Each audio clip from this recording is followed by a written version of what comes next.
Coming to you from the Troy Lee Design Saloon in Corona, California, it's the Whiskey Throttle Show, bringing you the legends and leaders of our sport with your host, David Pingree. This week's guest is brought to you by Yamaha, the leaders in the power sports industry. Motocross bikes, street bikes, adventure bikes, generators, side-by-sides, quads, boats. Yamaha sets the standard. Yamaha revs your heart. Today's guest is presented by Therabody, the world leader in human performance, wellness, and recovery. The pioneers of percussive therapy, Therabody changed the game with the Theragun device. Their arsenal has grown to include recovery compression systems, powered electric muscle stimulators, adjustable vibrating foam rollers, and a complete line of organic wellness solutions with their Thera One lineup. Whether you are a world-class athlete or you are just looking to improve your overall health, Therabody has the tools to help. Today's show brought to you in part by Method Race Wheels, the strongest, lightest, fastest wheels in off-road. Method dominates the off-road market, and they have the wheels for your truck, sprinter, SUV, Jeep, or van. SKDA Graphics. SKDA has turned the motorcycle graphic design world on its head by bringing a fast, fresh look into the sport. From outside-the-box designs to retro looks to a complete line of Whiskey Throttle show graphics, SKDA is operating on a completely different plane than the rest. With free global shipping on orders of over $100 and unrivaled customer service, right now is the time to freshen up the look of your ride. Troy Lee Designs. Built for the world's fastest racers, Troy Lee Designs blends elite-level protection with a history of industry-leading style and performance. From motocross gear to custom paint to bicycle protection, Troy Lee Designs is waiting for you on the next level. Thanks for joining us here today at the Whiskey Throttle Show. I'm your host, David Pingree, and with us today, the 1990 125 Supercross champion and multi-time off-road champion, a legend in that realm, Ty Davis. Welcome to the show. Well, thanks, David. We've talked a bit for a while about having you on, and so stoked you finally made it in. I don't know that everybody really knows your whole story. And as I kind of went through it, I learned a ton too, so I'm anxious to walk through this with you. But you've got one of the most eclectic careers I think that there is. I don't know if there's anyone else that's really done all the things you've done in different disciplines like this. So stoked to get to your story, man. Well, cool. Well, thanks. Yeah, no, it's definitely a unique career. You know, did a little bit of this, a little bit of that, and yeah, it's been an exciting career and stuff. So. Yeah, and some of the people you've worked with, I mean, the Danny Hamels and the Rosslers and you know, you and Jimmy Button were teammates, which I didn't realize he was, you know, teammates with you that year you won. I didn't know that. So anyway, lots of cool stuff we'll get to. We start off with the Method Race Wheels front end chatter. They're the lightest, strongest, fastest wheels in off-road racing. So if you are in the market for some wheels, use our discount code, Whiskey Throttle, 20% off. And they've got wheels for your truck, van, sprinter, your SUV or UTV. So go check them out. So, like we just said, you excelled in all these different disciplines, from hare and hound to enduro to supercross. And there was a million different off-road avenues you raced and competed in. Which did you enjoy most? I like Supercross. Supercross was good. It wasn't a whole lot of obstacles. You had you had triples, you had stadium whoops. It was kind of simplified, you know. Okay. You know, the Nationals, the Motocross Nationals, you could have a rainstorm. It just seemed like there was more variables to it. Where Supercross was pretty much, you knew during the week this is what you were going for, you know, at the weekend race, and so that was, you know, that was pretty good. I really liked that, but as a career, you know, I got tired of it. Yeah. You know, it was like tired of going out practicing, doing the same thing, going around and around and around. So when off-road came, it was like a whole new adventure. And my practicing was riding. And I grew up just riding dirt bikes. And I just loved riding. And so riding was like my training for off-road. And it was like, oh, this is bitching, you know. And I would, you know, ride for hours and hours and just go all over the place. And that was kind of my training, you know. Yeah. So that's kind of how, you know. So you did like Supercross, but off-road seemed to maybe fit your personality and you a little bit better, you think? Yeah, because I grew up in the desert. Yeah. You know, my dad was a president of the checker club for years, and, you know, that's where I grew up. And, you know, back then we didn't have a lot of kids that rode dirt bikes. It was all older people. So I just, you know, I just make a little track and I would just go practice it, you know, and I just was kind of like that guy that was like a loner, you know, and people would in the club would say, you need to race, Ty, you need to race. And I was like, no way. Like I did not want to race. And I did like maybe 2 kids races and, you know, and I'd done good. I won them and stuff. And I could see, we told you. And I was like, dude, racing wasn't my thing then, you know. It was just like, I would rather just go ride. Yeah. You know. I started off kind of the same way. I didn't love racing either. So that's interesting that it happened for you. I want to just ask another question here, follow up, that's more later in your life here, but your kid is now racing. Yeah. And I see a little bit of like off-road stuff and moto. What is that like being a moto dad now? Yeah, yeah, it can be challenging. It can be challenging. So my kid is definitely talented. Okay. He looks really good on the bike, and I'm not trying to like because he's my kid. You know, he is good, and other people, yeah, your kid's good. Yeah, there's some quirks, but to me, to be a good rider, you got to be able to ride off-road stuff. You can use that in moto. You can use that in motocross. You know, and so I give him a well-rounded, you know, experience. You know, and so. We keep them in the off-road stuff because for training-wise, they're long. You know, I do the big 6 races, and I do a few works. Not so much anymore because there's not a whole lot of kids. There's way more kids at the big 6 races, so we do that. He wants to race moto. Okay. You know, and so we'll do the Swap Moto series. We'll do Mammoth. I went to AZ Open last year, and you know, when he gets there, he's intimidated. You know, on the start line because these are fast kids that he sees all over, you know, Instagram and everything. Yeah. And so that mental thing, and he's a little weak at the starts, especially when he shows up at that venue, you know. And I was the same way, you know. You show up and these kids don't let off, you know. I remember at AZ Open, he comes off the line and he got a good position by Olaf, and he comes in there and someone tapped him and he just jammed on the brakes. And I threw my hands up. I thought, dude, you don't do that when everyone else is wide open. Yeah. And I was just like, oh my gosh, you know. But then he gets in about mid-pack, and he ain't afraid to pass. And to me, watching him, he can pass, and that is a key thing for future, you know, races. Absolutely. The starts you can figure out. Yeah, starts you can figure out, but he passes, and he passes a lot of fast kids, and he's not afraid to take different lines. He's not mixing. I mean, of course, that's me going, hey, dude, you can't pass following the guy, so you need to find a better line and take it and, you know, learn from it. And so, but the confidence thing is the biggest thing for him, but he wants to moto. Yeah. But well, that's fun. So is that, I mean, are you happy about that? Does that make you more nervous? Well, I didn't have to worry about, I have girls, so like I didn't have to really even consider it. Yeah, I have one daughter, but she's not in the bikes at all, which is fine for me. But he has what it takes. He's a little fireball. And so I look at it as, you know, I work with a lot of other kids too, you know, throughout the years, and there's kids that the dads want it more than the kids. My kid wants it, you know, and so I kind of he's a fireball. That's the one thing you can't teach too. No, you cannot teach it. And so he wants to race. And when it's on the race, he steps it up. You know, a lot of kids, you know, they get out there and, you know, they cruise around, or they, you know, they do have a good couple motos, but you could tell they're really not into it. Yeah. Where Dustin's into it, you know, he wants to do good. And what I can count on him is on the last lap, if some kid is right in front of him, I guarantee you, I don't have to worry about him putting it on the line. He'll do. He's going for it. He's going for it. Yeah. So it's really cool. So what did you do? Because I struggled with confidence, well, a little bit my entire career, but especially when I first started coming to Amatuer Nationals over here at Golden States and Transcals from Arizona. You know, it's the same thing. You'd see all these fast kids that you've maybe heard about in cycle news, and it would just mess with your head. What are you working on with him to sort of correct that and get him to just focus on what he's doing? Well, that's stuff that I've learned is like I was a great practicer. I could go out and put in good lap times, but you come to the race, you choke.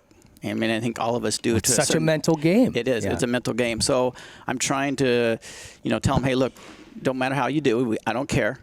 Just relax, take it as practice. You know, just focus on the track. Everybody else, you know, you'll pass guys. If you're focused on the track, hitting your lines, it's amazing when you do that, how you just go right up, and I had to train myself to do that. And because there's a lot of races I would, choke, you just get in there. Oh, this is, Ricky Johnson. Oh my gosh, and I shouldn't be up here with him, and you just got to the more you turned it on to focused on the track, then it's like you did so much better. And so I had to train myself week in and week out doing that. And that's kind of what I'm doing with him. There's a part of your brain you have to turn off, that part that thinks of like what could happen or Rhino talks about this a lot, and it's true. You're thinking about, okay, what are my sponsors going to say? How much money will I make? Or how many points? Where am I at in the standings?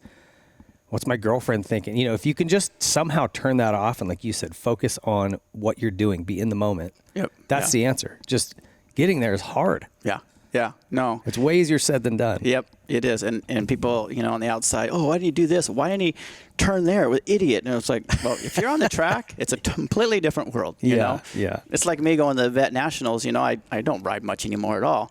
And all my buddies like, oh, come on, let's go. And dude, it's like, I can't go. I can't last. I got the speed. Chicken and I raced a couple times at the Vet Nationals. We're yelling at each other. He just faded before I did. Yeah. It's like, but then you got guys like Kurt Nicole and Dubach that ride all the time, and it's I can hang with them for a lap, but arm pump, and then it's dangerous. Yeah. So. I'm the same boat. I don't get to ride enough for that. Cool. Well, hey, get over to whiskeythrottleshow.com. We're actually relaunching this site June 1st, and you're going to see a bunch of new content over there. We're going to really make a push to make this a fun place to go. So put it on your favorites. Check us out. Right now, you can get over there and buy a bunch of new merchandise. Father's Day is coming up before too long. We've got our Motul wash buckets, an awesome gift for Dad. But T-shirts, beanies, hats, you name it. We got a ton of stuff over there. And we will be out at the Paula National. So come out and say hi. We'll have a easy upset up there. Let's get to our guest story. Brought to you by Therabody. If you guys have not checked out a Theragun or PowerDot, go over to Therabody.com. They've got a ton of cool stuff to ease your aching old bones if you're guys like us, or if you sit in an office chair too long, stuff to fix that as well. So check them out. So take us through where you grew up. Did you grow up in Bakersfield, or you were born up there somewhere? I was born in Bakersfield. Okay, yeah. But didn't live there long? No. Okay, because you've always been a high desert guy here to me. Yeah, we moved to the high desert when I was 4. Okay. And what was that like as a kid? What were you into?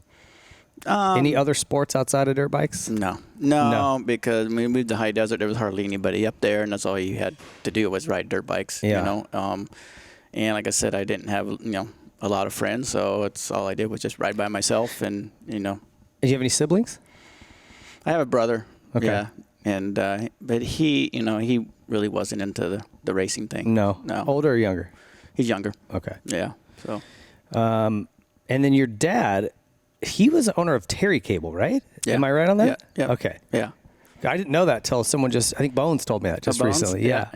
And I thought, oh man, I didn't know that. So. It's a small world. Yeah. So he had Terry Cable, and then of course he raced desert and stuff, and he had like every number in the top 10. I don't think he ever got one, but he had every number, and there was a group of fast guys. Yeah. And Yeah, he was a staple in that. The Checkers MC? Yep, Checkers MC, Yeah. yep. Yeah, so he had, if you see Terry Cable has the checks, that's where it came from. And he made cables. He was like the first one that had Teflon line cables, and everybody used his cables. And he had Terry kits, to get extra travel out of your bike. And but he still sells cables. It's crazy. It still goes, huh? Yeah, because nobody makes special cables. You got people coming in wants a specialty thing. Well, where do you go to get a special cable made? And so that's kind of a good market. He's found his little niche. I like that. It's come full circle. So, what was your first bike? I think you may have sent me a picture of it. It was an Indian. Is that the photo you sent me? Yeah. We'll have to throw it up for people that are watching, but because it's a really cool little bike, and I love looking at guys' first riding outfits. Like sometimes they're in rubber boots. You got like work boots on here and looks like a little Harley helmet. Yeah, with jeans. Yeah, I still have the vest. Do you? Yeah, my mom sent it down the other day. I was like, wow. So my mom sent me some leathers that I have. I like actual leathers, right? And I kept those just because they're ridiculous. So anyway, so then you rode for a while. You didn't race. I didn't race. My first race wasn't until 12 years old. And my kid's already way ahead of me. He's already been to Anaheim. He's already, I did the KTM thing with him. And so, no, he's way ahead of me. I started late. I was a late bloomer. Like I said, I didn't want to race. I just enjoyed riding dirt bikes. What was the switch? Why'd you start liking it? So my dad didn't want me to race desert because it was getting dangerous, he said. And he wanted to do 6 days. So, he wasn't a good motocrosser. So we started going to Saddleback. Well, if I'm going to go hang out with them, I might as well ride, Okay. So I kind of started, riding. And then we go to Corona Raceway Grand Prix. They were always the best, And so we'd always do the Corona Grand Prix. And I just kind of slowly, it was like I didn't want to race. I hated it. And then once the flag flew, it was like it was the best thing ever. You know what I mean? It was like, once the pressure was off and you could just ride, So that's kind of what got me hooked. Yeah, it scared me, like the sound of the bike, because I rode a little PW, and then when he got me a modified one, I was like, yeah, I hate that. This isn't fun. But I was 6'7", or something like that. And then, I don't know, for some reason, I did my first race, and I survived, and then I was like, oh, that was kind of fun. Yeah. So it just changed it for me. Yep. So then you really liked MX early on. Dad was kind of keeping you away from the off-road stuff? Yeah, so my dad pulled out because he was And why did he think it was getting dangerous? I mean, hasn't it always been dangerous? It's still this dangerous to this day. I don't know. I don't know. He didn't want to see me. Maybe bikes were getting faster. And he just didn't want to see me getting hurt. So motocross was slower pace, and and so we just started. Like I said, he really wanted to do 6 days, and he did. He was on the Yamaha. He rode for Yamaha and went on the trophy team. And oh, really? Yeah, I didn't know that. Yeah. What year was that? Do you know, ish? I don't know. All I know is 15 years later, I'm going to 6 days. Riding for Yamaha. It was kind of cool. That's pretty neat. But he went there, and so we started doing a lot of the moto stuff, and then I started getting faster and faster, and then there was a guy named Brett Leaf. And, and he worked at Honda at the time, R&D, and they needed some test riders, and he called me, and here I am. I'm in the high desert, right? And I'm out playing in the sand, and my mom comes out. Hey, somebody from Honda called. I'm like, what? Honda? Are you sure you got that right? Yeah, they want you to do some testing. I'm like, me? And so, how old were you? 13, probably 13, 14. Oh, wow. Right around there. Yeah, and. Brett was a suspension guy, right? Wasn't that his focus? Yeah, Brett's still a suspension guy. Yeah, he was at Cowie for ever. So he went from Honda, and then he went to Cowie. Yep. And so he hired me to do endurance testing. Huh. So then it was me, Mike Young, Nicky Pounds. Nicky Pounds. We used to always go to Race Town, and Max, the Japanese guy, he was in charge. And Nicky Pounds was a Suzuki guy that I remember, around 80s. Yep. This would have been just after that, probably? Yeah, it was 83, 84, probably around there. Okay. Yeah. I haven't heard that name in a long time. That's funny. Yeah. No, he's still kicking. Does he live up there in the desert still? Yeah, he lived at my place for a while. I finally had to kick him out. Poor guy. He's had a tough life. Oh, yeah. Yeah. So, but, yeah. That's funny. So I started doing endurance testing, and then Sean Kalos would come out, the big factory star, Well, I started popping off same lap times as him. And so they're like, they're scratching their head. You're pretty good, and it was just, and I just enjoyed riding, and it was kind of like my goals. Like, I want to go as fast as him. See if I can. I kept looking at lap times, So we all kind of did it. Nicky Pounds, Mike, I think Gene Baldwin, might have been there too. I don't know if you remember him. I don't remember that name. But yeah, it was cool, and we just, it was great because I went to a private school, and my mom let me go. I mean, because it was 3 weeks at a time to do their, endurance testing. Oh, really? Yeah, so I'd be gone for 3 days a week.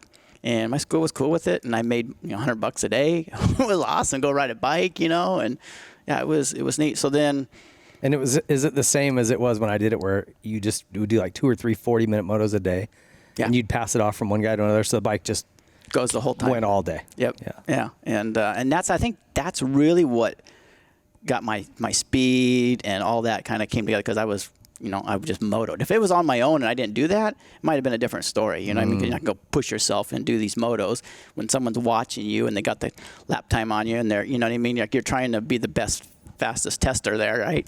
And I did that for 3-4 years for him. You know, it was good. So, but yeah, so then, you know, they World Mini Saddleback Park, and they had the prototypes. This is when Honda finally came out. I think it was 85, or it was 84, but they came with the 85 prototypes. Okay. So Sean Kalos and I were going to ride him at the World Mini.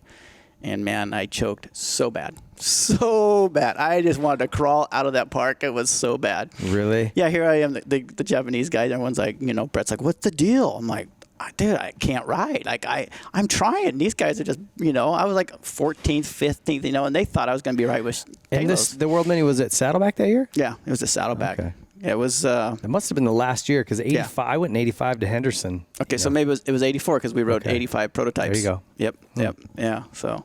Interesting. Yep. So I was just like, man, I don't know. That's a terrible feeling, right? Like you're trying so hard, but just it's like you're dragging your brake or something. Yeah. It's like you can't do anything right, and everyone just seems like they're so much faster than you, and you're like, what's the deal? I know I'm fast as these kids, you know, but that mental thing, it's hard to work around sometimes, you know. And that was remember, I'm from the hillbillies at high desert, right? You know, I'm thrown into a race that, you know, all these it's not my norm. It's not my family. Yeah. You know what I mean? It's like, oh my gosh, you know? Well, and even back then, you know, these big amateur motocross nationals, it's a big circus, you know, the big Team Green inflatable thumb up and the whole village there. And it's intimidating. Yeah. Yep. I remember one of the things that blew my mind was looking at Brian Swink's DMC KX80 and then watching Dean Dickinson do his little rev thing with the R&D 80s. You know, and I'm going, what's going on over here? Yeah. Totally out of my element. Yeah. But I think it's good for people to hear that, you know, even someone like yourself, when you go back in time to those first handful of amateur nationals, you felt that way. Because I think kids go, man, well, obviously I'm just not meant to do this, or, you know, I suck. Right. We all sucked at a point, you know, most of us anyway. So anyway, that's interesting. Yeah. So was there a point where something clicked then, you know, at these amateur races where you started doing well? Because I know 87, 88, you won the Trans-Cal Gold. You started kind of crushing everything around here. It went really quick. It was like, as I started doing more, and so Brett, it would go. My dad kind of stepped out of the picture when I started doing moto stuff. He was, you know, he can come to some races, but he wouldn't come to all of them. And so Brett took me to a lot of races. And oh, really? Yeah. Okay. So Brett kind of took me and said, oh, we need to go do this. So we started doing the Golden State stuff. And then that mini career it wasn't that long because, you know, I was racing with Eddie Hicks, Mike Healy. You know, those guys were killing it, you know. And Button, too. Was he in? Yeah, Jimmy Button was Gaddis. And Gaddis. Bob Antes. Moore. There were so many crazy kids back then. Yeah. So I wasn't the top guy, but I was the top 10 guy, you know. Okay. And then, of course, you know, getting taller, so I went on the 125s, and that's kind of what I started doing on the 125s. I think I had a Honda and rode for a little bit, and then, of course, I was kind of on my own, and then Bob Howard at Howard & Sons gave me a Kajiva deal. You know, I knew him, you know, because he was a local, and so he gave me a ride. I think Mike Healy was riding Kajivas at the time. And Dr. D, right? Didn't they do that? They were on that team at the same time. I don't know if, I think, Doug was there, yeah. He rode it for a year, did the Nationals one summer. Yeah, so I just did the local stuff, you know, and I did the World Mini when it was in Vegas the following year. I did it on the Kajiva, and I did, you know, top 10 results. You know, I'd get a 7th, an 8th, you know. Kardowski, I was racing with Kardowski and Matasevich at the time, you know. But like I said, you can't feel out of your place. You know what I mean? You do good, but it's like, man, I know I could do better, but man. So Martini, you know, Gary Martini. So he came and said, hey, you know what? We can get Ty a bike, you know, and we can help him out. He went way better on Hondas, you know, so he was able to, you know, finesse a deal where I got a bike. And as a test rider. Yeah, well, I was doing the testing, but then, you know, it was better for my career because it was a better bike. And so that's when I started doing, you know, then Brett took me to Loretta Lynn's. And the first year we went back there, first 2 motos, we had some stupid electrical issue. And then the next 2 motos, it just downpoured. And it was the biggest mud fest lake thing. And I just killed everybody. Oh, you did? Oh, yeah. How did you get good in the mud? I think because the sand. Okay. I think a lot of relates to, you know, riding in the sand, you know, because it's just inconsistent, you know. You got to be comfortable with the bike just moving. Yeah. and I just killed them. It was crazy. They were shocked, I just like left them, and it was like, at Loretta's, going through the mud, it's water everywhere, going through the ruts. It was nasty, but yeah. So that was my first year at Loretta's. Which was what year? Do you remember? I want to say it was 86. Okay. It was 86. And you raced 125, like B? 125, 250 A. Oh, A. Okay. We didn't cherry pick like they do now.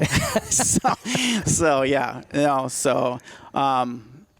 don't know. It might have been B, but I think it was A, because the next year I did A with Jeff Stanton, and I forget, there was a bunch of Kodowski, I think, was in there, and a bunch of them. And so the next year I won the 125 A class, and then I got like third in the 250. Stanton won the 250 class, but yeah, I think Stanton was riding 125s too, so it was good. I would like to see Stanton on a 125. I don't think I've ever seen that. Yeah. Can't picture him on one. And it was Jeff Mayberry. I think Jeff Mayberry was there. I forget, but that was another guy that always raced against Jeff Mayberry. He was always he was the Yamaha rider. Who else were you? I mean, you named a handful, but like the kids you grew up racing with, that that went on to also do well. Kodowski. Kodowski. Matasevich kind of went a little ways and then signed off. Antonis, he went, fairly far. Imig. Jeff, Jeff went. Was there anybody in the high desert that you rode with, like that you rode a lot with? No, you were just by yourself all the time. By myself. Yeah, I practiced by myself, and I just got friends. We'd go out there and we'd just do motos. Yeah. It's not like nowadays where everyone, let's go hang out, let's go ride. No. And I'm like Kodowski. I stay to myself. Yeah. You know what I mean? Like I grew up shy, and I was a guy that I didn't want to be involved in the circus. I just kind of did my thing, and then went to the race to, But yeah. We always talk about this on the show. People probably get sick of hearing me saying it, but there just wasn't any Supercross practice tracks. Like now, if you're wanting to get into racing Supercross, you can go to Elsinore has a track. There's one at Paula. All the teams have test tracks. You can probably, if you're buddies with somebody, get on one of those. They didn't exist back then. Like only the factory guys got to ride those tracks. Right. So they weren't watered and prepped either. Like they are now. It was a different world. So I remember going to Simi Valley, doing endurance testing. DeCoster was there. They were doing the pro stuff, and we'd be out there, running laps. Hondaland, yeah. Okay. And so I did that a lot, and then I built my own Supercross track. Okay. And my dad has 8 acres, and my mom and dad were divorced, but my mom was living there, and she said, hey, you can build a track, but don't take out any juniper bushes. So I'm like, oh, okay. So I had 8 acres, and the thing weaved around, and we took out a couple we didn't tell her, but yeah. So I built my own Supercross. I realized, dude, I gotta get better at this, so I need to have a track, and so that was probably huge, huh? I mean, yeah. And it was funny as Tassinary, so Tishner, they used to come out and do the Supercrosses and stuff, and stay with Randy Berdinga, and so. I haven't heard that he name came, in a long time. and he was like one of the first one. I rented this big dozer, and he came, and he was like the first one to kind of help build my track for me. Now he sells reeds, right? It's crazy. I tell people the story, and they're like, what? I go, yeah, he was a big construction guy before he came up with the reed cage thing, and they're like, wow. I go, yeah, he built the track and everything. Huh. So it's kind of fun. That's great. Okay, so that year at Loretta's was maybe when you went out and smoked everyone in the mud, did that boost your confidence? Oh, yeah. Yeah. I mean, you had to be like, wow. The more I raced, the better you do. Obviously, that there's like some people click right to the top, like, okay, I'm badass, I'm the guy, and then they just start taking off. Mine was like, click, okay, I can do this. Yeah. Next step, okay, I got this. Okay, and I just kind of slowly start crawling up the ladder. Yeah. So. It's so hard that figuring out that confidence piece. One of the things that you have to just put it on the line, at the start. Like I remember lining up at a Golden State Series. And that's when all the factory guys, they used it as a warm-up. And, dude, talk about intimidating, like, dude, Jeff Ward, I'm not even in the same league. I'm lying right up next to you. Like, oh, my gosh, right? Oh, yeah. But you have to just get it out of your brain. You have to, all brains, all sense out. It's time to hold it on and pin it, and, yeah. And then it was weird how it just slowly, like, I'd be racing with Glover, what the heck, and he'd pass him, and they're like, oh, my gosh, I passed Brock Glover, and you're racing, you're trying to focus, but dude, look, I just passed. You know what I mean? Yeah. It was just crazy, But even though they were using it as a practice race, but to me, it was like, oh my gosh, Yeah. So. And that's another difference. Like that would never happen today. There's no local event or series. Nobody races anymore. No, they don't. Sad. So take me through your transition into pro. Did you turn pro after Loretta's in '87 or something? Because you did. Yeah, so I turned pro and or after '86, I guess it would have been, because you did some Supercross rounds in '87. Yeah. And that was another thing going out of another world I wasn't used to, but yeah, I did like the local Super Anaheim, I think, you know, and stuff like that. And so then at the time, that's when Suzuki had all the box fans and all the bling bling, and you know, they show up with 12 box fans. Oh my gosh, you know, and here I'm riding this Honda, you know, and I'm looking at that, and wow. And somehow but I ended up getting a support ride from Suzuki. And so that was 87 was my last year on Hondas. And then at the time, Kyle Lewis was my teammate. And I think Honda said, well, we're going to go with Kyle. And Kyle had, you know, he had more Supercross wins. Kyle was a great rider. Yeah. And so I kind of got dropped. And so I was like, well, so there's Suzuki. I can get a support ride. Now, wasn't there some drama, if I remember right, because didn't Surratt win the Supercross title the year before? And then so he was wanting the ride, and you got it. Yes. So I think it was Surratt's mouth that got him out of the deal. And so they ended up giving it to me. You know, like, we're done with Surratt. You know, we've been there, done that. And so I was just, you know, I was there like, hey, I'll ride, you know. And so they gave it to me. And there was he had a lawsuit, and it was. I think he won. Yeah, he did. Yeah, he did. He got paid out. So, but so then I went to Suzuki. Were you and he okay, or was he like? Yeah, I had no problem with him. I just, you know, I felt bad. I was like, well, you got, you know, but I got a ride. Not gonna say no to a job. Yeah, exactly.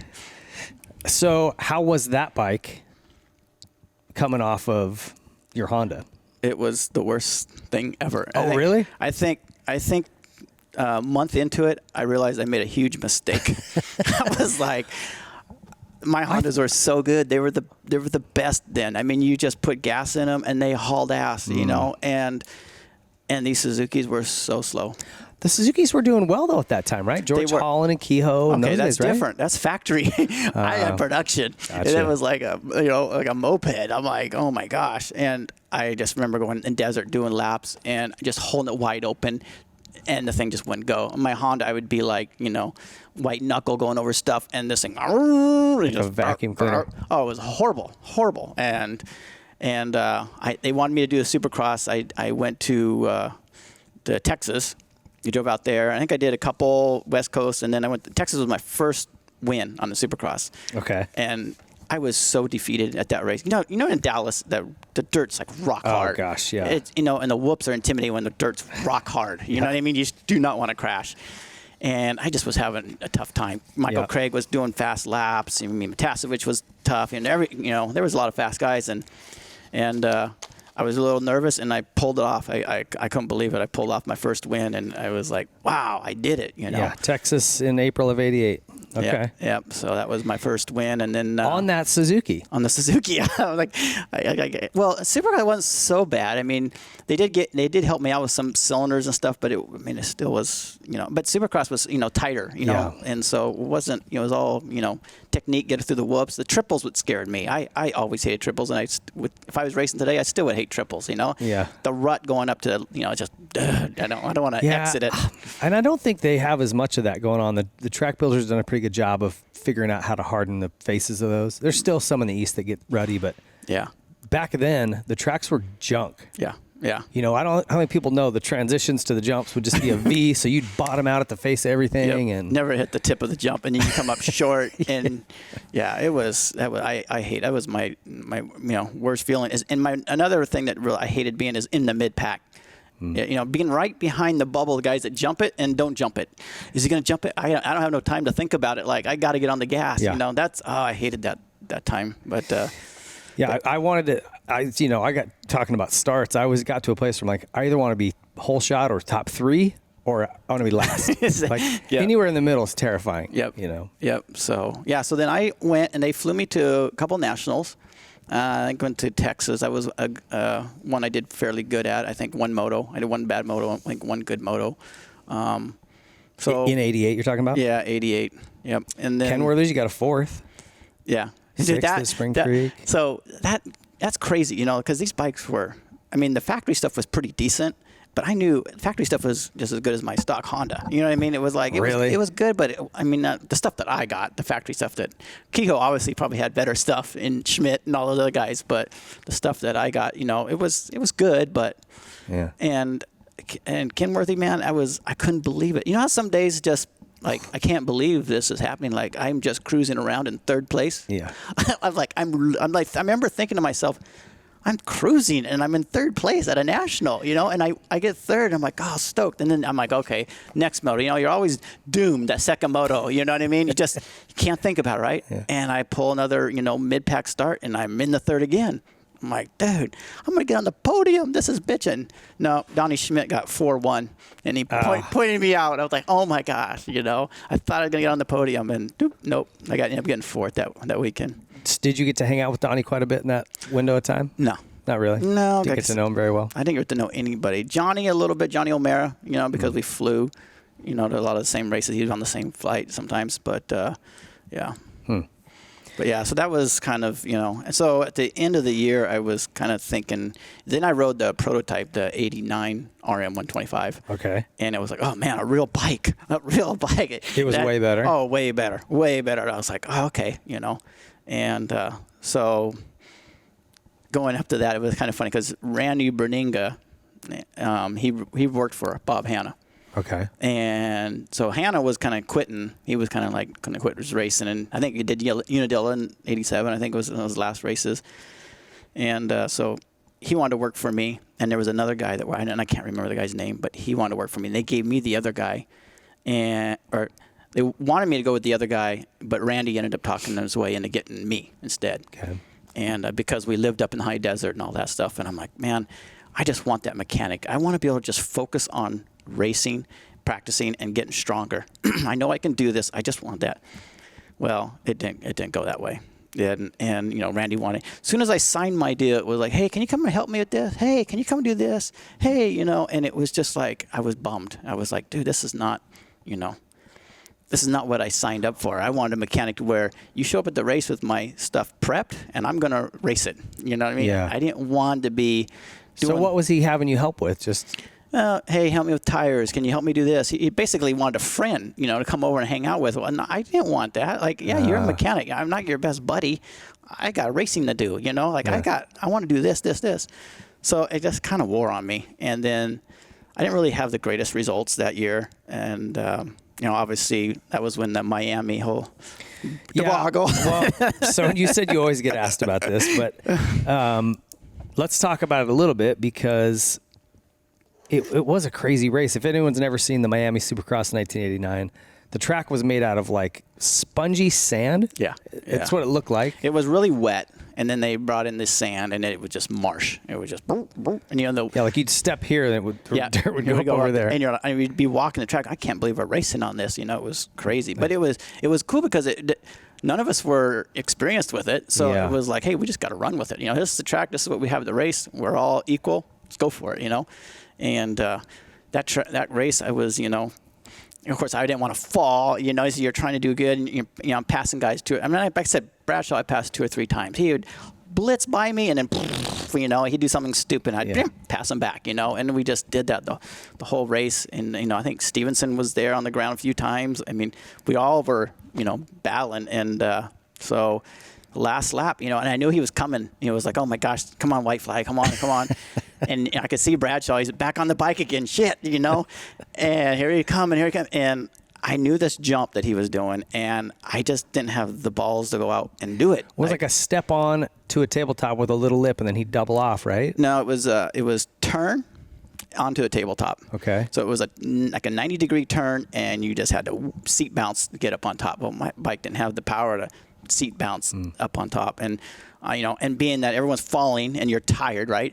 I didn't want to take the chance of trying to seat bounce, come up short, crash, and throw everything away. Yeah. So I was being conservative, and I took the inside, and, and I hear the crowd screaming like, oh, shit. He's doing it again. And I knew he was going to pass me. I just knew. I'm like, damn it.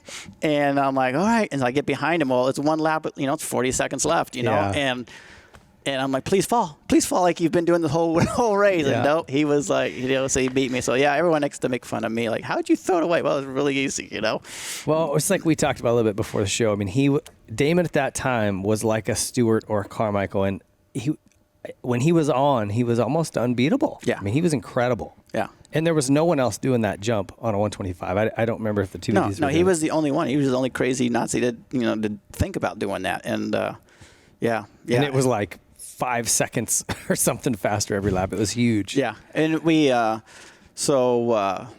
because at the beginning of that year, I had messed up my knee out testing. So that's why I ended up doing the East Coast series. I had messed up. I was wondering about that. Okay. Yeah. So we were out testing right before Anaheim, and we were doing jetting testing, and I don't know, they did something, and the Supercross track was at 395, and I came over a double, and the thing bogged on me, and just boom. And I had knee braces, everything, but tore my ACL and messed my knee up, and so we had this doctor in Pasadena. You might have heard him. We call him Dr. Field. It was Dr. Martin. I don't remember that name. His dad was the one that invented the gravity boots, and so like Wardy, O'Mara, Hannah went there once. There's a kid up north, Matson. I think he went there. I think he ended up stealing his thing or whatever. It's what Dr. Martin was saying, but it was really cool. We'd go there, and we'd be there all by ourselves. It was crazy. We'd be there during the day. He'd have people, because he had like a chiropractic type thing, and he had this ultrasound machine and this diathermy machine. And I remember walking, and O'Mara is the one that told me about it. I'd go in there, and I'd look at my knees all swelled up, and say, yeah, okay, all right, we can do this. All right, let's get going. So we do 2 hours of diathermy, and then you do an hour of sound. You just rub it on there, and then you go upstairs and you hang upside down. And everything was done upside down. All your exercises were done upside down, and it was pretty crazy. And he would be taking just to draw inflammation out of it. Right? Yeah. So what's diathermy? Diathermy. It's just, and it was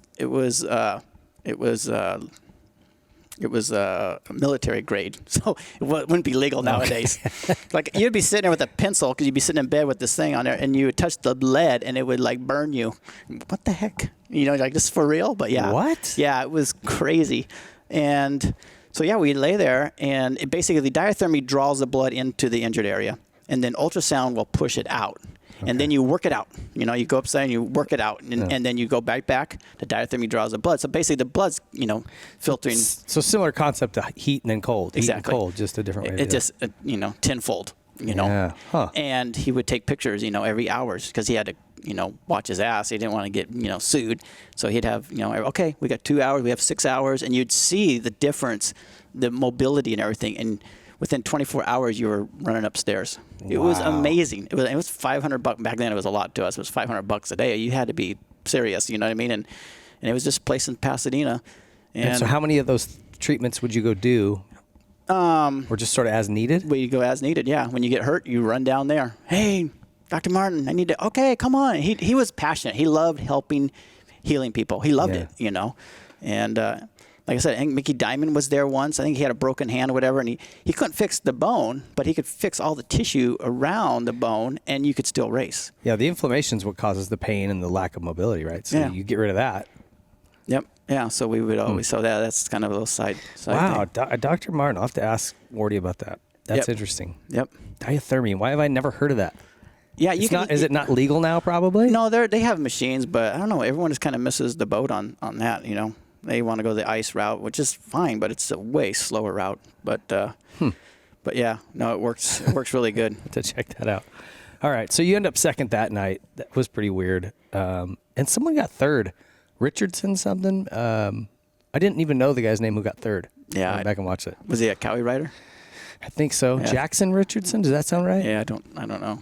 Anyway, okay, so that season was a little bit rough for you. I mean, you had decent finishes, but no wins, right, that I recalled on here. No.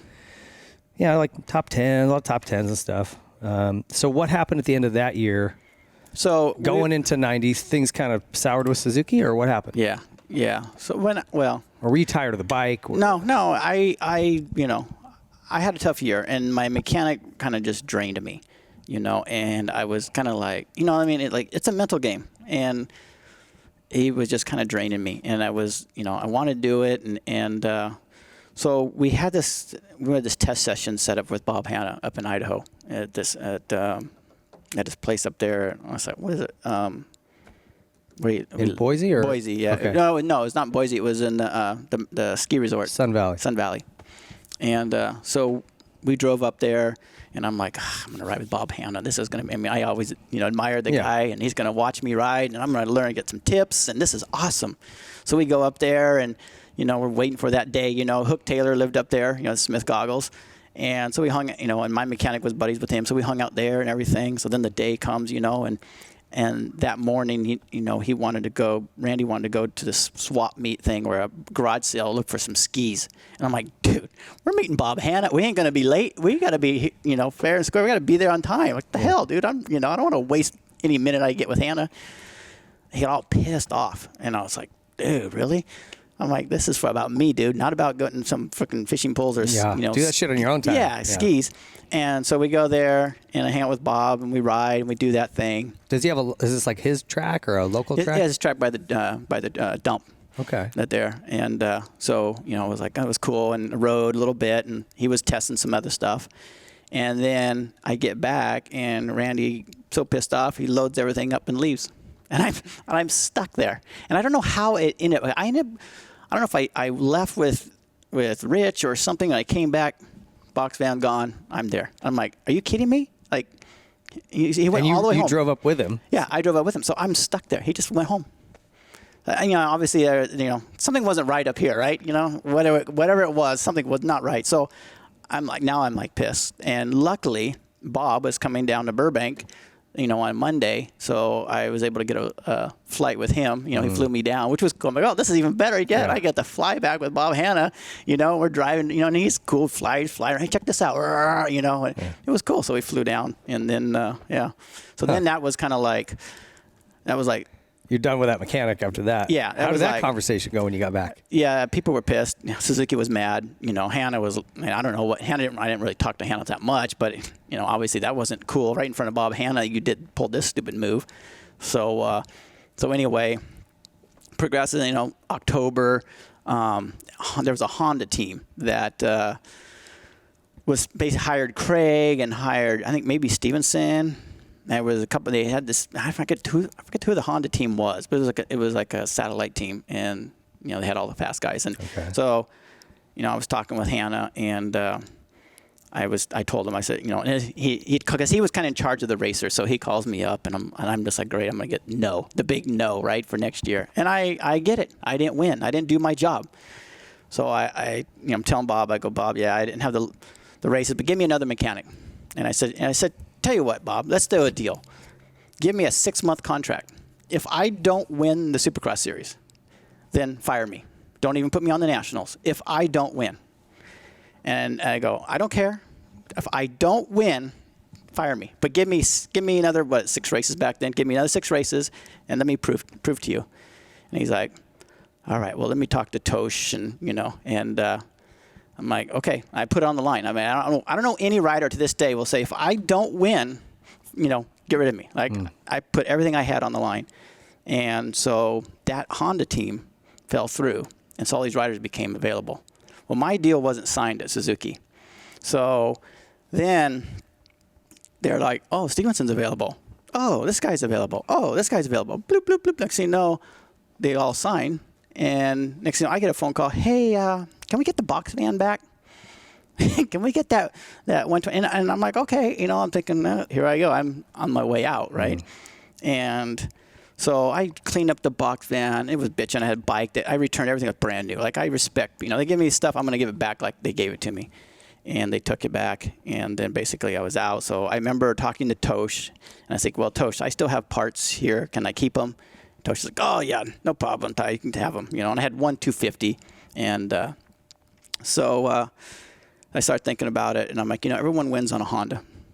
And in Randy, I mean, he had gazillions of parts, right? I mean, so what I did was I had parts he'd given me during the year. Of course, I keep everything, right?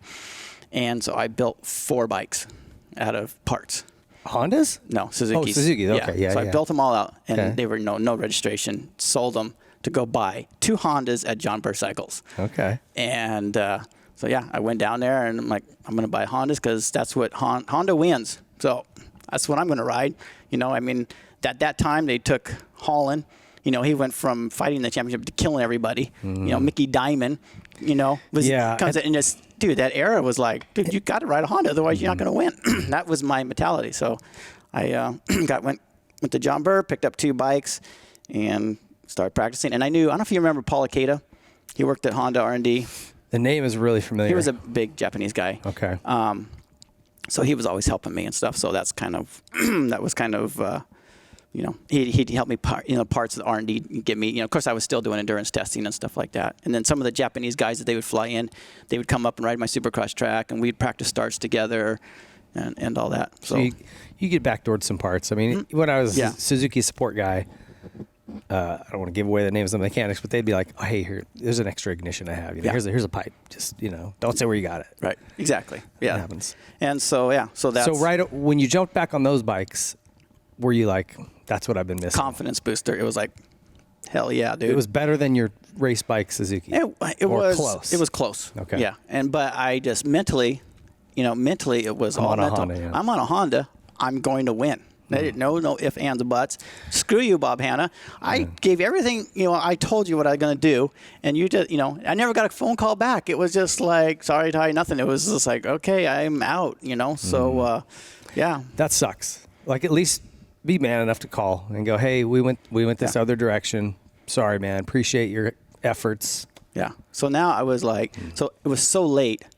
It was so late, and then Brett was like, well, call up Roy Turner and try to get a Cowie right. Well, Michael Craig was there, and me, I wasn't the guy that's going to call people up that I don't know. Hey, man, I'm such and such. But I did make a call, and it was like, yeah, sorry, we're full. I know you don't want me. I get it. You already got your stuff situated. I get it. It's like, I'm going to stick with my program, and I know what it takes to win. I've won enough, and here and there.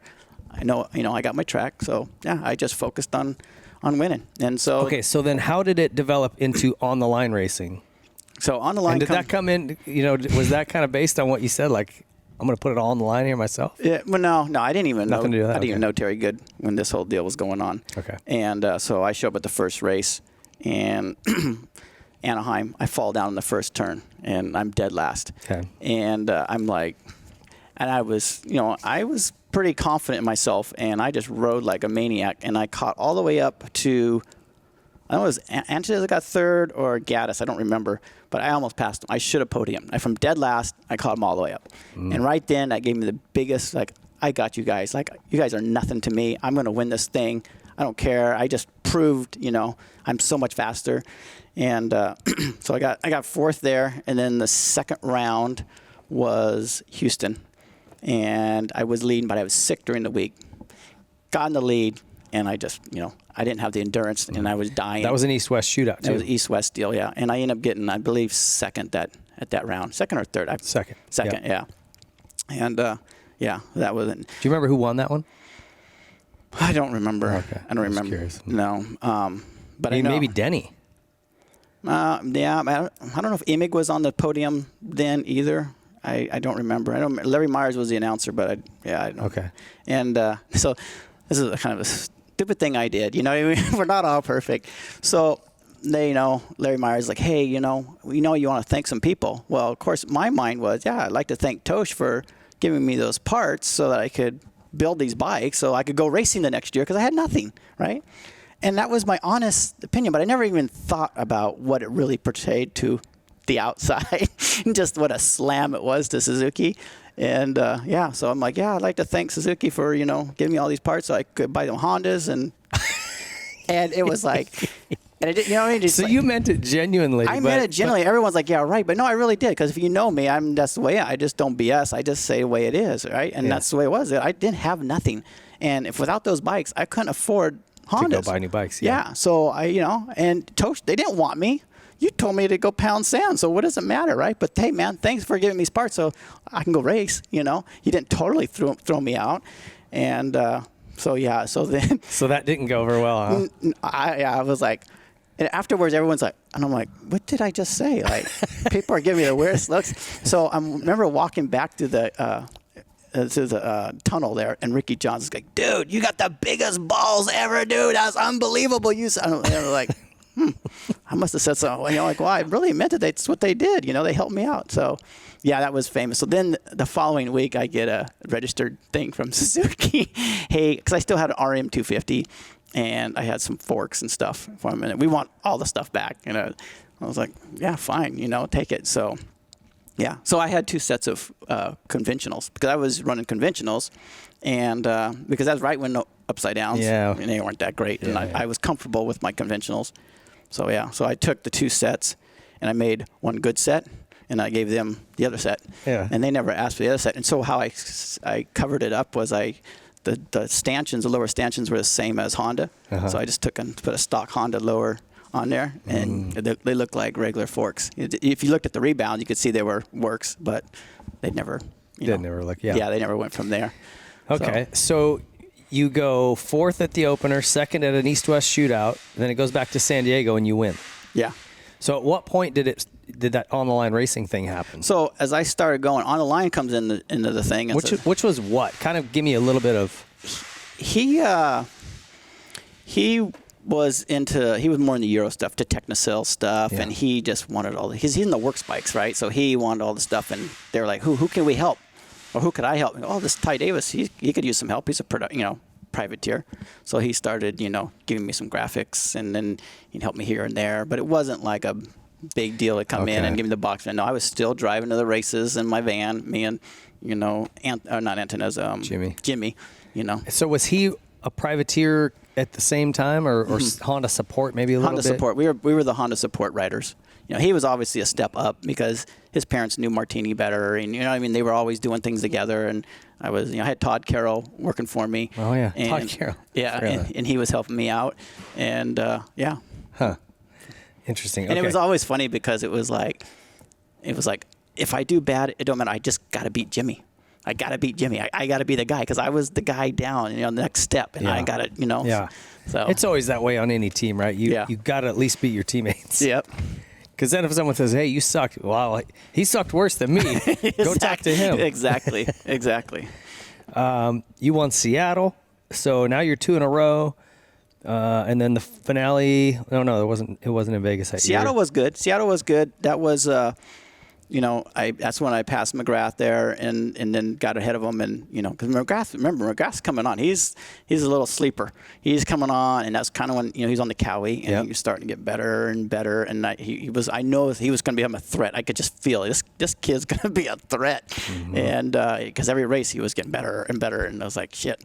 But, we had Emig there too. I mean, a lot of guys. And, but yeah. Yeah, So I want to just go through the rest of the results here for that Supercross season. See where it ends, right about here. LA, right? Yeah. So you win Seattle, 3rd in Vegas, 9th at Pasadena. What happened there? I cased the triple and split my chin wide open. And so I had to get stitches in between the qualifiers and the main event. And just a rough night. It was just a rough night. 4th at an East-West shootout in Dallas. 4th at Oklahoma City, 4th at San Jose, and then 10th at the finale. So had you built up a pretty good points lead with those few wins in a row there? Yeah, I was the most consistent guy. Yeah. I could always start from the back and work my way up.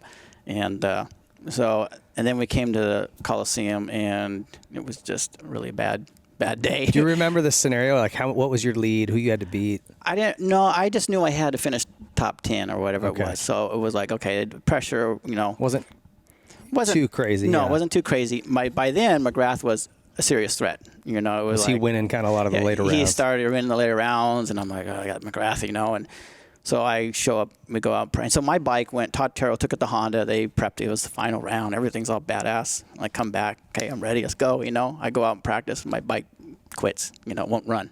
What the heck, and I'm like, are you kidding me now? So I missed the first practice. It goes back, and they're scrambling, trying to fix it, I'm like, what the hell? The thing ran perfect last round, I get it again, and we go back out there, and now it's, you get like 4 laps, and I got to jump everything, right? And I think I made it through practice, and then I guess it was a qualifier or something, and first qualifier crashes out in the first turn, had to go to the last chance. So I get in from the last chance, and then they got in the main event, and I think I was like 4th or 5th, and I ended up, going backwards, and so, but it was enough to clinch the championship. But it was wasn't one of those nights that it's like, yeah, it was great. It was like, man, I, survived this. I pulled this one off. But that had to, that was a full privateer effort, and you got the job done. I mean, what was that like, man? That had to be. Well, it was cool because I like to do things that no one really else does, accomplish anything. And so to be in a privateer, I don't think no one's been a privateer to win a Supercross Championship. And yeah, I mean, you could call support. Support, but not. James Stewart technically was a privateer at San Manuel, but those were factory bikes. It's a different. Yeah, the term privateer has really changed. Yeah, no, this was going to John Burr, buying my parts at John Burr. And Brett helped me with the suspension, and basically I milled the head, and DG helped me with pipes and bars, and I went racing. And sadly, what was your championship bonus? Probably like $2,500. It was Come on. Yeah, it was. See, I didn't have big sponsors. Yeah.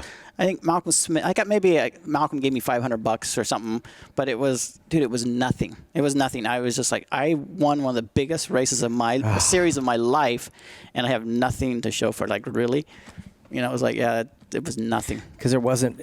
There would have been a big championship points fund, or if you don't have a manufacturer, did Honda do contingency at the time? Like, did you get at least anything from that? I don't know. I think it was nothing to write home about. Yeah, So I was basically okay, cool, slap on the back. Well, and here's the thing. I printed this out because, like you'll hear people say, well, he won the title. Probably there was no one in the class or something. Let me read you the top 10 real fast. Ty Davis, 187 points. Jeremy McGrath, 180 points. Buddy Antonez, 3rd. Jeff Emig, 4th. Michael Craig, 5th. Steve Lamson, 6th. Jimmy Button, 7th. Phil Lawrence, 8th. Kyle Lewis, 9th. Chris Young, 10th. That is a stacked class. Yeah. So that's really damn impressive. And I remember, this was when I was on a mini bike, and I would come to a handful of races and watch. And, to me at the time, I didn't know the difference between a factory guy and a privateer guy. But I remember you were the guy up front. It was fun to watch. It was kind of the fun thing. To me, it was, I told you so, Suzuki. You know what I mean? Like, it was good that I could back it. I mean, I put all my nuts on the line. Like, dude, you know what I mean? But to go pull it off, you know what I mean? Did you ever talk to Bob Hanna after that? Yeah, I've talked to him and stuff. Did that ever come up? No. Hey, should have taken me up on that deal. No, it didn't. It didn't ever come back up. But it was just one of those things that just kind of got buried, But I think from the gathering was after the second round, they were going to try to help support me, put me back on a Suzuki. But since I said that, they were like, nope. Just pretty much, yeah. But probably a blessing in disguise. I mean, it was because mentally, you went on a Honda. So, you weren't going to stop me. So, because I was told we're going to win a Honda. So, yeah. Yeah. Crazy. Now, I do, going through your outdoor national, and it was the nationals are tough. It's always more difficult, but your results seem to be not quite as good as they were in Supercross. Did the outdoors come a little harder to you, or what was it about that? I didn't have the power. I didn't have the power. And again, it was on my budget. So what happened is do the outdoors, and you travel and you spend all your money, you make a little bit of money, and then you use that to live on next week. And it was just I remember. So on the line, Terry Good came on, and he was helping me. Supercross was all great. Yeah, he won the championship, great, and we got some new stickers and graphics. We got some new stickers. He wanted he was all into the Mugen stuff, and that was, and so he helped me out. I'm at Redbud. He got someone to port my cylinder and everything, and so he helped me out a little bit there. So it wasn't like all stickers, but he did get me some some more power and stuff, and but I wasn't getting the results he wanted. And you don't understand when when you're driving to the races, all the miles you're in, and then the test days, you get limited test days, and then you're trying to find. And I wasn't the friendly guy like, hey, where are you riding at? Damon. You know what I mean? I wasn't. I was just kind of standoffish. So I would ask the dealership, hey, where's the track around here to ride? Oh, it's over here. Oh, okay. And I would ride that track, and I just kind of did my own little thing, show up at the race. But I just wasn't getting the consistent results. So then. They weren't bad. They're top 10s, a lot of top 10s and stuff, but definitely better. So we did that, and then I think I switched. One of the years I switched and went to the 500 Nationals. That's when they were like. That was 90. Yeah, you did. Yeah. You did 500. Yeah. Yep. So, and you got, actually, look at the 6th at Bud's, 7th at Broome, 8th at Unadilla. So, yeah, the 500 was probably a. Yeah, so I switched you didn't have to worry about horsepower. Exactly, right? And you had to work on the bike so much. 6th at Washougal. Yeah. Yeah. My main guy there, I mean, because, again, it was kind of shocking, star shocking. I'm racing with, Ricky Johnson, and guys, Wardy, you know what I mean? It's like, and Fred Andrews, I wanted to beat Fred Andrews because he was like kind of like a privateer at the same time. That was my goal, was try to beat him, but I think he ended up beating me in the series. But yeah, no, it was. Do you like the 500s? I liked them, yeah, because you had to really know how to ride the bike. Yeah. You just couldn't floor it, so I did that, and did that Terry Good? Did he end up owing you money? Yeah. So the story is I had no more money to go to these nationals, and it was Mount Morris. And he's like, hey, I got a friend that has a bike, he's a privateer. He's going to be there anyway. You can use his bike. Oh, okay. So I go, can you send me some money? Plane flight. So he sends me $600, and I get the plane flight, and I get my shock, my forks, my handlebars, everything, and all luggage, and off I go. I get to the airport. Well, there's no one to take me to the track. You know what I mean? Like I can't rent a car, and so I, find a ride to the track and get to the motel, and it's just this drama, right? Now how to get to where the bike is. Now in the sea of people, where's my bike? Because the factory teams are over here. I'm out in the, left high 40, and so I find the guy, and, he was cool. We put the suspension on, but, and then I go out to practice. He just didn't, you don't have that person there to, hey man, you need to go here. You need to go this line, or, you can be faster there. This guy's doing this. So you're on your own. And even just jetting and, Yeah, so I throw everything on. I go do it. It's a lot of work. It's hot. It's humid. And I did my best. And I think I got 14th, 15th or something. I don't know. It wasn't that great. And so I flew home, and I started thinking, this is not fun anymore, And then the next week, my bank sends me a canceled check. And I'm like, are you kidding me? You canceled the check? You can try calling him. He doesn't answer. And the $600 check? Yeah, $600 check. He canceled it. I'm like, you son of a bitch. So I was just like, I can't keep doing this. This is a joke. So obviously I was pissed, and so I was kind of like, well, I can't go to the next national. So that was kind of my transition to ATK. And ATK was like, hey, we want you to ride the 4-stroke nationals. And we'll pay $2,000 to show up. And I'm like, what? $2,000 to just show up? Yeah. And we'll give you $2,000 for every win. What? Really? So I was like, yep, see you, Terry. I'm doing on my own dime, right? So why am I going to waste my time driving back there to get 10th through 15th, make no money? It's not like I'm not enjoying myself. That wasn't in 90 though, because you finished out that whole series. Yeah, that was 91, I believe. 91, okay. Yeah. And 91, let's step back a little bit. You rode 250 Supercross because you had pointed out. Yep. The point system back then was and that was another thing. Terrible. Yeah, that was another thing too. Was I needed one more year of confidence. You know what I mean? Like McGrath was coming on strong, and would have I beaten him? Probably not, because he was pretty good. And but I needed that another year of confidence. And like I'm the only one that gets pointed out. Yeah. Everyone else gets to stay.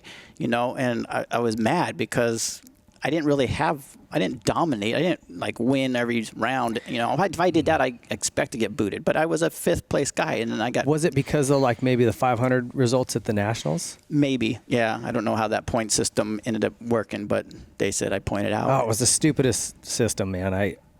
They screwed a lot of people up. Budman got hosed pretty good. Denny got hosed pretty good. Yeah. So a lot of guys got pushed up that just weren't quite ready. Yeah, I wasn't ready. I wasn't ready to I was still in that awe moment, I was like, yeah, I'm good, but still reading jerseys. Yeah, exactly. And so I got in the 250 class, and I think my best finish was a 12th at Arizona or something. 11th, and but yeah, I just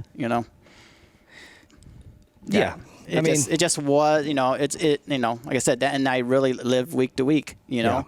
And that's hard to do too, man. Like not having money on top of all the other stuff, even if you had to do everything yourself, but someone was funding it, that's one thing. Right. When you're broke, it's like, okay, yeah, what are we doing here? Yep. And so that's when ATK stepped up. take me through. Did you go ride the bike before you agreed to that, or were you just like $2,000? I'm in. No, so I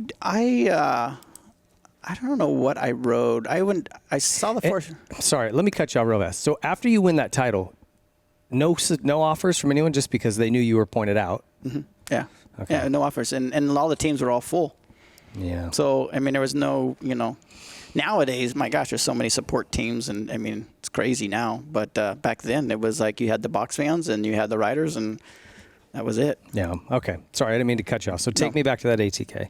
So then ATK calls me up. Jack Roten calls me up and says, "Hey, we'll offer you all this." And Willie Musgrave was working there, and so I'm like, "Yeah, I mean, I'll do this. Saves me all kinds of money. I get $2,000. I drive an hour away." So the worst thing is I make $2,000, right? Right. So we went and rode the bike and everything. And back then, ATK was the top bike to have when you're the Four Stroke Nationals, because you raced against DRs, Hondas, and that was well, they're trail XR bikes. 600, right, or something. Yeah, 600 or whatever they had. Yeah. And people modified them, but it was kind of a fun era because it was everyone's mind it's like kind of when mountain biking started, everyone had these crazy ideas and we did this and you got to make it loud. Mike Healy was racing, I think IMS's, Honda, whatever. So it was pretty cool. But ATK was the shit, and I don't know if you remember Moriali, the little Italian mechanic, Moriali. But I don't think so. He was a rever. He was always, he was the motor builder and he was wide open all the time. And he had fast bikes, and Zirkov, I think, was riding or just left or something. And then, like I said, I went there, and then Eric Kehoe they signed him to ride there too. Okay. And so I was like, I didn't think I could beat Kehoe. And I won both classes.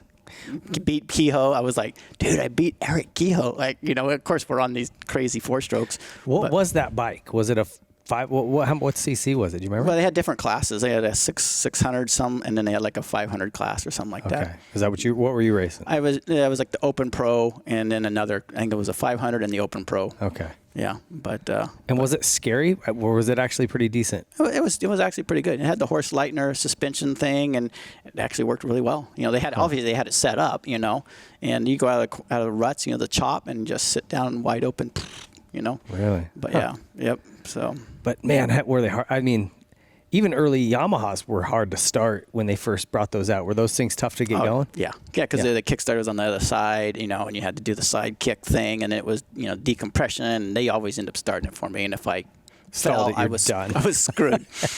So you always had your hand on the clutch, every corner, rev it up a little bit, and go. So yeah, but yeah. So I think the second year, Mike Young ended up beating me. We had a good battle, and he ended up getting me at the very end. But that was one of those things that, what I mean? Like I don't know if you've seen Ryder D. Francisco, you could just tell he's eating him up, and that was me. I was so mad that, Mike's a great guy, but he beat me. I was like, oh my gosh, But I wanted to back it up, He beat me one class. I think I won another class, so. Mike was fast, though. I mean, he was. That was his jam, too. He got into that four-stroke stuff early. Yep. So were you doing a lot of testing for them, or just kind of showing up and racing? Just showing up and racing, yeah. Yeah, so we did that. That was my intro, and it was like, they were all happy and, money. I was like, dude, I made so much money. This is unbelievable, And so they wanted me to, hey, are you interested in doing Baja 500? And, of course, my dad always told me it was dangerous. People, die down there. And I'm like, man, I always looked up to Larry Rosler, and I was like, man, I'm going to Baja. Yeah, So I said, yeah, I'll sign me up, and of course. And you'd never done Baja or been down there yet? No, I'd never been down there. And I told Jack, hey, look, we got to go early. We got to go 2 weeks early because, I heard that Kawasaki cuts the corner here. They cut courses. I want to know this place with the back of my hand. So if they're cutting, then I know where to cut next. Yeah, I'm going to cut more. Exactly. So we went down there and we rode our butts off. And yeah, so the race took off, and I had Naylor. Ron Naylor was my teammate.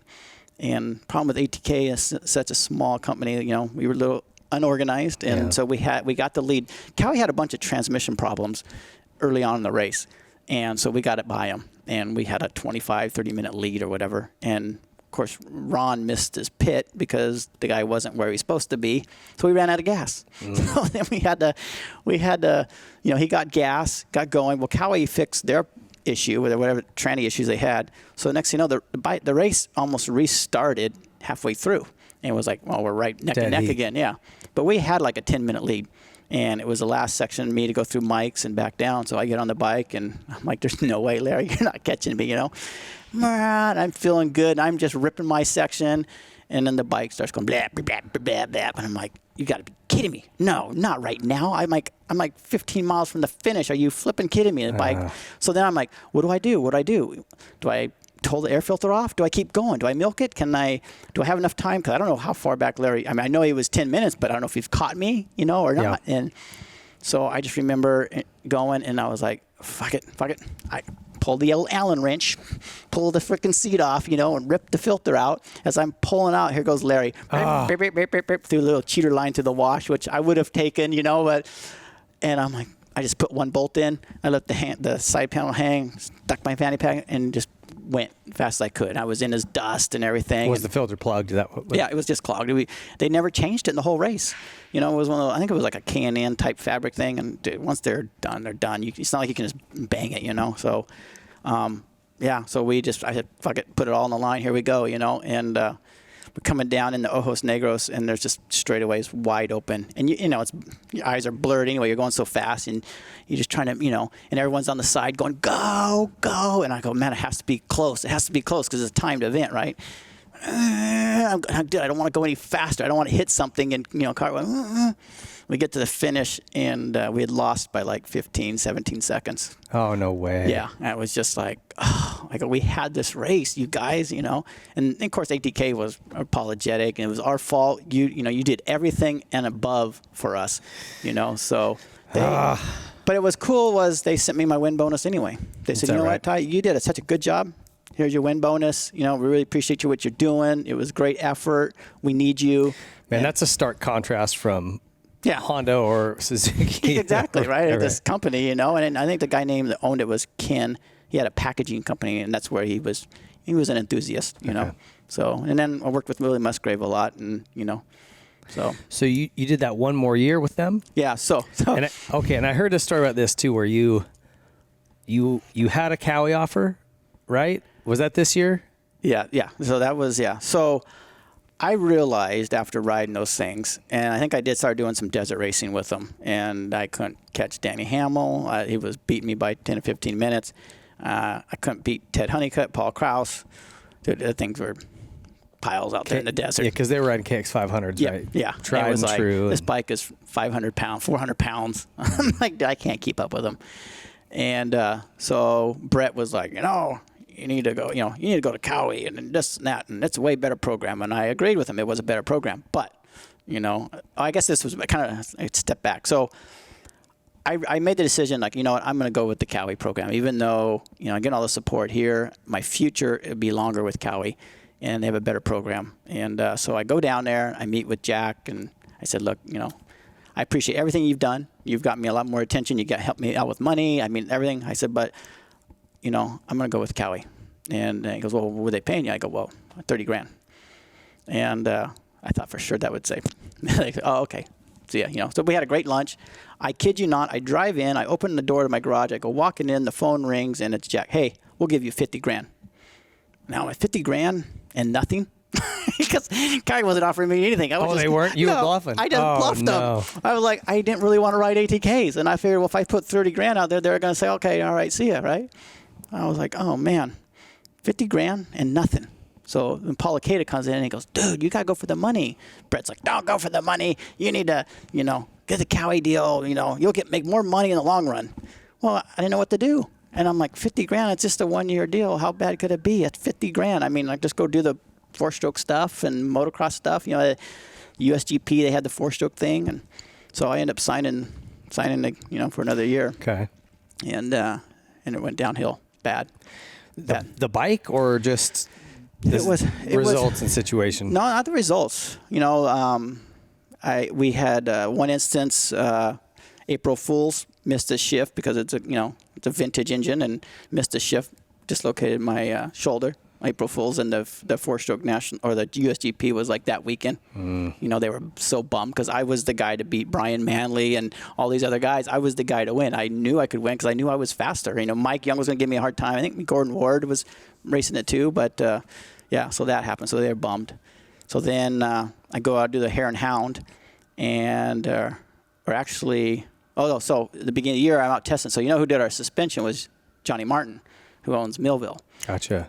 He was our suspension guy. So we were out testing in Lucerne, and we got some shocks from White Power. And he's like, hey, why don't you okay. So it's just him and I out there in vast Lucerne, and it was cloudy, overcast. And I'm out there riding this road, and I came across a car course, and I was like, oh, shit. And I wheelied it, and I hit, and next thing you know, I'm just like, and I'm just cartwheeling. And I land, and I'm like, oh, shit, what happened, And I'm like, why did I crash? Like, I didn't even see anything, And so I picked the bike up, and the bike drilled me. It hit me pretty hard. And so I go putting back to Johnny, and I'm like, dude, I'm so sorry. I don't know what I hit, And he's like, all right, just throw it on the stand. Let me throw it on the stand for you. And he goes and, the swing arm goes, it's like, what the heck? Broken. Yeah, the shock came apart. And I cut my eye really good right above my eyeball, just big old slice there, and my hip was jacked up. So he runs me back to Terry Cable, my dad's at, and my dad's like, what the hell? Let's see what's going on here. Show me that. Well, they had like two threads. The nut was two threads holding everything on. Remember, this thing didn't have a linkage, right? So there's a lot of pressure on that thing, and we're running big, heavy springs, right? And it just popped the nut right off, so I was out for a few weeks. And they had a guy named Steve Drew, and they were racing local motocross. Well, I remember Steve Drew, yeah. Yeah, so he rode my bike and crashed. And so they, I heal up for the next Hare and Hound, so they get my bike back. And I'm in my 8th place position. I'm trying to catch up, and I go to the biggest rock garden. And the bikes are good because, those were good when you went to the rock garden because they were heavy, and you could just floor it and pass guys, right? So I come to the rock garden, I start shifting. And next thing you know, bam, I'm on the rock garden. I'm like, what the hell just happened? And I get up, and I'm like, I'm just cussing. I'm so mad at this bike. I'm like, I don't want to ride these things, pieces of junk, And so I go to get my bike up, and the shock is like sitting there, and like I thought the bolt fell out. And I'm like, what the heck? Well, the casting broke. Oh. And so I wedge it up in there, and I get it in there so I could ride into the pits. I was about 1.5 miles out. So I come in the pits, and I go, hey, the shock broke. How are you not hurt getting off through a rock garden at speed? Well, I'm banged up, but nothing broke. You know what I mean? You're in pretty decent shape, but yeah, you're skinned up and everything. But it wasn't like I broke anything. Jeez. And what's the brand of the shock? Is it White Power? White Power, yeah. Okay. White Power. So I get into the pits, and Moriali's there, and I go, hey, fucking shock broke. And he's like, shock is fine. And we're yelling in the pits, And I'm like, I can't yell any louder. I'm just so pissed. And I go, look, and I pull it up, and his eyes just go, it's like, what the heck? So they replaced the shock, right? Well, I'm quick. I think, you know what happened? Steve crashed. He bent the frame. Now the shock's at an angle like this, and they didn't figure it out. It wasn't straight. So it was binding, and it just snapped the casting. So the whole second loop, I was done. I was tired. I lost all these positions. And so that didn't go so good. And then start to lose a little faith in the program and bike at this point. Yeah. So we had a tough year. I don't know if we did the 1,000 we did, and I broke my foot pre-running, broke a toe. And so I ended up right like a metatarsal, and I went to Dr. Feelgood, Dr. Martin, and went there for 3 days or 2 days or what it was, and went back down and I could at least race, Yeah. So we raced, and we did all right. It wasn't the greatest, we had other issues. Oh, I got to tell you a funny story. So Ron Greiwe. Yeah. Ron Greiwe. So he was my partner in Baja and stuff. Mr. 100 mile an hour. So we're pre-running in down there Mexicali area, and we're in the sand dunes and everything. And his bike had broke the belt strip. They always built the timing belt. Strip. So I'm towing him through the sand, right? He's a big dude, and he's like, he starts yelling, and I think, oh, he wants to go faster, right? Because it's hard to tow a 400-pound bike through the sand, right? Yeah. And we don't have sand paddle tires, and he's yelling, screaming, and hits the brakes, and whoa! I'm like, what, dude? I'm going, there's something coming out of that bike, and I'm like, what? And we look, and we have those, the spark arresters. They have the little disc and everything. Yeah, super trap. Super trap, yeah, super trap, yeah. There was aluminum coming out of the disc, and it was blowing all over. Hot aluminum. Hot aluminum. And I'm just like, you want more? But faster? Yeah, okay. And it was. We both looked at it like, well, how is this bike running if the piston is in the super trap? Oh my god! It was crazy. What was it? Just parts of the motor coming apart? Yeah, oh my gosh. The piston, I guess pieces of the piston. I don't know. I never even saw it. So we had to put my timing belt in his bike, and then he had to tow me out. You've got to be kidding me. Yeah, it was. Yeah, that was a funny story. I still have the super trap with all the aluminum in there. It was crazy. I show people, and they're like, how's that possible? I know. How did it run and throw aluminum You out? were probably seconds from grenading, huh? Oh, yeah. Yeah. And so, but yeah, so we did 4 more races, and then it was, I don't remember, because I just remember they were mad at me. I was mad at them. I put a lot of effort into it, and I just, the bikes were, that's when fuel injection was coming out, and they wanted me to ride this fuel injection bike. And so, Rex, there was a whole nother story with Rex, but Rex and I were buddies. I got him riding ATK and stuff. So I just told him, I said, look, I forget what it was, $10,000 or whatever to win the last Commotion by the Ocean deal. I said, put it on the line. I have done, bad results. Here, if I win this, you pay this. Because I knew I was kind of like, they were pissed, and they're like, yeah, we'll do that. There's no way you're going to win. And I'm like, okay. So Rex Staten and I would go down to Carlsbad for 3 weeks before and race the local Saturday motocross. Okay. Every time I go, one moto good, next moto bike DNF. It's the fuel injection. It's the hose melting next to the shock. It was always something stupid, right? And I'm losing confidence. Like, dude, I really want to win. But I went down there 3 weeks in a row, and they gave me my race bike. And, of course, they didn't think I was going to win, and I pulled off the win. And you did? Yeah, I pulled off the win. I think Fowler was tough because Fowler was riding XR's Honda at the time. I think Mike was there. I mean, there was fast guys, and I pulled off the win. I don't think I went 1-1, but I think I went 1-2 or something like that, and I pulled off the win. And so now it's like, my control. Now I have the race bikes, and I have the box fan, and now give me Where's this check? Because so what happened was they quit paying me my salary. That was the thing, that the $50,000 that I was promised, they quit paying me. I wasn't getting my money. And so I was like, look, I got the box van, the race bikes. You give me the $30,000 that you first offered me, and we'll call it a deal. I had to get a lawyer, but they, that they came up with the $30,000, and they didn't not pay me, but they owed me like $15,000 or something like that.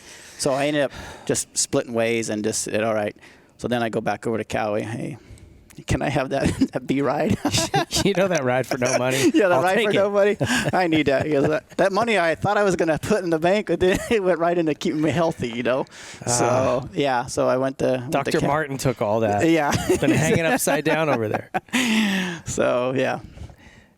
Jeez. I didn't know any of that about ATK, how that went down. Yep. Yeah. Bummer. Yep. So after I left, it kind of just, and then Ken's packaging company wasn't doing so hot. So then there was cutbacks, and, Willie Musgrave was, people don't realize he was really good. He organized that place, and he was a good guy. And then Mike Dowdy, he was the electric fuel injection guy, and, he was good. He was, it was pretty cool. But that was like we got to be the first fuel injected bike, and that was their thing. But it was kind of like hodgepodge, pull this off your computer, mount it to the bike. You know what I mean? So I would be scared, right? Like, did you ever question that this thing was going to grenade off a jump? I questioned all the time, but because it's not made, for vibrations and stuff like that. Even this day is kind of sketchy, but back then it was really bad. Yeah. But they were proud of themselves because they had the first fuel injected, bike, motocross bike, blah blah blah. So.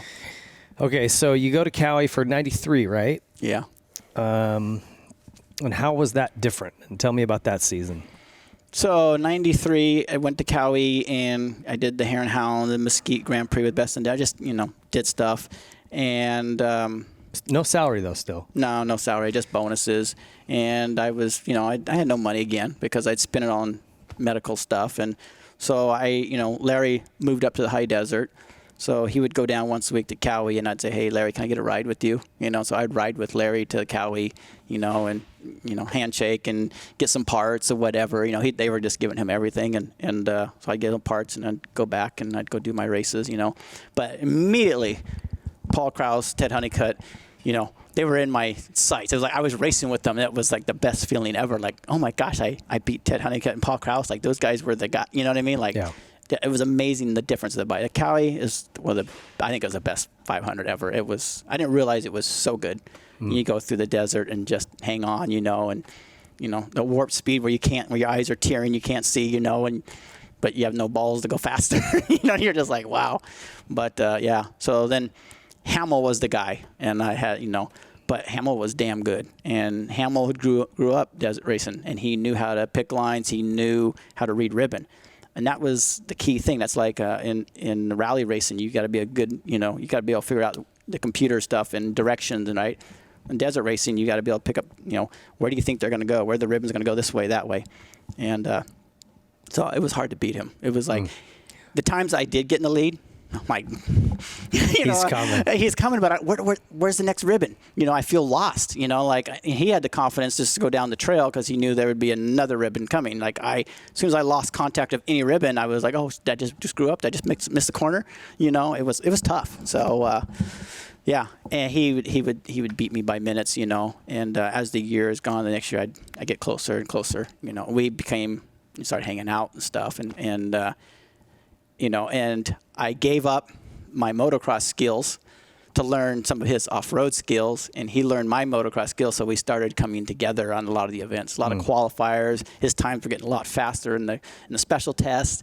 They were getting closer to me, but my times were getting closer to him in the Hare and Hounds, and we had some good battles, and, But we were the shit when it came to team races. Nobody was going to beat us, hands down. There was like I was the next guy.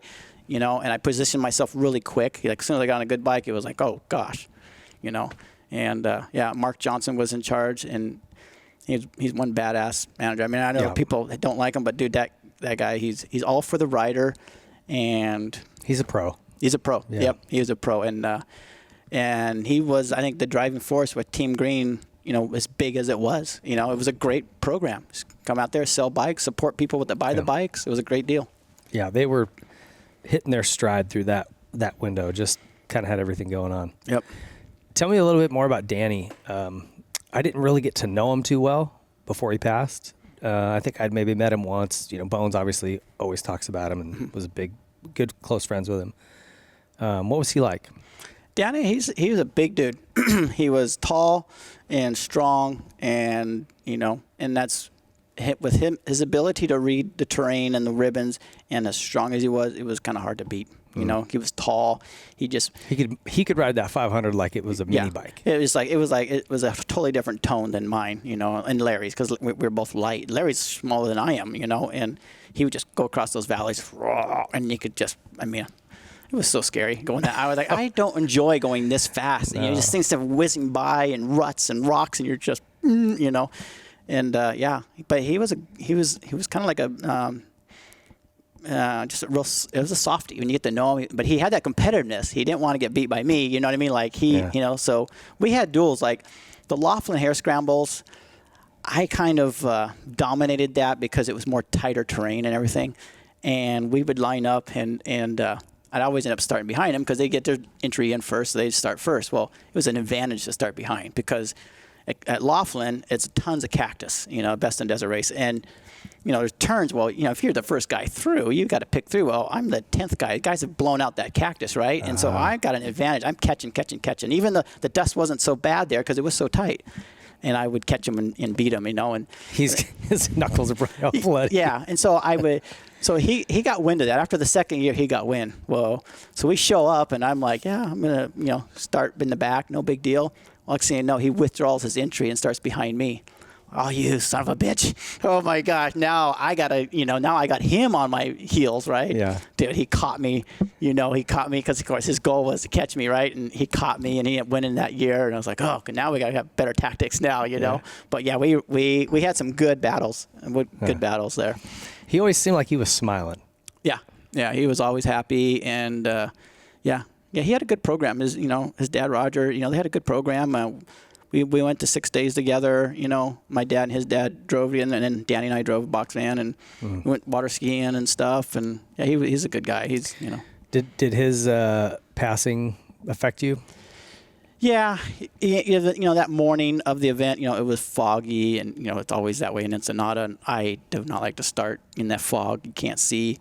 And it was one of his last words was like, "Hey, next year you're starting."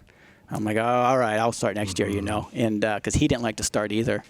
But he, and we didn't have lights, on the bikes, because it wasn't easy to put on, and I think that was, the culprit of not being able to see. You can see a light, you can see it forever, right?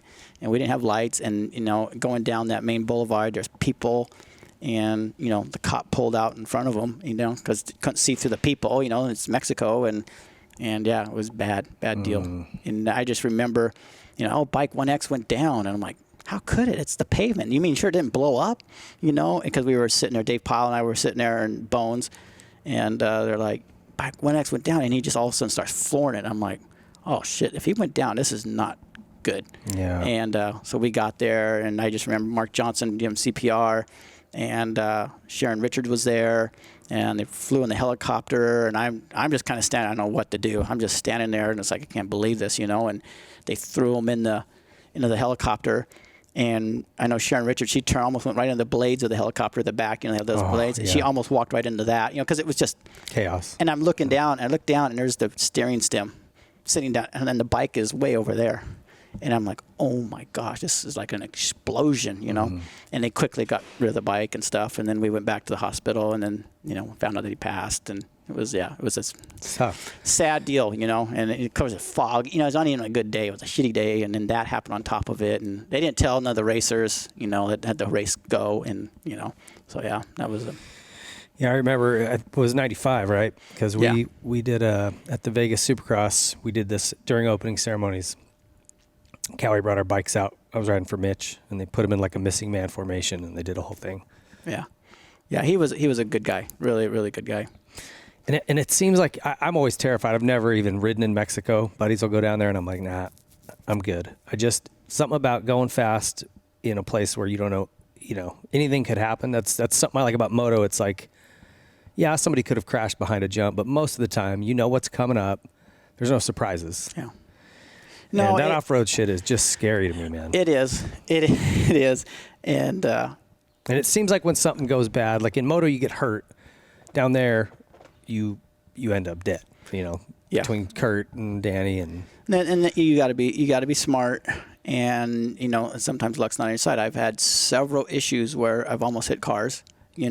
And you just start getting the norm. You start getting used to their rules and how they, but again, it can still bite you, when I was riding ATK down there, Rex and I, we were coming out on the crossover road to the beach, and we're cruising, and on this road, and sun's kind of in our eyes, and there's this meadow and these horses out there, and we're cruising. All of a sudden, this horse jumps the fence and runs right in front of me, and you're like, my heart's like, I'm holding my breath, like what the hell, and he's going into me, and he's like, his hooves are like kicking at my bike. And I just remember putting my elbow on his withers there, and I'm just like balancing, going, okay, these are the seconds before I die. Like, not die, but you're going to eat shit big time, right? And I'm like, do I let go of the bike now? Like, it was like, and Rex pulled way back. And then it, like, I don't know, spooked or something, and it took off and went back over the fence, And you didn't crash or anything? I stop and I go, what the heck was that all about? And Rex's like, oh my gosh, I can't believe it. Like, it was the most craziest thing, It's crazy things happen in Mexico. Yeah. But that was the topper, but yeah. Johnny Campbell told us a story when he was on about, I think he was just pre-running or something, and he got held up at gunpoint. Oh yeah, that was right after we pulled out, yep. Stripped him down, took all his stuff and said, walk. And he's like, oh man, I'm about to get shot in the back of the head right now. Yeah. And they just stole his stuff and whatever, but. Yeah, because they have a lot of cattle guards there, and you cross those cattle guards sometimes at 90 mile an hour. And for the life of me, I always think, man, if they put a fishing string across, it would just decapitate you instantly. You would never even know it happened, And I always freak myself out. So every time I go to cattle-cross, I put my head down so at least it wouldn't cut my neck off. Maybe my chest would help hold it up. But yeah, it was it was freaky things. And the animals just appear out of nowhere. You always got to expect unexpected. Any other crazy moments at speed like that? I mean, other than the horse one you just told. Yeah, I had an issue with. I think it was the following year when they put me on the A team. They put me on the A team, and it wasn't so much an accident deal there, but my chain snapped. And so I get on the bike. First year, I'm on Danny Hamill and Larry Rod, because I was always a B rider, right, the B team. Then I got to go on the A team. I'm like, yeah, now all the pressure's on me. I can't screw up, right? They've won the 1,000 how many years? I can't screw this up. I can't wad up. And, I do the first loop. Everything was clean, perfect. Give it back to Danny. He comes, does his loop, gives it back to me. I go do my loop. Well, now we're in the trophy trucks. The top of about 4 or 5 fast trophy trucks have gone by, so we got to pass them. And I'm just like scared. I'm like, dude, how am I going to pass a trophy truck, And so I get by a couple because it was tight areas, I get by them. So we're going down Matomi Wash. And I'm chasing this truck, and I see his mirror. Like, I'm riding that hump, and I'm like, hey, you got to look in your mirror and see there's somebody, because I can see the driver, right? And it's so twisty, it's hard to just go right around him. And I was following him. Finally, we came to a big rock section, and he slowed down, and I zipped by him. And I was so mad. I go, take this. Brah! And I downshift and just roost it, right? And like, what's it going to do to a trophy truck, right? But it felt good to do it. And I go to grab next gear, and I missed a shift. Grab another gear. What the hell? I can't miss 2 in a row. I look down, no chain. I broke the chain. Oh, jeez. And I'm just like, oh, fuck. What am I going to do? And we had the helicopter. Mark was in the helicopter. And so I pull over, and I'm like, oh, my gosh. I don't know where the chain's at. And I end up pulling the bike over, getting the chain. Mark, he sees that I'm not moving, so he lands the helicopter, right? And this is where the chain breaker from heaven comes, right? Sharon Richards asked me to ask you this question. Yeah. Has he ever gotten a master link from heaven? I'm like, there's got to be a story to that. So he's up on this bankment about 60 feet up, and he told me to put the master link tool in my fanny pack, which I didn't do, because I'm like, well, how many times you break a chain? You know what I mean? Like, they don't break, and my fanny pack was full of stuff already. I left it out, and I was like, oh, I cannot believe this is happening to me. Mark's going to kill me. He's going to kill me, So he's like, hey, Ty. And I look up, and so by then, some guys had come over or saw the helicopter flying. They were down about a mile. So they said, what's going on up there? So they started riding towards me. Mark takes the chain breaker. Well, there's 2 pieces of the chain breaker, right? The threaded piece and then the main body. Yeah. He didn't have them together. So he goes, here. And he throws them over the cliff. And I'm watching them, and then they're separating, and I'm going. And then they land in the sand, and bloop, they bury themselves. And I'm over there. Oh, jeez. You're right in the middle of the race, right? And I'm trying to find the sneak, and I can't find it. And so these guys come up and goes, what happened? I go, I broke a chain. He goes, oh, I got a KDX 200. You can have the chain off of it. I'm like, KDX 200. I go, we got like 1542 gearing. That ain't going to fit, a KDX 200. So I'm like, okay, go get it. Let's go get it. I'll work on this. So I got the chain. I got the thing, and I didn't have the chain breaker, but I was pounding the links, and I was going to figure out how I got to master link, so I had to get the link out of there. And I'm working on it. They come up. And so I'm like, okay. He goes, well, we'll put this on. I said, all right, here, you go try to pound that link out. I'll put this chain on. So I put it on there, and I'm like, holy shit, it fit up perfect. Put the link in there, clip, had the perfect play. I didn't have to adjust it, nothing. Got on the bike. I'd only down 10 minutes. Still had the lead. No way. Yeah, it was unbelievable. It was unbelievable. You cheated. No, I didn't cheat, because I didn't see the tool go into the sand. Like, I couldn't find it. So, yeah, this guy gave us the chain. So he was chainless. He ended up staying out the whole other day to get help, to get him out of there, because he was about, it's about 30, 40 miles in. And, did you ever find this guy to thank him later? Yeah. Okay. Yeah. So that saved the whole race. I mean, that was a big pivot point. And so I got to the next got the next gas pit. Everything was good. We took it all the way up to San Felipe. Then that's when we were the night. So we changed ignition, chain, everything. But yeah, Mark Johnson, that's how cool Mark Johnson was. He gave him a whole ride the following year. Is that right? Yeah, we're going to pay for all your entries. We'll prep a bike for you, because you say, I mean, that don't happen nowadays, And that was really cool that, their efforts and all that. And they showed up at the awards thing. We were doing our awards, and they show up in their gear. Yeah, we just got out of the desert, But it was a cool That's deal. cool, man. But yeah. So that was 93? Probably 94 when that happened, yeah. Okay. Or no, it was 90. Yeah, 94, yeah. Okay. What was the toughest part about making that transition from track racing to off-road? The endurance stuff. Yeah. The endurance stuff it's you got to train differently for it. Motocross is, quick reflexes, and it's explosive, and off-road is not, you can't maintain, And so when I was at Cowie, they wanted me to go back and do GNCC, and they wanted me to do these other things. And I'm like, oh, okay. So I want to say, 93. So they sent me back to Ocala, first GNCC. And how'd that go? And I'm like, yeah, Scott Summers. You look at Scott Summers. You look at that big pig that he rides. You're like, dude, I got you, dude. I'm like, oh, you might be fast, but dude, you're on a 600 through the trees. Come on, And dude, he set me straight. He was a savage on that dude, thing. he just boom, gone. Yeah. My tongue's hanging. I thought I was gonna beat Larry. Larry kicked my ass. I think I got 10th or 8th, and I felt bad. Like I thought I was gonna go there and kick ass, and I just got my butt handed to me. And Larry's after the race having a beer, laughing. I'm over there by the rental car, all cramped up, puking, blister.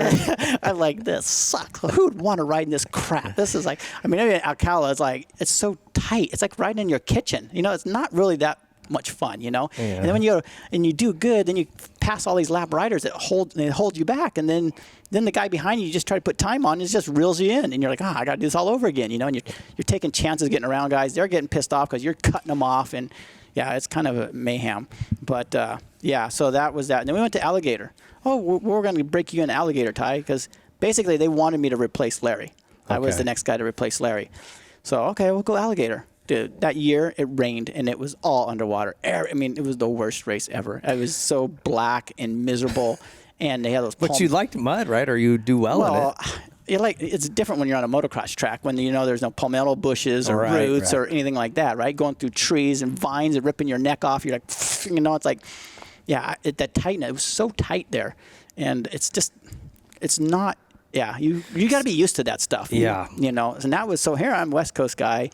And it was just a miserable day. And I finished it off. And so I got my butt handed to me then. And then, Danny was killing me in the desert. It was like I was making no money. Where do I fit in? Yeah, that's exactly. Yeah. I was like, at the end of the year, I was like, dude, where do I fit in? Like, I need to get some of a salary. What can I do? Like, I can't beat Larry. I can't beat Danny. I beat Larry here and there, but, And Larry was a fun teammate and stuff, but yeah, it was kind of like, we'd go to races and Larry would go, oh man, my wrist, man, I don't know what I did with it. It really hurts. And I'd be like, okay, I got you today. Yeah, what's up? And he did freaking ride, a hero ride. I'm like, hey dude, what happened to your wrist? Oh, just start BSing me, right? I'm like, all right, we'll play this game, We had a lot of fun. And, so anyway, the end of the year, I realized, dude, I can't make any money because I'm not the best at anything. Yeah. So I wanted to go, well, if I do the Enduro Series, Cowie doesn't have anyone to do the Enduro Series. So Jose Gonzalez was the guy in charge, and he came from the moto side. And so I presented my deal. I said, hey, look, I want to do the Enduro Series. And he laughs at me. He goes, dude, you're not going to beat Suzuki? They've been doing it for 7 years. They had been winning it nonstop. Who were they using to win that? Steve Hatch. Oh, Hatch, that's right. Yeah, Steve Hatch, and then did Rodney Smith come over and do that? Rodney did a couple Enduros, but he's more of the GNCC guy. Mm-hmm. Gosh, who was it? There was another guy that they did. Randy Hawkins. Hawkins, that's who it was. Okay. Yeah, Randy Hawkins. Yep. And so yeah, and the conversation didn't go well. And I was like, I'm like, I want to do that, and they just laughed at me, and they said, there's no way in hell you're going to win that. And I said, So now I'm kind of getting this negotiator. I go, tell you what, if I win the first few rounds, then you send me to the rest of the series. And they're like, sure, we'll do that. I go out and I win the first 3 rounds. Like, hey, guess we're going to Georgia, aren't we? All 3? All 3, dude. Just killed it. Better than I thought I was going to do, right? And so, yeah, I went to Georgia, and, that was a whole nother learning. Going east was a complete new learning experience. So yeah. So this is the thing about off-road, and I don't pretend to be an expert in it, but I've done a GNCC at Palatka, Florida. Mm-hmm. I've done works races out here. I did Havasu and what was the one up by Reno? It was a motocross track. Oh, yeah. But Honey Lake. Yeah. Anyway, and they're just worlds apart. GNCC and works are like totally different things. I don't think, the guys winning GNCCs could just show up over here and win works and vice versa. It's just different. Yep. So where does Enduro fit into that? So Enduro is kind of like GNCC, but it's timekeeping. So you have a computer on your bike. You have to have averages through certain sections, and you got to maintain that average. So certain sections will be easy. So you're looking at your computer, and your computer will tell you if you're hot, it's blinking. You got to slow down. You got to come in on your minute. And then there's possibles, like different speed averages. There's possibles because a check has to be at the top of a minute. So there'll be different speed, averages with different possible speed. If at 27 mile an hour is different from 24. 24 is like every 4/10 is a possible check. Mm-hmm. So yeah, you got to think. So there's some navigating and it's calculating. Yeah. So when you go through a check that can't be a check for 3 miles, so then you haul ass for 3 miles, and then you stop and okay, where am I at? Then if you're early, you just rest, and then you take off on your time, and then they'll run you through a section. Usually you can't, and then they test you that you can't keep up. You know what I mean? Okay. So there's all these little games, tons of games in that. You can like go a little bit early. If you think there's not going to be a check there, if you know the area, there's not a check, I'm going to go down there. And that's another 100 feet further up when you take off, right? It becomes an advantage when you get late. Yeah. And so, yeah. So you just figured that out early? No, I didn't figure it out early. I learned, Larry, I rode a lot with Larry. And that was another race we did after... No, it wasn't. It was the following year in Florida. There was a local guy that always won Cetra, and he won that race forever, right? So I show up, and Larry, and I think I did the Supercross, I did Ocala, the Alligator, I did the Supercross. No, it wasn't the Supercross. Maybe that was Saturday. Yeah, it was one of them. But we did this Enduro, and so I'm riding with Larry. Larry's kind of doing the timekeeping, and I'm just behind. Well, we come to a check, and Larry pulled over, and never, I didn't see him, so I just kept going. And I was like, where did Larry go? Shit. It's been a long time. I haven't seen Larry. Is he behind me? Dude, he's hauling ass, right?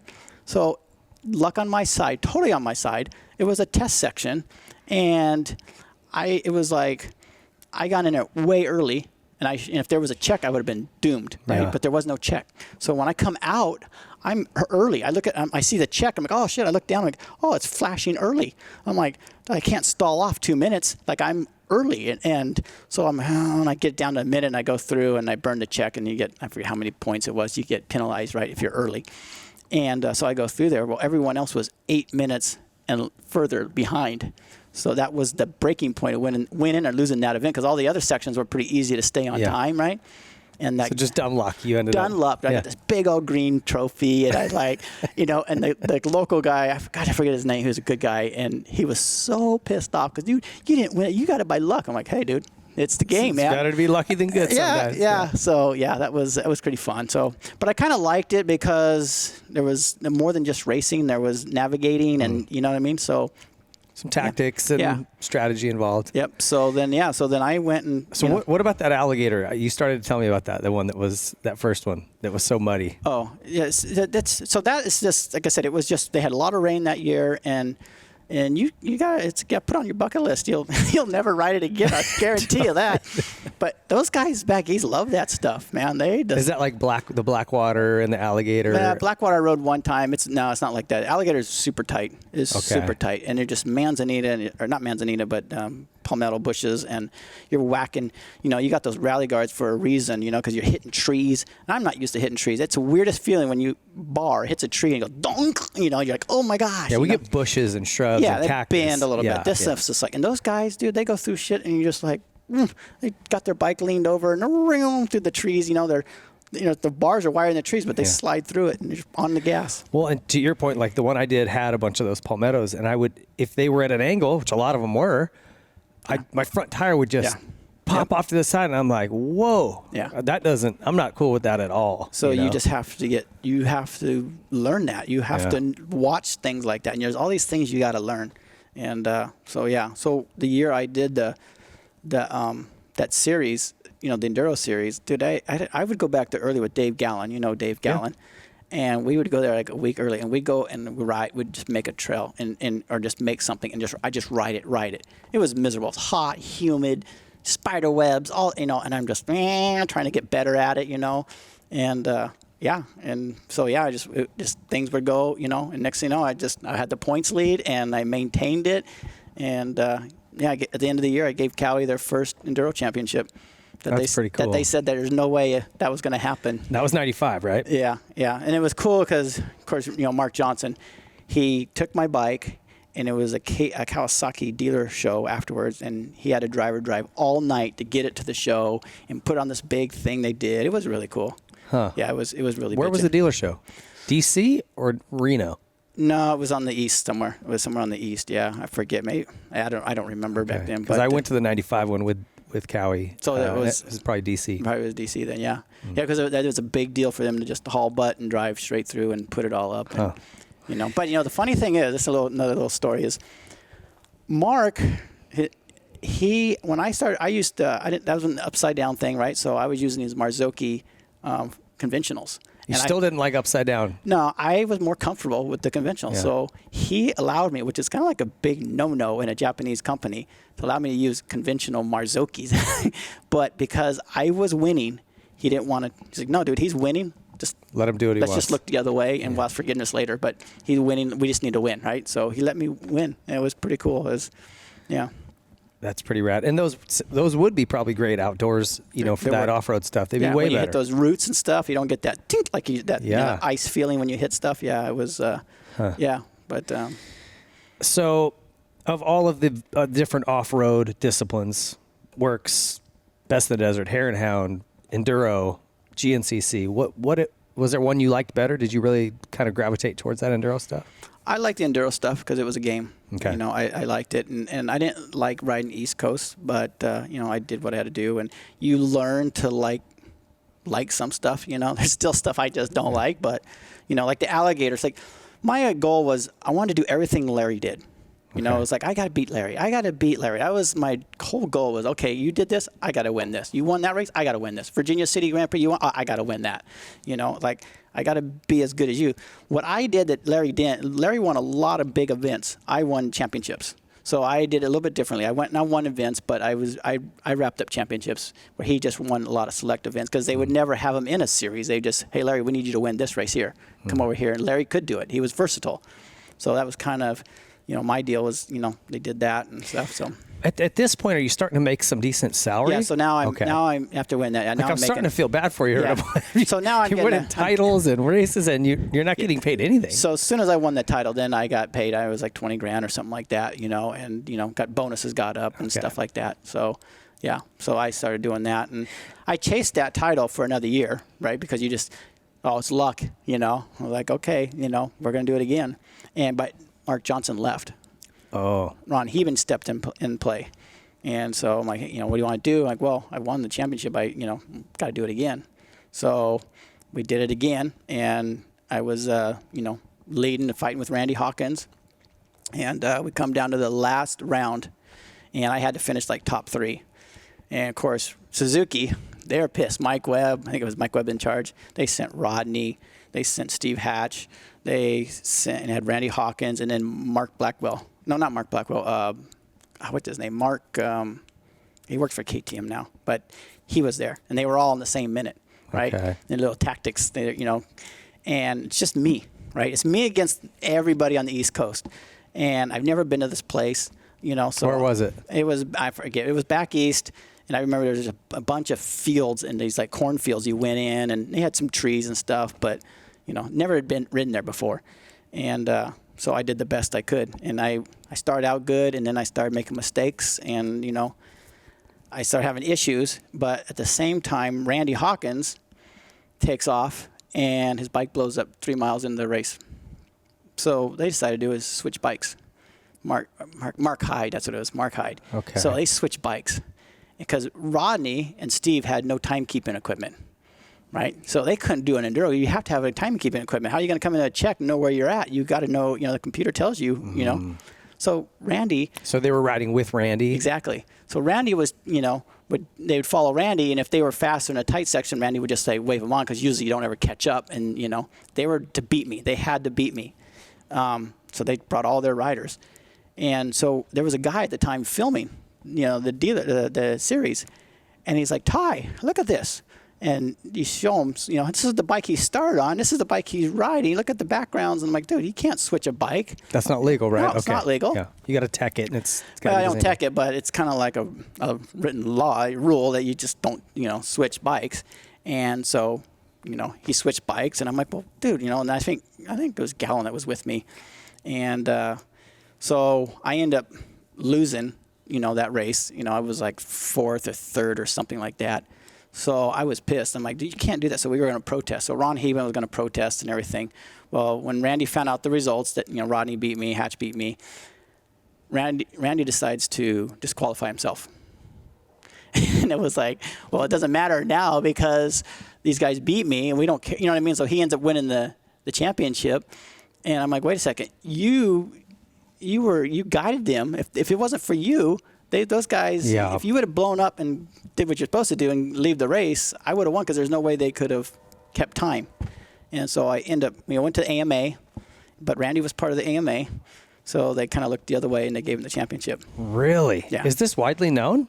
It's widely known to me. I tell everyone because I was pissed. I'm like, that's bullshit. Like, dude, you freaking cheated, and we got video, we got proof of you switching bikes, and they just looked the other way and gave him the championship. So how many championships he's one shorter. I'm one more. Wow. But yeah, it was kind of a crappy deal. I was like pissed. I'm like, I'm never doing that series again. Screw those guys. But so anyway, so the funny thing is, the following year, I end up being teammates with Randy.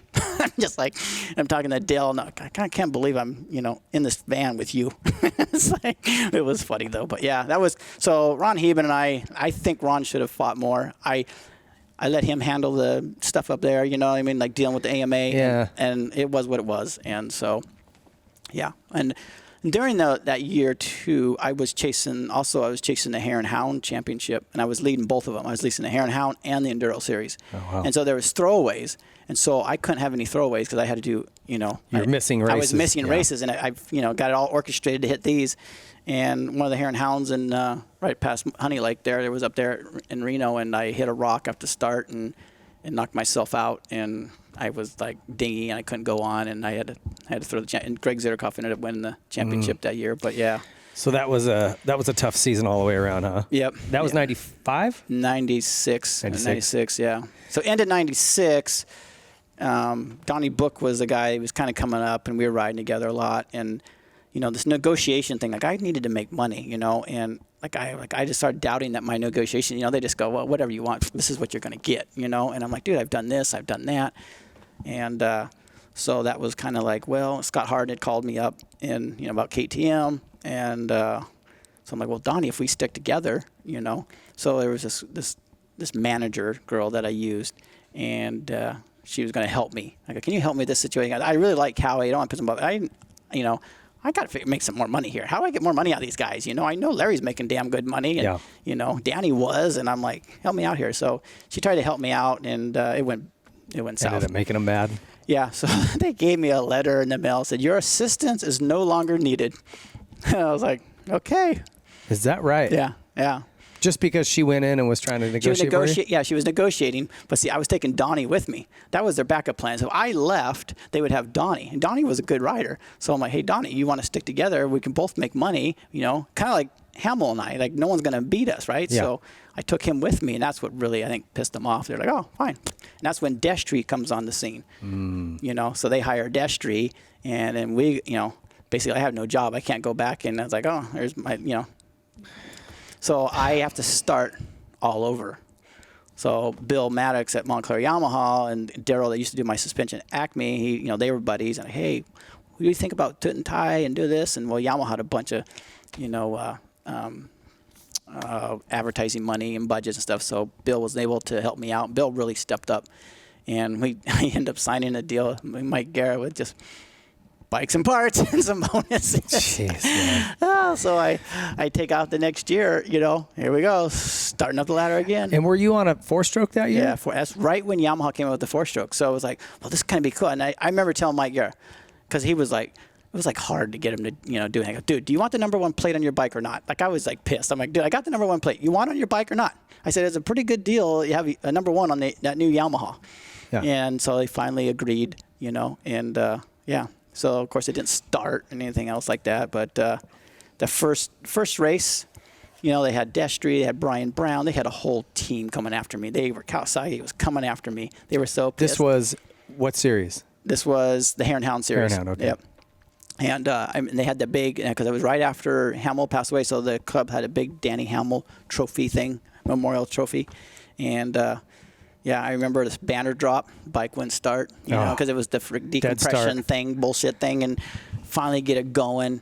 And I'm 70th of the bomb, and I come in the first pit, and I'm 8th. And Johnny and a couple guys were ahead of me, and they were shocked because I was so far behind. And I just kept going and going, and I just started passing guys. And that was motivating me, right? Now, like, oh, shoot, this could be possible. And I remember catching up to Russ Pearson, and I kind of caught him off guard, and he does the little look behind and whiskey throttle, like, well, okay, I'm going to throw dirt. Now you caught me. Now I'm going to go faster, right? And I was pissed. I'm like, dude, I just worked my ass off from way back in the dust, and you're going to fuck with me now? No, dude, I'm not having it. And we were going, and I remember just coming up to him. We come to this drop away thing, and I see ya, dude. Like, I had no time to mess around, dude. And he was pissed, but dude, it's like, I warned him. I revved it up, dude, get out of my way. I'm like, oh, you're going to play with me. Boop, see ya. Yeah. And then I just kept my hammer down. And his brother, Nick, was leading the race. And I finally caught up to him, but I thought I was going to be out of time because we're in the rock section there. They kind of go through, and I knew the finish was any minute, like any second. And I'm behind him. I'm revving that thing up because I know that has to mess with them, right? And we're trying to follow the ribbon. And I'm like, ring, ring. And I'm looking around like, okay, well, we came to this one section, and the course turned left up this canyon, and he missed it. He throws his head like that, and I go, oh, what? I took the inside, and that was the race right there. Because we went up, it was single track right to the finish, So that was like a high moment for me because I just signed with Yamaha, and Cowie got all their guys to beat me, Destry, Brian Brown, all these guys, and I just waxed them from blast and caught them all. And it was a good thing for Yamaha because big win, so it was fun. Would you keep those bikes, as far as the engine goes, pretty stock? That was really stock because probably wasn't much for. We didn't even have a big gas tank. I had to use this WR thing that was a prototype that we had threw on, but as Destry and Brian Brown got faster, I needed more power. I couldn't keep up. Because that was the 400, right? Yeah, it was the 400. Yeah, and I knew it was slower, but it was what it was. Yeah. So yeah, and those guys got faster. Destry got faster. And yeah. But I'll bet that 4-stroke was nice, on the hard slick, and where you needed good traction, huh? Best in the desert races when it was high speed roads. It was good. Johnny, he had that 650, and he would motor us on top end, but we could outride him in the tight stuff by far because our acceleration was so much quicker. And we had good races with Johnny, And John, even in Mexico when I was on Cowie, dude, I felt bad for him. Dude, there's no way you're going to keep up with this Cowie, But in the best in the desert, it was in his favor to win. Yeah. But he seems like he'd be a good guy. Maybe I'm reading him wrong, but he's just such a nice guy. Seems like he'd be a good competitor, but he's not going to do anything dirty. No, he'll never do anything dirty. Yeah. He was a good guy. They might bend the rules, but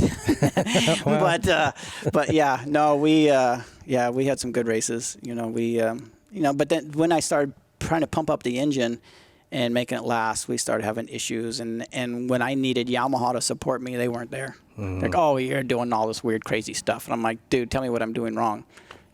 Help me out here. I needed help, and I couldn't get the help. It's crazy. They wouldn't, you're going out and winning.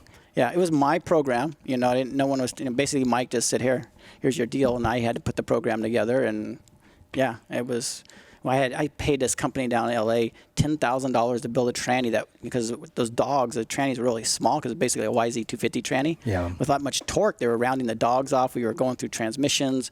It was like, dude, I got to get better tranny, and I just no help, so I had to go do something, you know. Otherwise, at that level, everybody kind of, how racing goes. Everyone gets faster, faster, and faster. So, yeah. And you guys, did you ever try like cryoing them or treating them to get them to harden up? It didn't work? Yeah. So, yeah, I had a guy to cryo. I fit the guy, I forget. Yeah, I'm sure you know the guy, but he was in Paris, and he cryoed them, but he didn't realize they were sintered metal gears. And so I drive all the way to Idaho, not just to Lucerne, 15 hours to Idaho. I get out of my truck, and I go ride the bike, and bring, all of a sudden the tranny's gone. And, the cryo gear didn't work too hot. I guess on sintered metal, you have to cryo it another 24 hours, and you thought it was regular steel. So, oops. But whoopsie daisy. Yeah. Did he pay you back gas money for that? No, it was just like, okay, But yeah. So you still in '96, looking back at that, you still won the Baja 500, Vegas to Reno. So you're still winning stuff, even though that season seemed like it was a little rough. 97, that was when you were with Yamaha? 97 or 97, 98, I think. 98, okay. Yeah, 98 I signed was, Cowie was good. Like I said, Ron Heben and I didn't see eye to eye. I always wanted to cut back this, that, and we didn't really. And I remember Ron Heben, the Yamaha mechanic, jokester, laughing, making jokes. He was funny as hell, at the Supercrosses and stuff. That's what I remember. And then he got this position, and I'm like, dude, you're kind of a jerk. Like, what the heck, But I guess management positions do that, like Reed Nordine, I do tons of endurance testing for Cowie, and a little side story is I used endurance testing to get ready for Ocala. And, so it was 3 weeks of just, and I'd bust my ass. And then I went to Ocala and I would kick ass and the 1 year I should have won. Last year Mark was there. I should have won. It was Guy Cooper and I going for the last lap. And I swear I was nothing but half a mile from the finish, and the wheel came apart. The rear wheel came apart and locked the bike up. And you were leading? Yeah, I was leading. I had it won. I figured it out. It's like, dude, I'm going to go for it. And my training, everything, and I felt like accomplished it. And Guy Cooper was Guy Cooper, and I had beat him. I'm going to win this, and because this is why, because I didn't have a sprocket sponsor. I was using OEM sprockets. Well, they're soft. Well, they never checked them. And Larry and Danny had Renthal deals. I didn't have no deal, so mine didn't get checked. The sprocket bolts came loose, and I sat there the whole time in a 3-hour race, and then I hit something, and fing, it just snapped the hub. Grenaded. Yeah, grenaded. So on 98, you were on the Yamaha. Is that what you're saying then? Yeah, 98, I was on the Yamaha, yeah. Won the Hare and Hound Championship, Best in the Desert Team Championship. Mm-hmm. It seemed like every year, pretty much, you got something done, even if when there was bad, stuff. National Enduro Champion in 99, still on Yamahas that year? Yep. So did that support improve, or was it still through Montclair? It was always through Montclair. Okay. It was always through Montclair. But after the second year, Mike, I was like, okay, you proved yourself. We'll give you an in-house contract, So I made some money there. Okay. And so I wanted to, still on the 400. No, so I had my own program. So I would ride the 250 where I seen it was an advantage. So I'd ride Enduros, I'd ride the 2-stroke.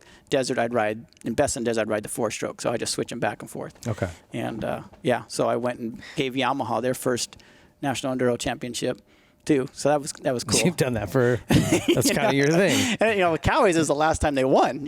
Still to this day. To this day, yeah. But my goal was to beat before Randy, because Randy was there at Yamaha before me for a couple years before. So I was like, all right, this is my payback. I'm going to beat that. I'm going to get this championship before you. You were hired to get this championship. That's all you do is do Enduros, right? So I'm like, I'm going to beat you to it.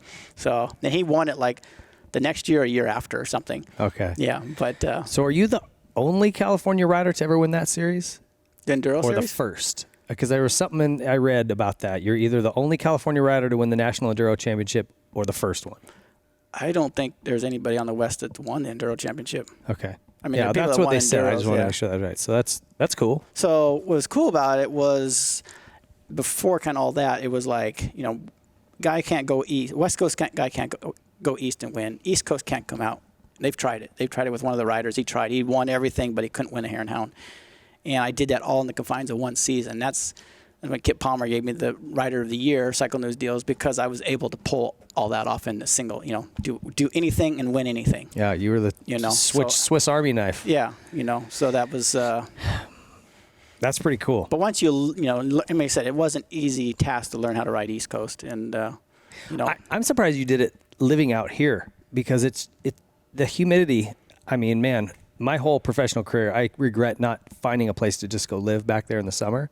I'd stay a couple weeks. Like I stayed with Ricky once, and I stayed with Brock Sellards quite a bit, but you can't just adapt to the humidity. No. Not even in a few days or a week. It's miserable. It's so, I don't know how those guys live in it. You're always wet. It's miserable. We would go out when I was with Cowie, when Mark Johnson wasn't part of it. Danny and I would go to Loretta Lynn's, and then we'd go ride out in the back for training.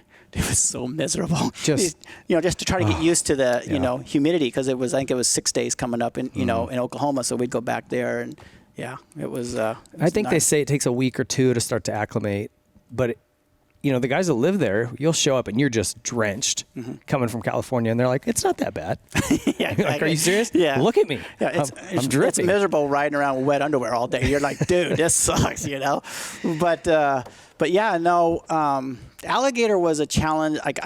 The Alligator, and going back to that, I really wanted to win that, because Larry had won it, so I had to win it, And one year I finally won. I'd finally beat Randy Hawkins, and I was so stoked, And I get back to my motel. I get this phone call and says, hey, dude, where's your scorecard? I go, I don't know, the last section, it fell off. I mean, if you ride the Alligator, you understand. How does anything stay on the bike? I mean, you're going through bushes left and right.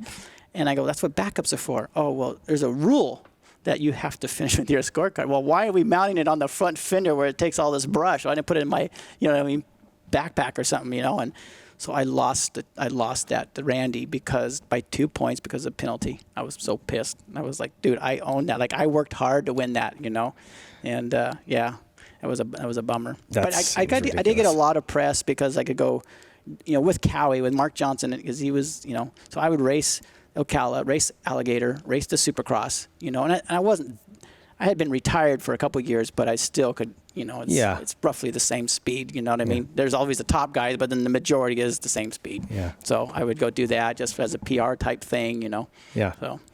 Hey, let's take a quick break. We'll be right back to wrap up. Stay tuned. This is your TLD Timeout. Attention all my college comrades. The summer sun is just around the corner, and you know what that means? The water gets warmer, the skin gets darker, and the hair gets pubier.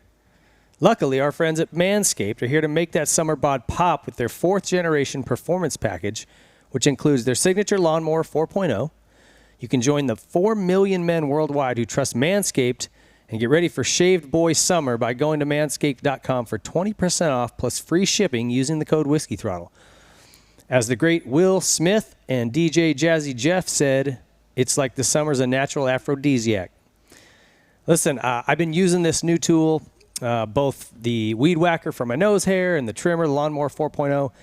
These things are awesome. It's almost impossible to cut yourself. And if you've ever taken a nick out of your nether regions, you know how important that is. Because let's just be real. Nobody likes the hairy guy at the beach, right? Like, it's gross. It's time to bundle up with Manscaped Performance Package 4.0. Inside this package, you'll find their Lawnmower 4.0 trimmer, Weed Whacker ear and nose hair trimmer, Crop Preserver ball deodorant, Crop Reviver toner, Performance boxer briefs, and their Shed travel bag to hold your goodies. First off, the Performance Package 4.0 includes the Lawnmower 4.0. This trimmer was designed with summer intentions in mind. Their 4th gen trimmer features a cutting-edge ceramic blade to reduce grooming accidents thanks to their advanced skin-safe technology. The Lawnmower 4.0 has a 7,000 RPM motor, a new multifunction on-off switch, which you can engage a travel lock, which is super nice if you've ever gone through security with something vibrating in your bag, ladies. And gives you the ability to turn the 4000K LED spotlight on and off when needed for a more precise shave. Did I mention this trimmer is waterproof too? Both pool and beach party approved. Manscaped even has you covered with their signature crop mop ball wipes for any, dare I say, spontaneous decisions. Want to take it up a notch? Manscaped Shears 2.0 is an all-encompassing nail kit to tackle those gross sandal nails you might acquire. Seal the deal with Manscaped's liquid formulations. Before heading outside, use Crop Preserver Ball Deodorant to keep you on your game in the heat. For any on-the-go ball sweats, freshen up with Manscaped's Crop Reviver and hop back into the mix with confidence. Manscaped even threw in 2 free gifts to their Performance Package 4.0, the Manscaped Premium Boxers and the Shed Travel Bag. Bring your comfort in boxers to another level. So here it is. Get 20% off plus free shipping worldwide with the code Whiskey Throttle at manscaped.com.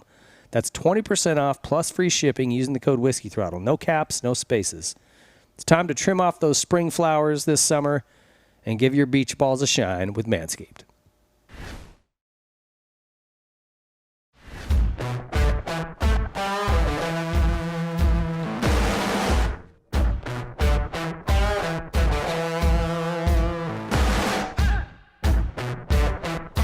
Dunlop. There is a reason every AMA championship in the past decade was won on Dunlop tires. They are the best. Choose the best performing tire and a brand that has never wavered in their support of our sport. Choose Dunlop. Pro Circuit. Pro Circuit products are designed with one goal in mind: winning. Through passion and hard work, Pro Circuit has operated the most successful 250 team in the history of the sport. They use that same formula when developing exhaust, engine, and suspension parts for every brand. When only the highest level of performance is acceptable, trust Pro Circuit. Since 2009, Seat Concepts has been dedicated to making the best aftermarket seats. More comfort, more grip, more riding.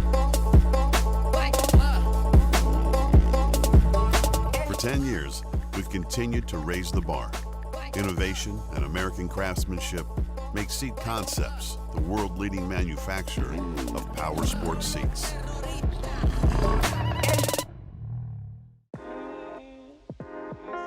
Something from nothing. That's what Nihilo Concepts is about. It starts with a spark, an idea, a concept, which leads to a design, and finishes with engineered excellence with the highest quality products created with durability in mind.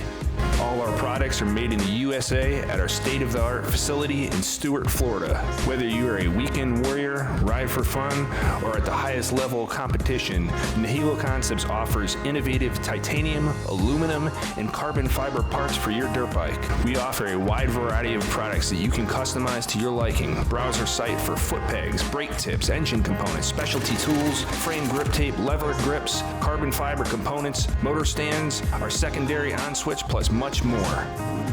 Head to NihiloConcepts.com and see for yourself why factory teams like Red Bull KTM, Rockstar Husqvarna, Troy Lee Designs Gas, Orange Brigade, Club MX, KLM Gas, and some of the fastest riders in the world choose Nihilo Concepts.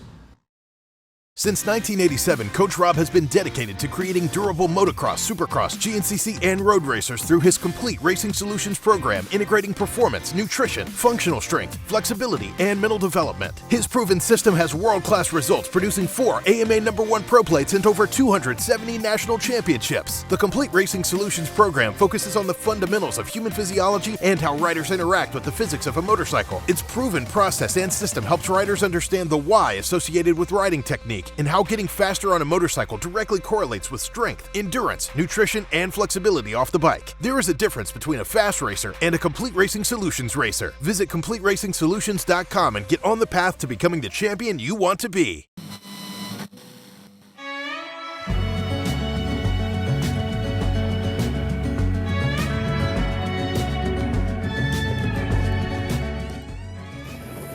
Specialized Bicycles.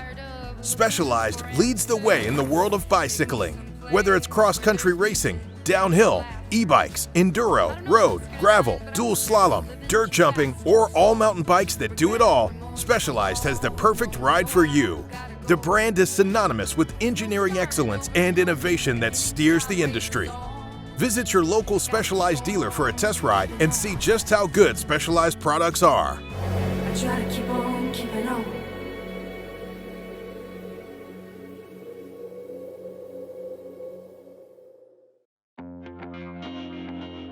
OGO Power Sports. OGO has perfected the carrying case. Motocross gear bags, helmet bags, boot bags, hydration packs, backpacks, and travel bags, to name a few, have all been meticulously engineered to maximize space and surpass durability standards that would make NASA proud. Simply the best, OGO Power Sports.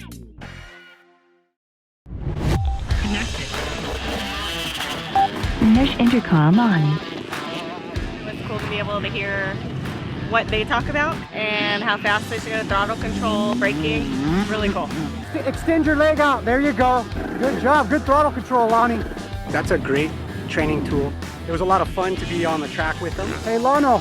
What? Can you pull off over here when you get to me and your brother? Okay.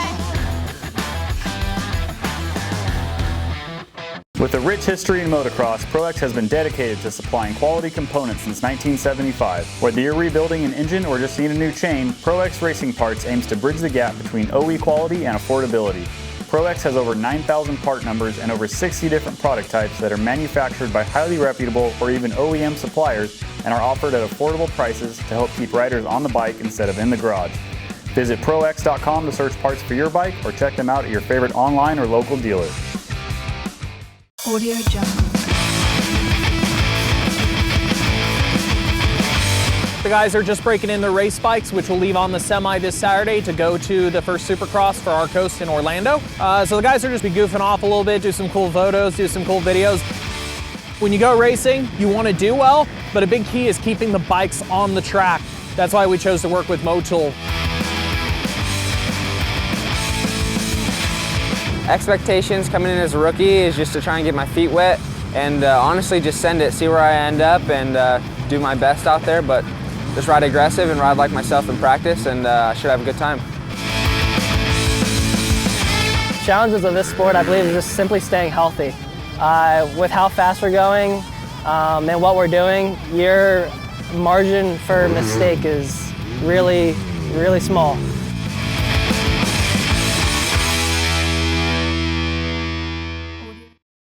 Stay Sick. If you have little rippers, then you have had to have seen Stay Sick bikes by now. We have created bike and experiences that allow kids to develop sooner and empower them to find their own ride. From learning to ride to sharpening skills, the Stay Sick promise is accelerated growth. Whatever path your family chooses, it's going to be the ride of your life. Stay Sick Stability Cycles. You ever heard the phrase that the harder you work, the luckier you are? Well, at Luck Apparel, they believe in an acronym that kind of sums it up a little more simply than that: laboring under complete knowledge. So it isn't just some random chance that determines what your outcome or results are going to be. It's being educated and working your butt off to get it done.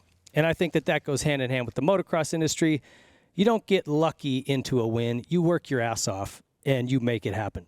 So check out Luck Apparel. They've got t-shirts, hats, sweatshirts, all kinds of cool stuff. And we're stoked to have them on board here at the Whiskey Throttle Show in 2022. If you're in the market for a toy hauler trailer, cargo trailer, look no further than Custom Outfitters, one of our new partners for this year.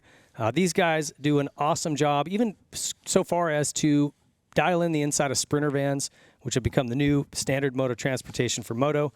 These guys can handle it all. They use ATC world-class trailers, top shelf service and performance in their products. Custom Outfitters out of South Dakota doing an awesome job. We're stoked to have these guys on board this year.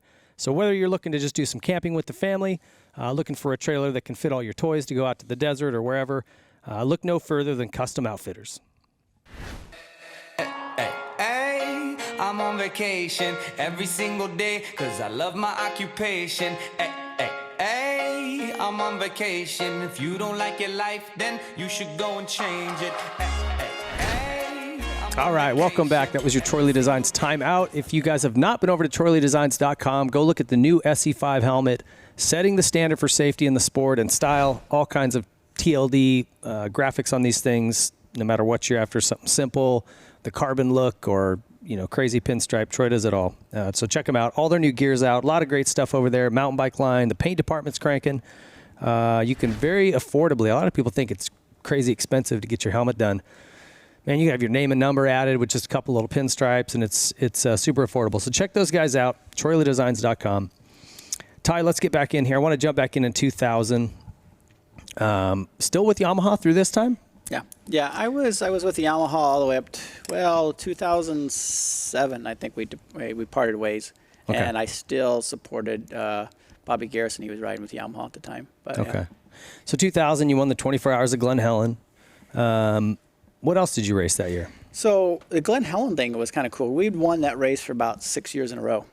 Okay. And it was cool because back then you had Bones with his, you know, Dave Chase, and he had all the motocrossers there. You had KTM Factory, you had Honda Factory, Johnny Campbell and all them, and then we had us. And, you know, to beat those guys was a huge accomplishment, and especially Pro Circuit, you know what I mean? They got they got everything. And, you know, going against Bones, even though we had a history of Baja, you know what I mean? Like, it was who could outdo the other. And, you know, they had some faster riders, but we were just never had problems. I mean, we had our little issues, but we were solid team. Did you have a group of guys you always took? No, it would vary. It would vary. You know, it was, you know, Terry Fowler would be on the team, and then we'd have Nathan Woods, Bobby Garrison. You know, we had Jimmy Albertson. You know. Oh, really? Jimmy did it? Yeah, Jimmy did it. Because Jimmy stayed for my place for about, I don't know, almost a year. Really? Yeah. I didn't know he that. had a motor home on the side of my, It's before he became all famous and everything, when he was when he was doing the Loretta Lynn stuff and all that. Yeah. So Bobby Garrison and him were real good buddies. You know? Okay. I didn't know that. Yeah. Yep. Cool. So. What does that race take to win, man? Like, I've gotten asked to do it a few times, and I'm just like, If you're on an amateur team and it's more than 4 riders, it's not bad at all. There's a lot of preparation, a lot of planning, and you got to plan for problems. You know, you just got to, you know, that's where a lot of times I come up with my products, is because I keep like a wheel chain adjuster blocks, you know, that stay in. We pull the wheel out, they don't, you know, fall out on the ground. The wheel spacers that don't fall out on the ground. You know, the little shark fin to protect the disc from being bent. You got to plan for the worst, you know, and you got to be savvy. A racer got to be savvy. You got to be in shape. You know what I mean? Like, there's a lot of stuff that, you know, and we just kept winning it. And one year we should have won. We had a tranny issue, you know, right off the get-go. But yeah, it was kind of a cool thing. You know, Kiefer was even on the team. Chris Kiefer. Was he? Yeah. 1 year? Yeah, we brought him on the team. I don't like when I can't see. You know what I mean? Like, I need to be able to see what's coming. And I feel like even with that light, you're only zoomed in on a kind of a spot, and then you got dust. Yeah, so that's... I don't know, man. I don't know how you guys do it. But you know the track by now. It's like going around Glen Helen. You know what I mean? Like, you know all the bumps. You've done enough laps, I guess. At night, it's like, you can't see if there's a new chuck hole on the other side of that jump. You know, that's what kind of... But after the first time, you know, you're like, okay, you know, but things will change like that. But roughly... The speeds are not like Baja, you know, but it is as demanding as the Baja 1000, because there's more riders and there's more laps. The course gets totally chewed up. Baja, there's a lot of sections where you're on the roads and you're just cranking, you know, miles after miles after miles. You know, and then obviously San Felipe area, there's big whoops and stuff, but Glen Helen gets beat up, and you can only stay on a certain area, and it's tough. I mean, it just really, and it's only 4 riders, you know, 1 bike, and it's a cool challenge, you know. It's a whole thing. So I really liked that, because I couldn't afford to go to Baja anymore with Yamaha, so this was kind of like my Baja 1000. And gotcha. You know, you prep for this. You prep the same way, you know. So, but yeah. So what other racing did you do that year in 2000? I think it was Hare and Hounds, Best in the Desert, and you know, that was kind of my thing. You know, Adelanto Grand Prix was obviously a big one, you know. And yeah, just whatever was, you know, Virginia City Grand Prix to... Is that one pretty cool? I got a guy that keeps telling me I need to come up and do it.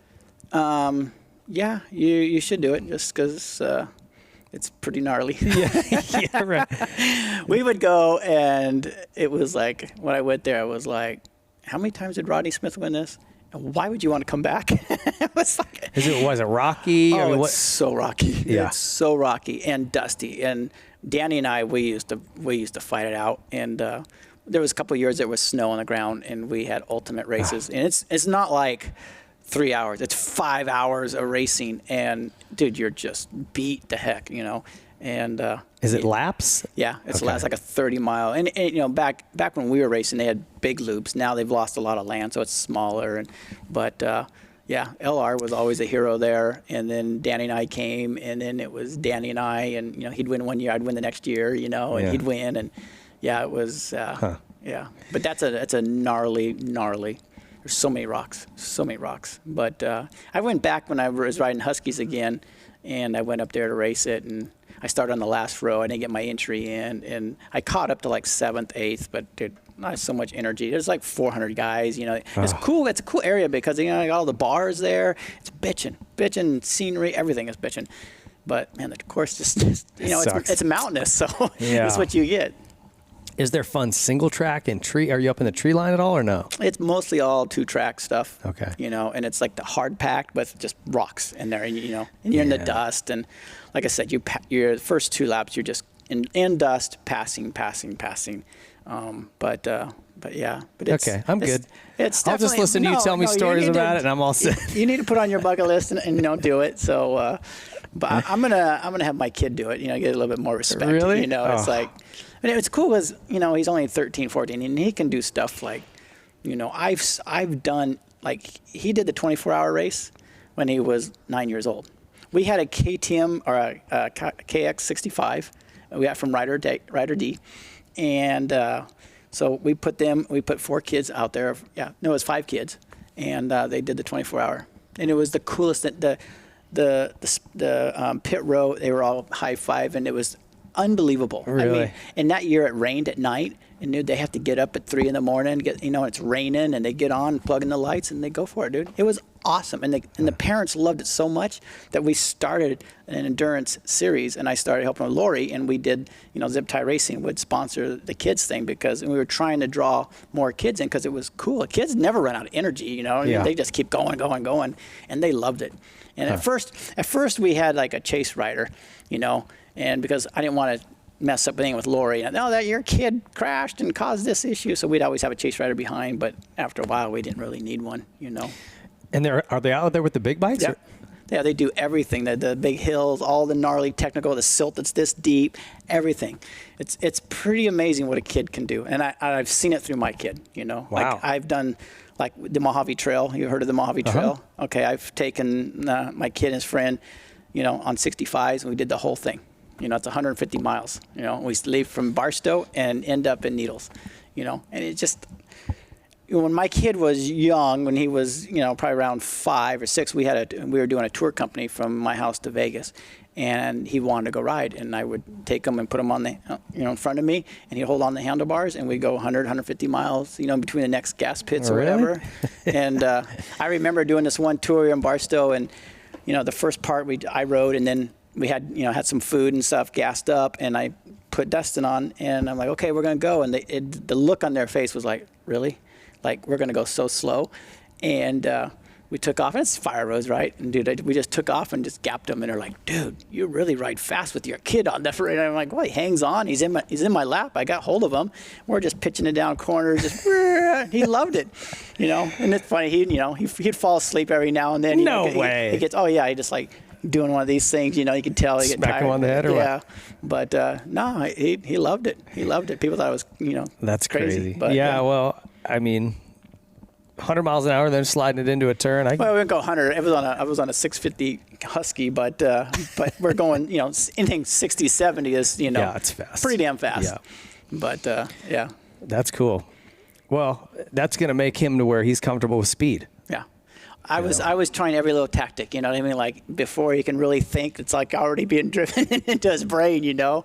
And yeah, it was just, he loved it though. You know, I wouldn't put, like if he didn't want to do it, I wouldn't do it, but he was begging me. I'm like, all right, let's go, you know? But the other people didn't know, you know, that he rode a lot with me. And calling CPS on you. Yeah, exactly. I'm watching something crazy go on. You got to come out here. But they thought it was great. They thought it was the coolest thing, so. 2002, you won the Hare and Hound Championship again. What happened in 2001? Anything that year?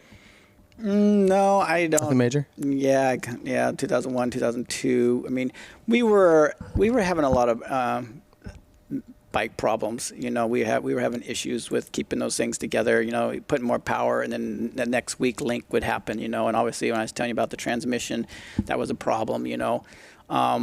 And when they came out 2003, I think it was a 450, they had, you know, way bigger dogs, way bigger gears. And so that eliminated that problem for a while, but it was a 4-speed, you know what I mean? It was like, oh gosh, now we, you know, so that was, you know. So you were probably doing a lot of their R&D. I was doing a lot of R&D, and, you know, and I mean, we would have we have an instance where it ripped the wrist pin right out of the piston, you know, and it wasn't like we were putting ignitions on the rev more.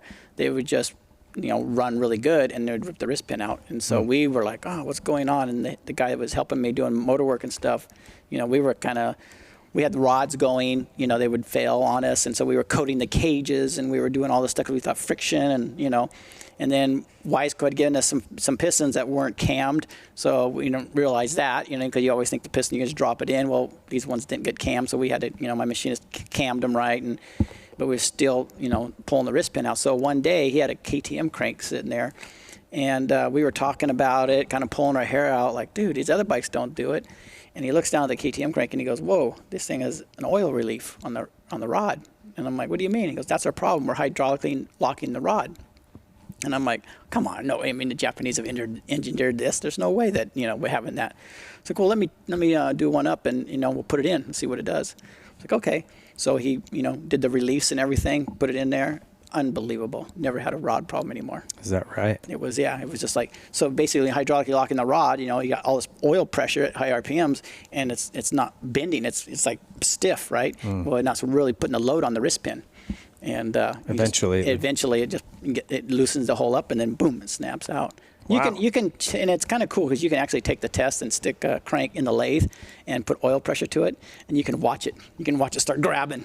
Oh, is that right? Yeah, I was kind of like, I wasn't sold on the deal. It's like, I'm going to try this out. So I had the lathe going and holding the thing with the bungee cord, and I start shooting oil into it and just start jamming it, and sure as shit, just whoa. Yeah. Wow. Yeah, so, you know, nowadays they put little jets there to keep oil from, you know, so much oil can only go to the rod bearing. Because you got to think a two-stroke is mixed with gas. I mean, the four-stroke, come on. You really need that much oil to the you know, rod bearing? Right. So, but yeah, but you know, so we fixed that problem. That saved a lot of other problems, you know.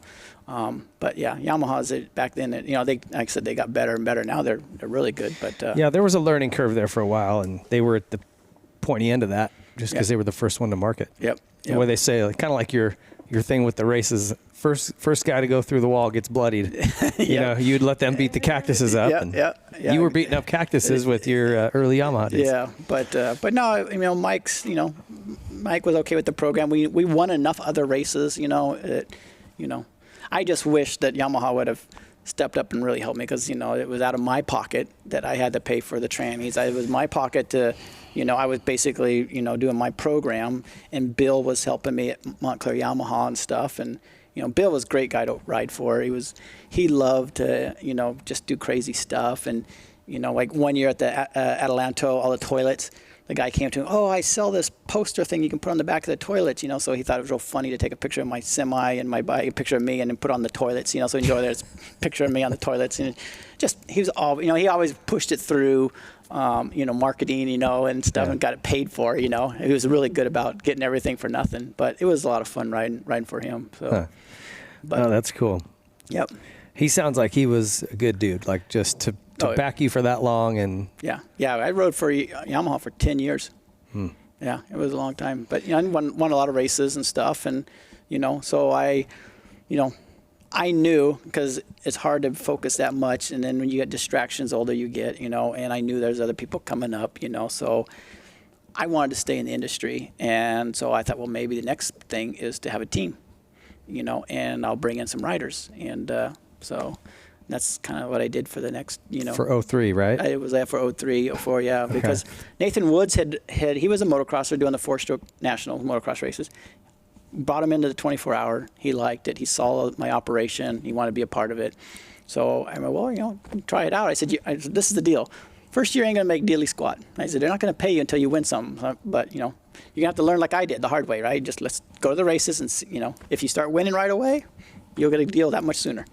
It's like, all right. So we go to Arizona, the first works round, and I bring him there, and we take off, and he just didn't have it, you know, because it's a 2-hour race. It's a lot, you know. He ran out of petered out. Yeah, he finished like 7. I actually lapped him, you know, and dude, he was like, you know, he was just at the bottom. He just like, dude, he goes, this is gnarly. And I go, well, yeah, dude, it's taken me years to get here. I didn't just, you know, come out here and do this. Like, it's going to take you a while.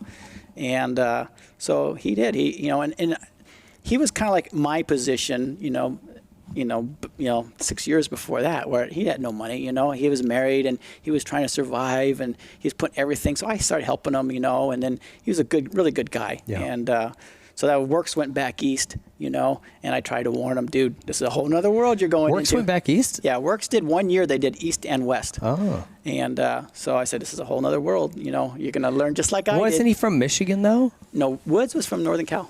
Oh, okay. Yeah, he was. I thought he was from back east somewhere. What, Santa Robles area? Paso Robles. Paso Robles, yeah. And but yeah. So how did he do back there? Oh, he sucked, and it was funny because I told him, dude, you're gonna be just like me. I know, and you look at these guys and they don't look fast, but it's an illusion, dude. They're fast, And but yeah, so I kind of took him under my wing, and we did that, and then I won that championship that year, and then the next year he really stepped up his program.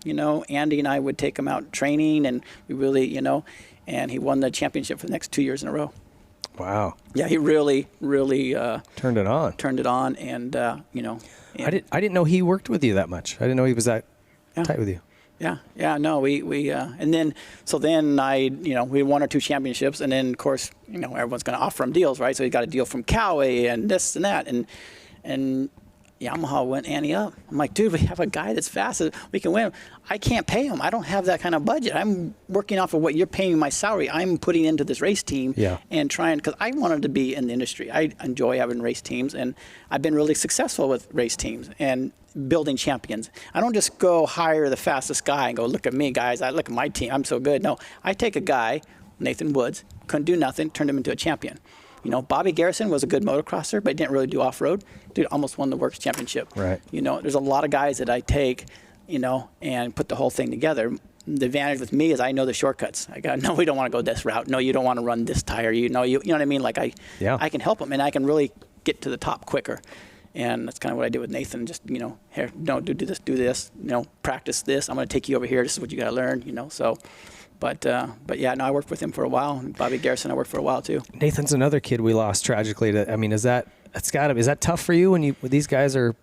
Yeah, that was really a fluke deal. That was the weird deal because he'd rode for Cowie, and they had issues with Cowie. He had a temper.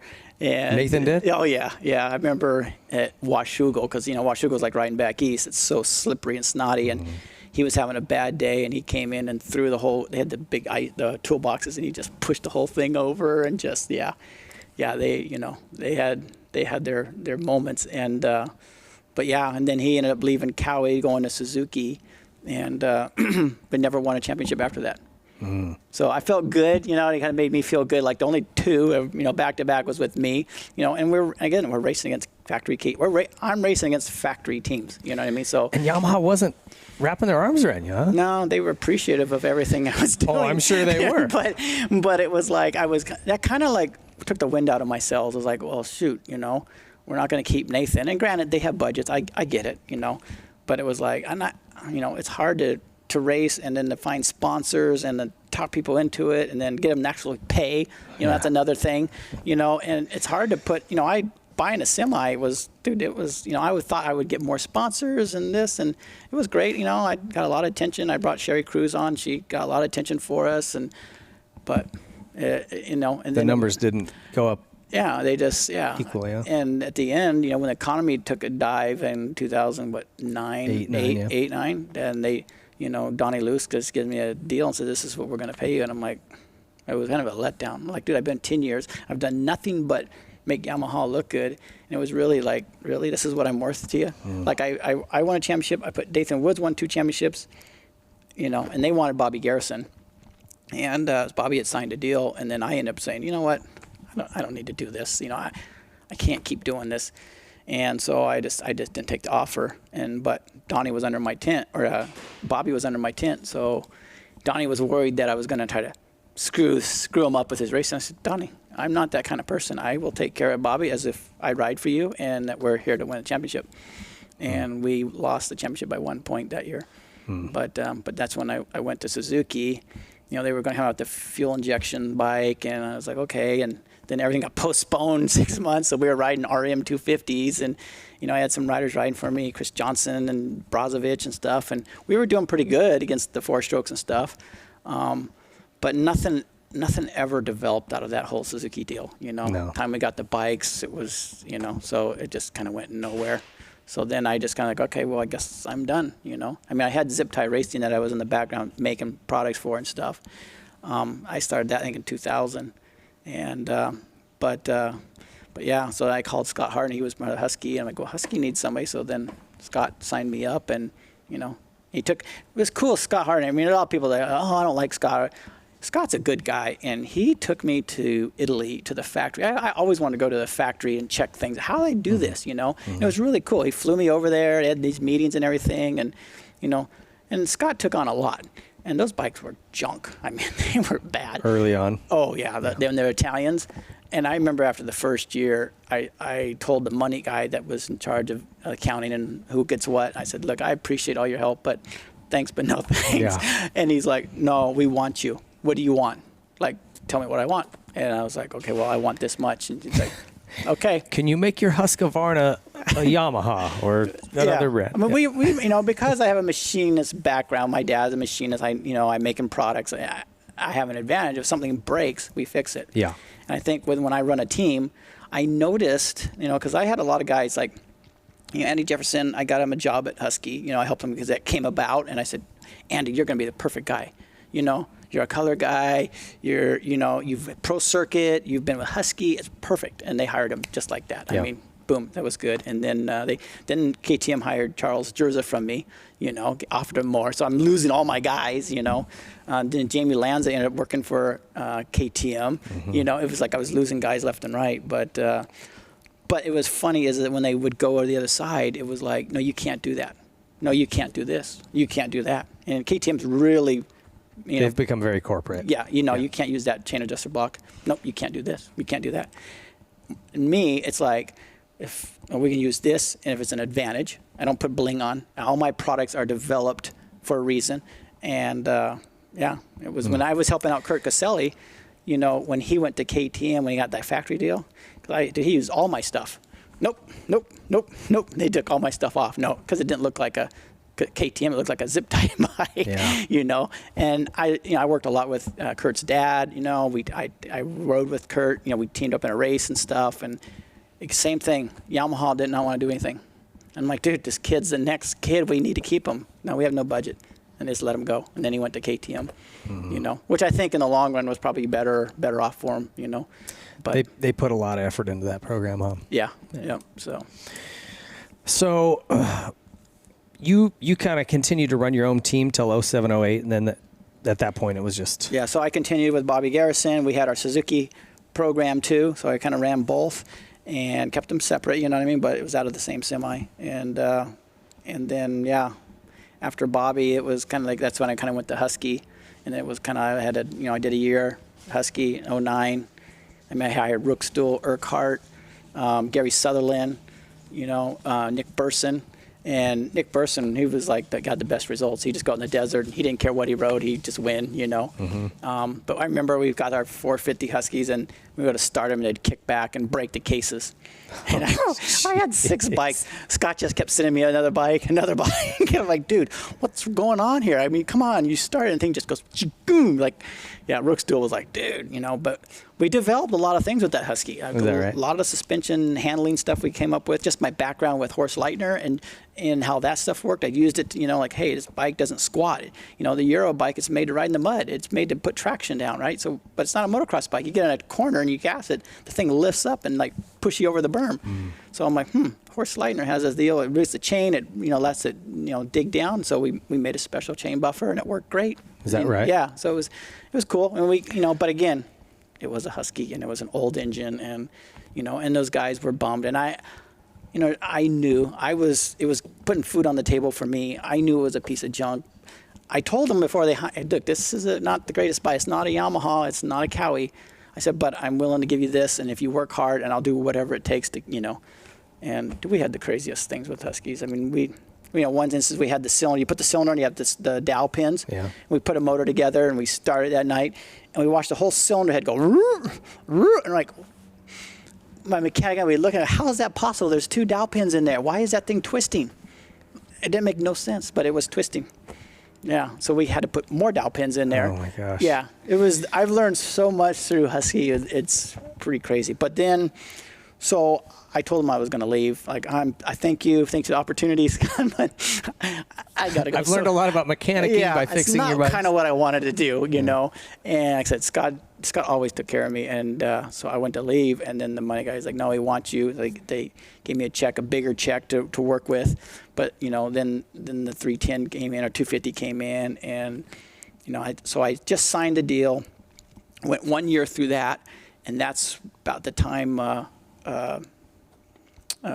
KTM bought, or BMW bought Husky, and then we had the 449, and.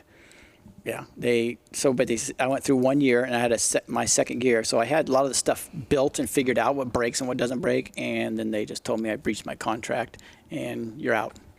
And breached your contract for what? They said I didn't show up to certain races, and I didn't do this, you didn't do that, and you're not competing. I go, well, yeah, I'm not competing because I told you the bike won't go 24 hours. We can't compete on this thing. It's a piece of junk. Come on. And it's not made to be raced. But the thing is, the 449 is they had all these engines in a warehouse. They had 2,000 engines they had to get rid of. So BMW came out, it was a flop. Remember the BMW came with that bike? Yeah. They didn't sell anything, so they had these engines. They had to get rid of the engine. So BMW buys them. Hey, we're gonna. Typical Italian thing, right? And make it look real sexy. We'll put this engine in there, and we'll get rid of these engines. And that's kind of what they did, So I had Bobby Bonds riding for me, and the guy was super fast. But man, it was so hard to keep those bikes. They just weren't made to be ridden that hard. So I worked my ass off, And then for them to just say you breached your contract, when I could prove it, they didn't even research it. They could prove the results. Yeah, well, Corey Graffunder was at that race. Yeah, we were there. Yeah, maybe I personally wasn't there, but they were there supporting Husqvarna. Yeah. And so yeah, they can be, and that's when Andy was on board, and it kind of sucked because it was like, dude, I thought you were what the hell's going on here? Like I got you that job, I bro. developed all this stuff, and then I'm the one you hired all my guys and threw me out. What the hell? Like I did all this work. You know how much work I put in it. So yeah, so then that's kind of when, it's like, well, forget it. I'm done with the team deal. It's too much work, and so now I just started helping out, certain people, and then Dalton. So we ended up having a lawsuit. But the funny thing is KTM buys out BMW. Well, I sponsor KTM. They use my products. Okay. And now I got this lawsuit going with BMW that now they inherit. And so anyway, we ended up working out with DB's kid, Erickson. Was it? Oh, John Erickson. John Yeah. Erickson, Yeah, we ended up working out. So I ended up getting like another 3 or 4 year deal. They were just going to supply me with bikes and parts. And I could have done anything I wanted to with it. I could have just took the bikes and went dual sporting. But I didn't. I want to be a racer. I want to find my niche in this industry where I can run a team. Is what my ultimate goal was. So I brought in Dalton Shirey, and we just started kicking butt. From the amateur, he killed it in the. He ride the A class. And he would finish top 4 at a in a works race from the second row, and I worked a long time with Dalton, and of course he gets good. Now Husky wants to hire him away from me. Well, he has a good program. He likes my program. It worked good. And so the first year, Timmy Wiggin offered him two contracts, one with Ty and of course the one with us with the bigger carrot. And I'm like, hey, I get it. You know what I mean? Like, I want to keep you. It'd be nice to keep this thing going because I could help develop riders for Husky, like I did with Dalton, like I did with, Nathan, all these, I have that potential. It's not like I'm not doing anything, right? Right. And the first year he stayed with me. And then the next year they gave him only one contract, and that was with the factory. So he ended up going to the factory, and he didn't get the results. And it's not because of me, but things didn't go well with him. Yeah. He broke I think he broke his tibia, fibia, and he just had issues. And so it was 3 years, just didn't really get any results. So then they didn't want to get rid of him because they know the potential that Dalton has. So they kind of put him on a support program where we'll build your motors and your bikes, and then you kind of do your own thing. So then he came back to me, and I did the suspension for him. And so I do the suspension for Dalton, and he does his own program. And this year he's been really kicking butt. You know, he's, you know how it is as a racer. You know what I mean? Like you do it so long, you kind of get burnt out, and then you get like fresh taste of blood. You're like, okay. And Dalton's been kicking ass this year, like he should have been doing all along. You know what I mean? But as a racer, you go your highs and lows. So I mean, what's the plan then? I mean, is that still your goal? You want to kind of run a race team, or I mean, have you kind of given up on that just because it sounds like none of these manufacturers are getting behind you? No. They either want to do it themselves. Yeah. And what I see, is people was like, you get all these aftermarket teams, these people that have money, and they come in, you know, it's usually a dad that has all this money inherited to him or whatever, and they're like, okay, we're gonna have a team. They know nothing about dirt bikes, right? But they got money and they got all the tints and they got the bling bling, but they don't get results. And there's a list of them that don't get results. And, you know, I can get results. I can prove it. But it's like they all want it themselves. And so, you know, I just kind of given up. And I just said, you know what, I'm just going to focus on my kid, you know, and just, you know, I help Dalton out. I help out Lacey Olivas. She's like the #1 chick in the desert. And I help out my kid. I help out Kyle Held. You know, he's a really good mini rider and rides a Kawasaki. I do his suspension and stuff. And, yeah, I just kind of, and our guys, our little crew are kicking ass. You know, we go to the works or the Big Six race. You know, Brendan Watson ends up, you know, he wins his class. Dustin wins his class. Kyle Held wins his class. You know, Dalton, one weekend Dalton had won. Like we won everything. Like it was cool. It was just our little group. You know, so that's pretty cool. Yeah, it is cool. And yeah, so I enjoy helping kids. You know, see success. It's fun. You know, it's a challenge in itself, but it's also fun to see the rewards that they reap out of it and stuff. But yeah, no, it's. Tell me about your ISDE experiences. How many times have you gone and won? Do you even know that number? I don't know how many times. I think it was seven times. I think I was top American maybe 5 out of 7, or maybe it was 5 out of 8 or something like that. But yeah, it was my first one was in Finland. And it was sandy, and they said, hey, Ty, we need a KX500 rider, you know, we'd be perfect for that class. So, okay, yeah, cool, sand, motocross, bitching. Yeah, it was nothing but rain and rain and rain. It was the most miserable thing I ever did in my life, you know, and I had to get a room with bees at the time, and he snored, oh my, so loud, and I had to put earplugs in my ears to sleep, and then I was worried I wouldn't hear my alarm clock in the morning, because you got to get up at, you know, butt crack of dawn.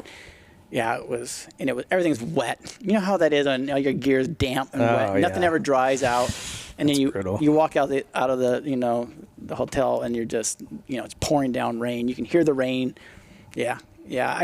What was kind of cool about that race was we couldn't get my bike to pass sound. You know, we were stuffing the airbox with insulation. We were welding washers on the exhaust. Because the bike was just noisy. You know, it's like dang. What year was this and what bike? It was Finland, first year, so it was 94. I want to say 93 or 94. Okay. Yeah, and I didn't think I was going to be able to race. Like they finally they say, okay, you can race. Just go. You know? Just get out of here. So then they're like, hey, Ty, go down about 4 or 5 miles and then rip that thing off the muffler. At least you'll have some power. So first 6 days, I don't know what I'm doing, you know. So I take off in another country. I'm afraid I'm gonna get lost, you know.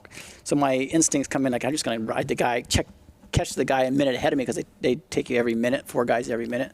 So I pulled over real quick. I popped the washer off, you know, and I haul ass and I catch the guy and I didn't want to be late, you know, because they dock you if you're late. So I didn't know what the pace was. There's supposed to be a trail ride pace between checks.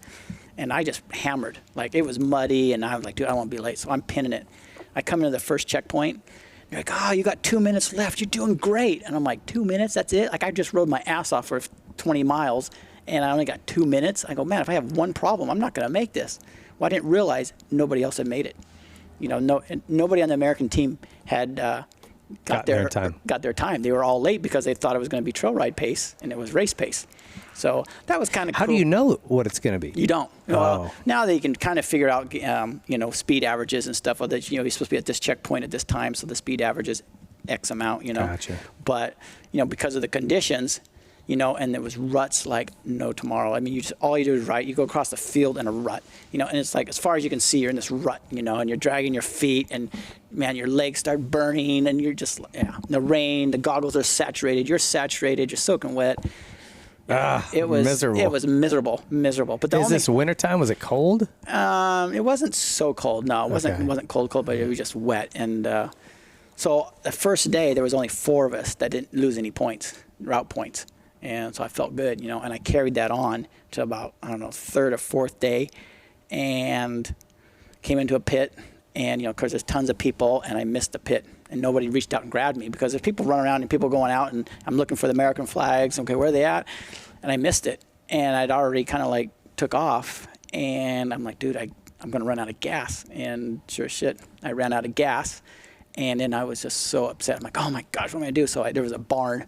There's this barn, so I'm like, oh, I'm going to go over there. And there was a guy out there, and of course, they don't speak English. Hey, gas, gas. And he had some gas, and he put it in my bike, and I'm like, well, I hope it's premix. And I took off, and whatever it is, and I got to the next pit, but I had lost time, so it took me off of gold, and I ended up finishing silver. But the final motos are always cool. Rodney and I always kicked ass in the final motos and stuff, and so that was, I always kind of look forward to the final moto. But a lot of times some tracks are really bitchin' moto tracks, and others are just a field, like the special test. The special test, you have a final moto, so you got like 20 guys or 30 guys, and you all take off like a motocross race. Oh, okay. So it's fun, It's like the top 30 guys race at once, so you get to race with other guys. So we always did really good with that, just because of our background. Yeah. So of all of the ISDs you did, was there one that stands out? Yeah, that one sounds like Italy, it does, just because it was your first. Yeah, one. that was gnarly. Italy was good. Italy did a really good 6 days. Rodney and I were going for top. The Euros are damn good at that's what all they do all year long is do special tests. They're timed. We don't do that. GNCC racing is different. Enduro is different. We don't do that. So when we go over there, we don't ride on grass. Well, I don't ride on grass out west. There is no grass out here. Yeah. So it's a different technique. You have to learn it. Yeah. So you just go, okay, 6 days is coming. Oh yeah, here's our bike. You got to prep your bikes, and we fly over there. And I had a really good. Kenny Perry was a great chase rider. I had Jeff Fredette one year. I had a great group that we did a really good job, but it's tough. If the track got really sandy, I'd do really good. We were always but it's grassy. I sucked. Just because it's slick. It's slick. It's a weird slick too. Yeah, huh? and I'm used to banging off of berms, and it's hard for me to go around a corner and just be because I feel like I'm going slow. I want to go wide open. So it was hard. Then like Solomon and Peter Hansel, those guys just. There'd be times where I checked it. They'd beat me by like 40 seconds, and you're like, dude, 40 seconds in one test. How am I going to make that up? You know what I mean? But yeah, I learned a lot. But Italy did a really good job. I was going to tell you, like Rodney and I were always going for top American, and that was like the only thing that we could really fight for. Get a couple wins and some special test wins and beat top American. And I remember on my Kawasaki, for some reason I was having fouling plugs for some reason, and so I get there and I always make sure it's cleaned out and everything. And I go, I had to sit there a little bit, go across the starter thing, and bike goes blah, blah, blah, blah, blah, blah, blah. I'm like, are you kidding me? It took me 2 minutes to change that plug. You're like, yeah. And I lost the top American, the Rodney, and but Chile was good. We did a race and it was bitching. That's when Kurt Caselli started really pouring it on. So before Chile, went to Chile, Kurt and I would go out to Barstow, and I found a little area where we could practice, so we would go practice. And that KTM was it was badass. My bike was pinging like no tomorrow, and I'm going richer on the jetty, and the bike's going slower and slower, and I'm like, dude, what do I do? It's like bang, bang, bang, and it's just overheating. Kurt just out there on a stock bike, just burning laps after lap, and I'm like, dude, this sucks, Yeah. But I did the best I could, and we went down there, and I had some good tests. I got to where I was beating the Euros in some of the tests, and that was always fun. Giovanna Sala was super badass, and so to beat that was a huge accomplishment. And then I got really sick the 3rd day, and it just wiped me out, and so but. Yeah, Australia was, Australia, there was this time where Australia was bitching. Besides driving on the other side of the road was kind of hard. But I remember we took off in the morning. We came to this creek, and Watsy was like, he was on one of the first minutes. He rode across it. It was like this deep. When we got there, it was like, 3-4 feet deep. And there was like, you kind of come up to it, and you see the riders on the other side, and the it's raining, right? And the river's flowing. You're like, and you want to go like, oh fuck it, I'm just gonna go across it. And then once you panic, you gotta stop, right? You're like, oh shit. And then there was more of a stop, and well then, they're like, oh, it's deep. And then Randy Hawkins and I were close to the same minute, and I remember that the other guys were kind of them, the Euros, because they're gnarly. They come walking across the thing, and it was like up to their waist, and they're walking their bike across. No, they came back to get us back across. Oh, it was like that. The deal was you help the people get across, and then you take off. Those people help the next people, right? That was kind of common rule, right? At that point, unwritten rule. Yeah, unwritten rule. And so I see Randy Hawkins, and he goes before me, and one guy gets a front wheel, and the other guy gets a rear wheel, and Randy's like trying to, hold his bike, trying to help, and the river just takes him away, and he's hanging on by the swing arm, and he's like, hey, and we have our helmets on, and he's dog paddling, and I'm like, holy shit, and they get him across, and then I was next, and I got my bike across, and it was like, and we were the last people to get, because I was like, dude, I can't help anybody. I'm not that good of a swimmer. What am I going to do, right? So they ended up shutting it down right after we got across. They shut the race down. We didn't know it, so we pinned it into the park for May, and then race is canceled. But yeah, that was a story for Australia. But that's pretty funny. Yeah, but no, like I said, it was, there's nowadays, because they're limiting on areas where you can ride, and all that stuff. So a lot of the transfer sections are roads, It's hard, like when we did Oklahoma, it was all dirt, and it was a lot gnarlier. Plus the terrain was super rocky and stuff like that. But, I had at Tulsa, I had an awesome battle with Guy Cooper, the final moto, Yeah, I remember hearing about that. Yeah, that was really cool because, he's Oklahoma, Tulsa, he's Guy Cooper, and he's badass. And we were in the same final moto. And, again, Mark Johnson, we were fired up. I had done pretty good. And so we went at it, and it was Cooper and I. And, it was like mentally I was tough, but it was still Guy Cooper. It's, the guy I looked up to. And, he's going to pass me any minute. And nope, you're not going to pass me. Nope. Yeah, come in the corner. He would try to put his wheel in. Nope, And we went back and forth. The crowd was going crazy. And I ended up getting them at the end there and ended up winning it. It was a really cool event for me, to beat the local boy and Guy Cooper, And he was probably still really gracious afterwards, huh? Guy Cooper's always he's a good guy. Such a good dude. Yeah. He would have that battle, lose, and still be happy. Oh yeah, yeah. No, it was good. So that made me that was fun. But what of all the championships you won, was there one that stands out that means the most to you? Maybe it was just the hardest one to win, or.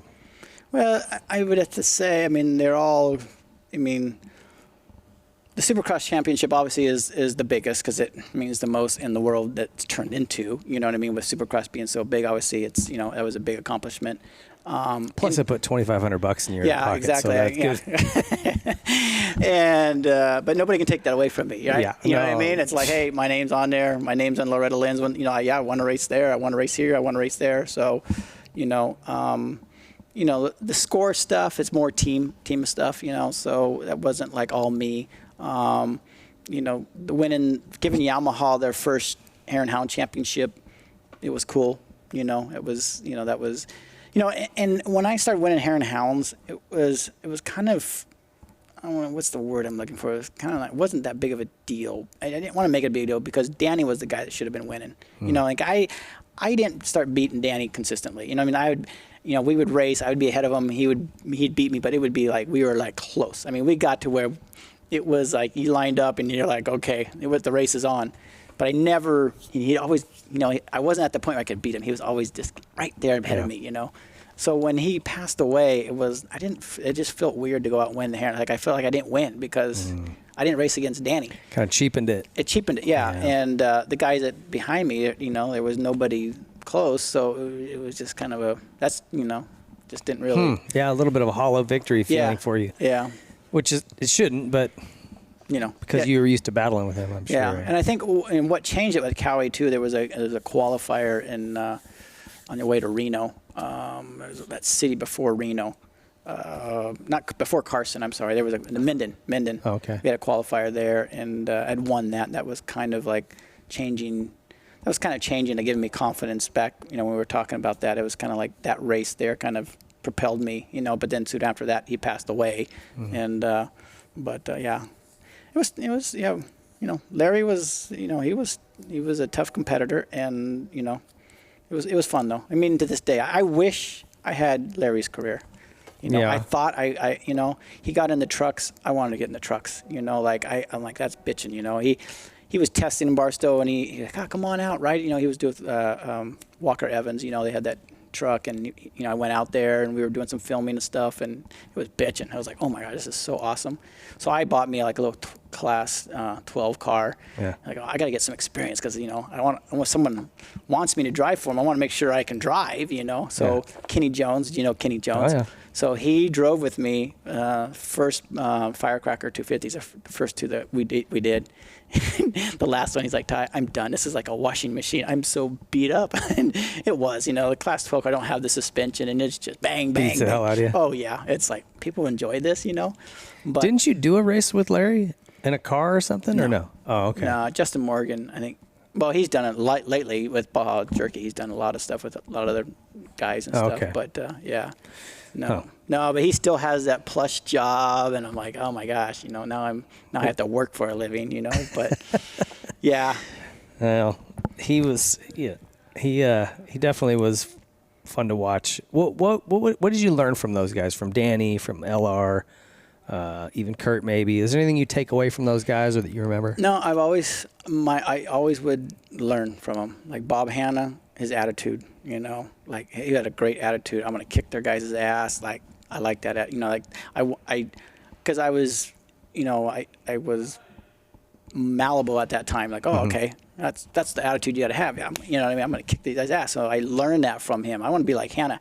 What I really liked about Hanna was he just said the way it was. And you know what? A lot of people sugarcoat everything nowadays, and it's so boring to listen to, you know, and people screw people, and you know what? Tell it, hey, if he screwed you, he screwed you. Yeah. You know, it's not like you can't be friends. I mean, there's people that screwed me that I'm friends with now. I mean, it is what it is, right? It happened, you know, and I like that about Hanna. And Larry he was a schmoozer. He's he just schmoozes his way into everything. He's really good at it, you know. And so, you know, and he was very crafty, and I learned a lot from riding. You know, we did a lot of stuff in Bean Canyon with Tom Webb, and we would ride a lot together, and I just started picking up, like watching him, picking up. And that really got me up to speed quick riding with him. So Danny, you know, he was a great guy, just real friendly, you know, and we got along great, you know, just picking lines and stuff, you know, behind him, racing with them. Knowing where he is mentally, that was, you know, I knew he wasn't quite as mentally strong in certain areas, you know, and so that's when the mental thing came through. Rex Staten, you know, Rex Staten is a real badass. Like teach you how to fight. Yep. And you know what? I wish I would have been a little bit sooner, because you know, hanging out with Rex, because when I started hanging out with, well, we didn't like each other at all. I mean, we went to, I forget, it was a Transcal or something. And I sent you a photo. There's a picture of me, and there's Rex, like, kind of going straight, and Russ Wageman and Matasevich. And before that, he'd come off of practice, and my dad was watching, you know, and he's, like, berserking it through the pits. My dad reaches over and says, hey, dude, slow down. And he threw his bike down, goes to my dad, picks him up by the neck, goes, don't you ever tell me to slow down, and throws my dad, right? And so, you know, and then he went back to his pits. Well, my dad comes back, that fucking son of a bitch, blah, blah, blah, blah. And I'm like, who's that guy? Who's Rex? I didn't know, you know. He just came back from South Africa, I think, you know, so I don't know who this guy is. So he's like, oh, that son of a bitch, you know, you don't need to be racing through the pits. And so I line up, I go to the next race, I think it was the last race of the day, and you know, behind then we used to clean our bikes out behind the starting gate. And so I'm cleaning my bike out. Well, he comes over, rap, brake slides it into me, just dumps dirt all over me. I'm like, dude, I'm out of this deal. That was you and my dad. Like, leave me out, right? Yeah. And he's intimidating me. He's playing his tactic. And I'm like, you son of a bitch, huh?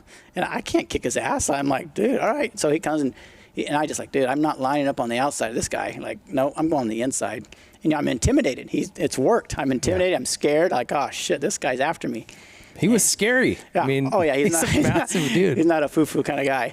And we came in that first corner, and I just remember at the side of my eyes, I could see Rex. And I'm like, oh, you're done, dude. I'm in control of the situation now. And that's when Glenn Helen had those big white tractor tires. And I just pushed, and he couldn't go anywhere. He couldn't dive in. So I made him go around that tire. I went right up to the tractor tire and I pushed him. And he had to cut the course, right? Course Rex style. He just pinned it. He didn't just like jump back in. He jumped back in and fourth, right? And they ended up docking him a lap and everything. And I was like, yeah, you got yours, dude. So, but he started doing like the local trans cow races. And I kept, Terry Fowler and I kept, we racing those, and we ended up racing with him. And dude, he just wanted to fight. You'd be going down a straightaway, and he would make up some reason. Oh, you were trying to, splash me, and he tried to take you out. And it was a joke. It was like, dude, Rex is out there. He's lost his mind. And yeah, it was for a lot of races. It was that way, and everyone had the same story. It's like he just wanted to, he's going to intimidate you before the race, which was smart on his part. But his wife kept coming over. No, Rex is not that mean. I'm like, yeah, come over and say hi. I ain't how to say hi to that guy. Screw that. You didn't come over. Hell right, I didn't come over and say hi. And then we eventually he came over. We started talking, and and we just kind of slowly became friends, and we became really good friends. And, my dad and him go Harley riding and stuff. Oh, is that right? Yeah. And I mean, yeah. But no, Rex is... When he came on here and told the story about getting hit in the nose with the wrench, and he's like, push on my nose. And it's like just rubber, going like, I'm all good, man. Yeah. Like, and he has no feeling from here down, so he drools on himself. He doesn't realize it, poor guy.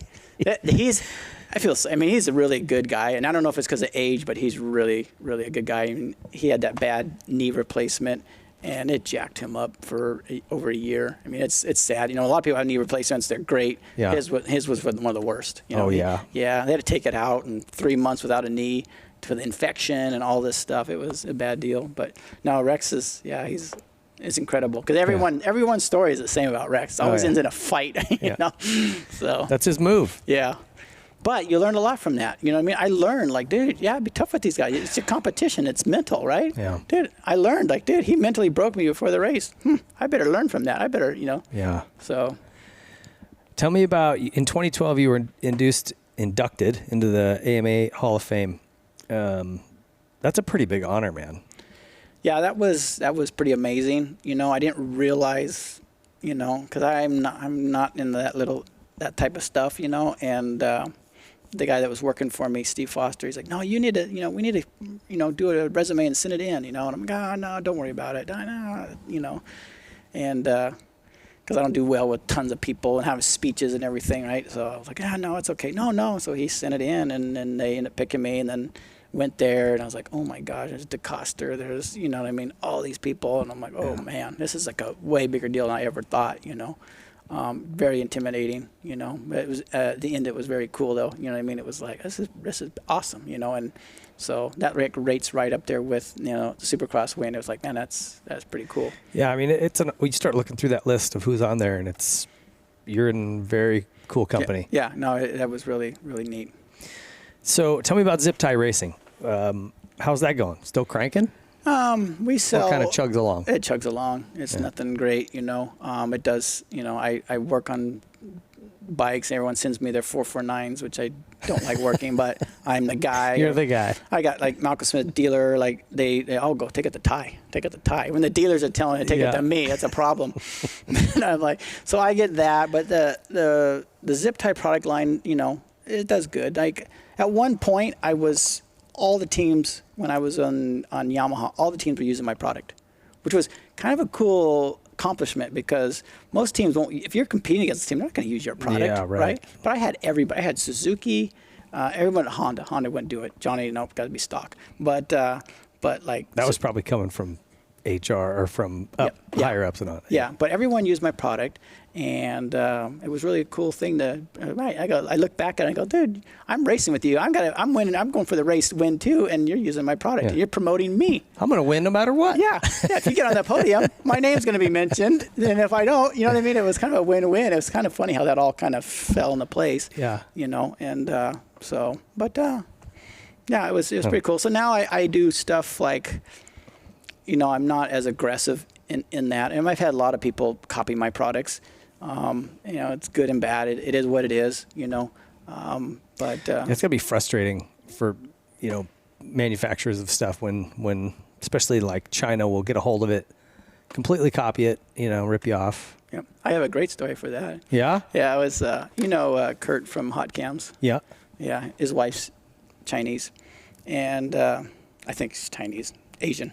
And so he approached me. We were using hot cams and stuff. He goes, I am making these tire changer rings. The ones that Pro Circuit used to sell that he couldn't even get off the shelf. Nobody bought them. Well, when the Mooses came out, I built that with a couple of little modifications with an axle, and couldn't keep them in stock. And he's like, gosh, dang it, I wish I would have, all I had to do was put an axle in, and I could have sold tons of them. But the Mooses weren't around at that time. So I started selling tons of them. He's like, oh, my wife can help you out. So she did. We got them made in China for half the price. And at that time, quality's nothing. It doesn't matter. It's a stand. You put your bike on, or tire on. So we did that for a while. And the current problem was I had to order 1,000 at a time. Well, that's a big chunk of change. And so when the economy took a dive in 2008, I couldn't keep up with the payment. So I told her, like, I'm going to pay you. I'm not going to leave you hanging, but just give me some time to, I got all these bills. So it was kind of on the down side of things. And so at the end of the year, I look and I forget, it was some guy had we got our new catalogs from Parts Unlimited, and I saw my tire changer in the Parts Unlimited catalog under another name. And I'm like, really? You took my product because I didn't have a patent on it, right? And she just rebranded it and sold it to Parts Unlimited. That gal? Yep. And I was like, dude, that's chicken shit, Did you pay her the rest of the money? No, I know. I was like, well, he did that forget it then. What I mean? Because I've already lost. Who's going to buy a tire changer from me at Parts Unlimited? So, and then I had another issue with Kurt once. Kurt was like, that was before that. Kurt was like, hey, let's I can make your tire changers, or tire irons. And I'm like, dude, I don't know. He goes, oh, no, I'm telling you, no problem. And he always told me, because I always told him, dude, I don't want to be knocked off. You send anything to China, I don't care what it is. They knock it off, Oh, it doesn't matter because it's name recognition. It's like when you first come up with the product, everyone thinks of you as that product. I go, still, I'm creating competition. So anyway, I go with it, because I send him a couple, let's see what this goes. So he sends me some prototypes, strong. I show my dad, check these out. See if you can bend them. We put them in the vise and we try to bend them. He's like, no, this is mine. I go, no, it's made in China. He's like, no way. My dad's yanking on the thing. And I go, yeah. So I'm like, all right, Kurt, send them over to me. I was like 5,000 of one and 1,000 of other. So I wait 6 months, I get them. And start using, they seem to be okay. And all of a sudden we start bending them. What the heck, So next thing you know, I start testing them. They're all bending and breaking. I go, Kurt, dude, these things are like, they're breaking. Oh, no problem. We'll just send them back and we'll some other ones. I go, what are you going to do with all these? Oh, well, they'll fix them. Well, I knew. I wasn't stupid. The handle was molded onto the metal shaft, so they had to heat treat them, right? So they're going to, if they're going to do the heat treat process, they're going to have to start over. So I was like, all right. So I undid all the boxes and I poured latex paint in all of them, and I mixed them all in and I sealed them all back up. They came, picked them up, and 6 months later, or not, like 2 months later, I get this phone call from Kurt, just pissed off at me.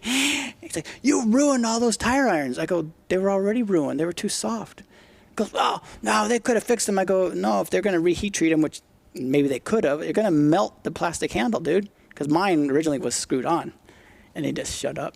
I was like, no, what you were going to do was sell them to another person, and then, Rocky Mountain or somebody like that.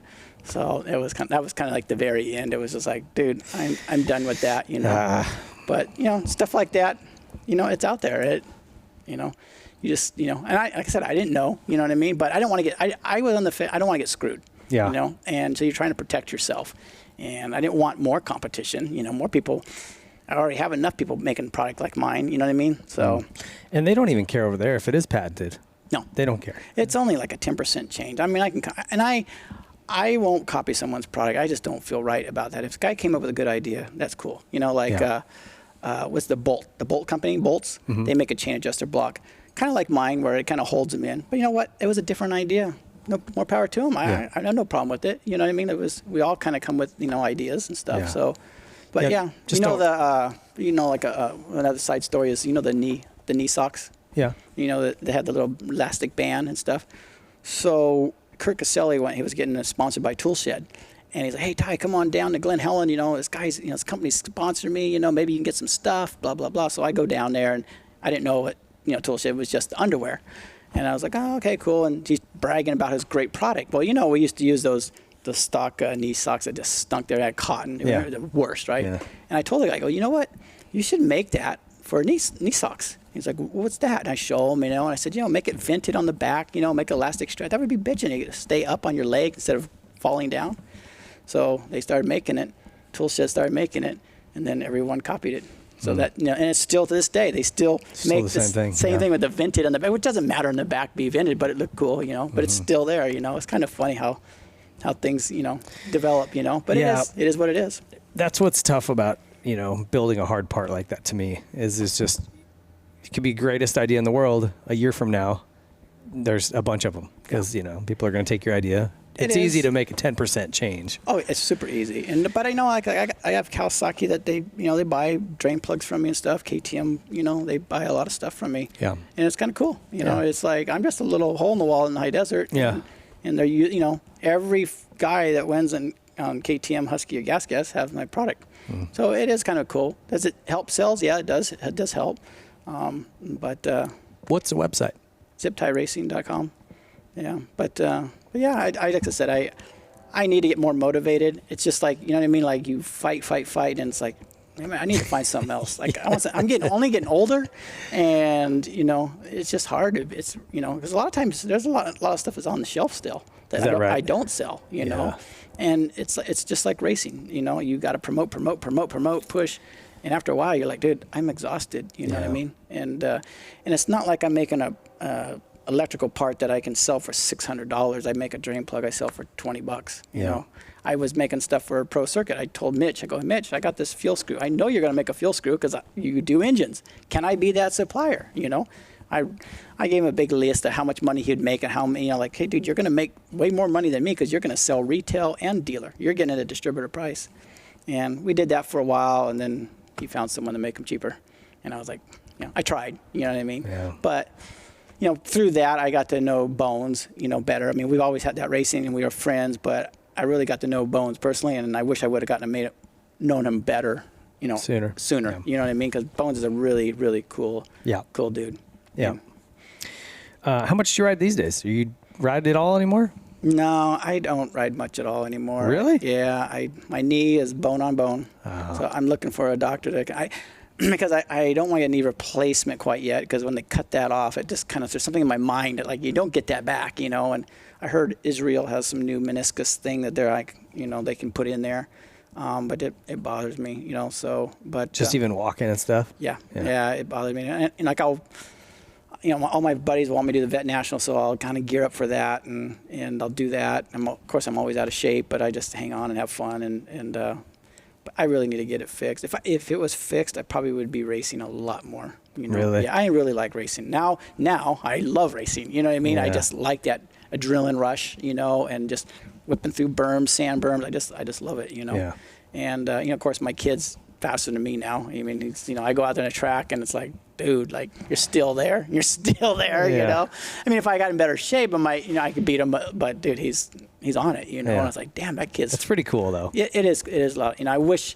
I take him on trail rides. This last weekend, I did a ride for this girl's graduation, so she wanted me to take her on a ride. So I had about 4 or 5 kids, and dude, it's ultimate. The kids they're just trying to outdo each other. It is so cool, and they learn so much, Yeah.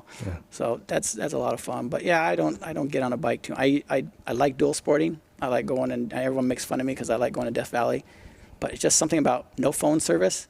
And you're in the middle of nowhere, and there's all kinds of history there. There's all kinds of mining history. There's stuff that's still laid out there that's like, wow, this is still out here. This is how they used to do stuff. It's really cool, and it's just miles and miles of stuff. Yeah. We did a ride from my house up to Virginia City. Great ride. Dalton came along. It was ultimate. Just took old roads, and just worked our way up there, and it was a lot of fun. That's really fun. You ever bump into Goat Brecker? Yep. Yeah, we used to, when we did our tours, we used to stay at his place, and we'd always have bench racing. It was awesome, at night, they'd cook up food and everything. We'd stay at his little cottage thing there. Yeah. Yeah. Is he still there? Yeah. Yeah. I think he sold the cottage deal, but he's still there in Randsburg. Okay. I don't know how good his dad is, if his dad's still around or not. His dad I think his made dad passed. Did he pass? Yeah. Because he was doing great. Like when he was down running GFI, his dad didn't look that great. And then they moved out there, and all of a sudden it was like, he looked younger, and he looked, vibrant. He was like doing really good. And then, Yeah, I tried calling him a couple times, and I get his answering sheet. It's just a goat bleeding. And that's all anything you hear. Yeah. And he won't call me back. Yeah. And I know goat pretty well. Like, I don't know. I think he's just sort of off the grid right now. He was doing all that military stuff, and I don't know if he's still doing it or not. Him and Chris Haynes were doing that military, making, and then I know Larry was doing, they were doing schools for the military and stuff, but I don't know if they're still doing it. I know RJ's doing that, and Steve Lampson is now too. Oh, Steve is too now. So I don't know, maybe Goat kind of gave it up and passed it off, but yeah. Yep. So is there any other type of racing you still would want to do? Like any interest in the cars still, or trucks? I would love to do the cars and trucks, Just need a sugar daddy. Need a sugar daddy, yeah. Yeah. The rally stuff is cool, because, enduro, it seems like the rally stuff is kind of like enduros, you got to think, you're not pinning it. You are pinning it, but you're being controlled by your maps. That was kind of like right after I quit, it kind of like was kind of, Scott Harden was doing that, and it was kind of like, oh, it's a European, and I don't want to go to that country to ride, I was like, yeah, I'd rather stay here, and then it became really big now. It's huge. Yeah. And now all the riders that don't want to race desert, they want to go do that because that's where all the money's at. The rally stuff, So it's crazy, man. All right, so final question for you, Ty. Like we asked this of all our guests, and that's just, how do you want to be remembered in this sport? I haven't really thought about that, but I don't know. I guess I would be remembered as, I'd say I wasn't the best. There was always. There's a list of championships that would say otherwise. But in each discipline, there was always somebody as good as me. You know what I mean? Like the enduros, there was Randy Hawkins. There was, in the GNCC, Rodney Smith. You know what I mean? But I don't know. I just think I was one of the best all-around riders. And probably what I'd be remembered as. And then like I said, I've come up with a lot of cool products that have been taken over, copied, and that's kind of a cool thing to do. And when people copy, it probably got to be something pretty decent, Yeah.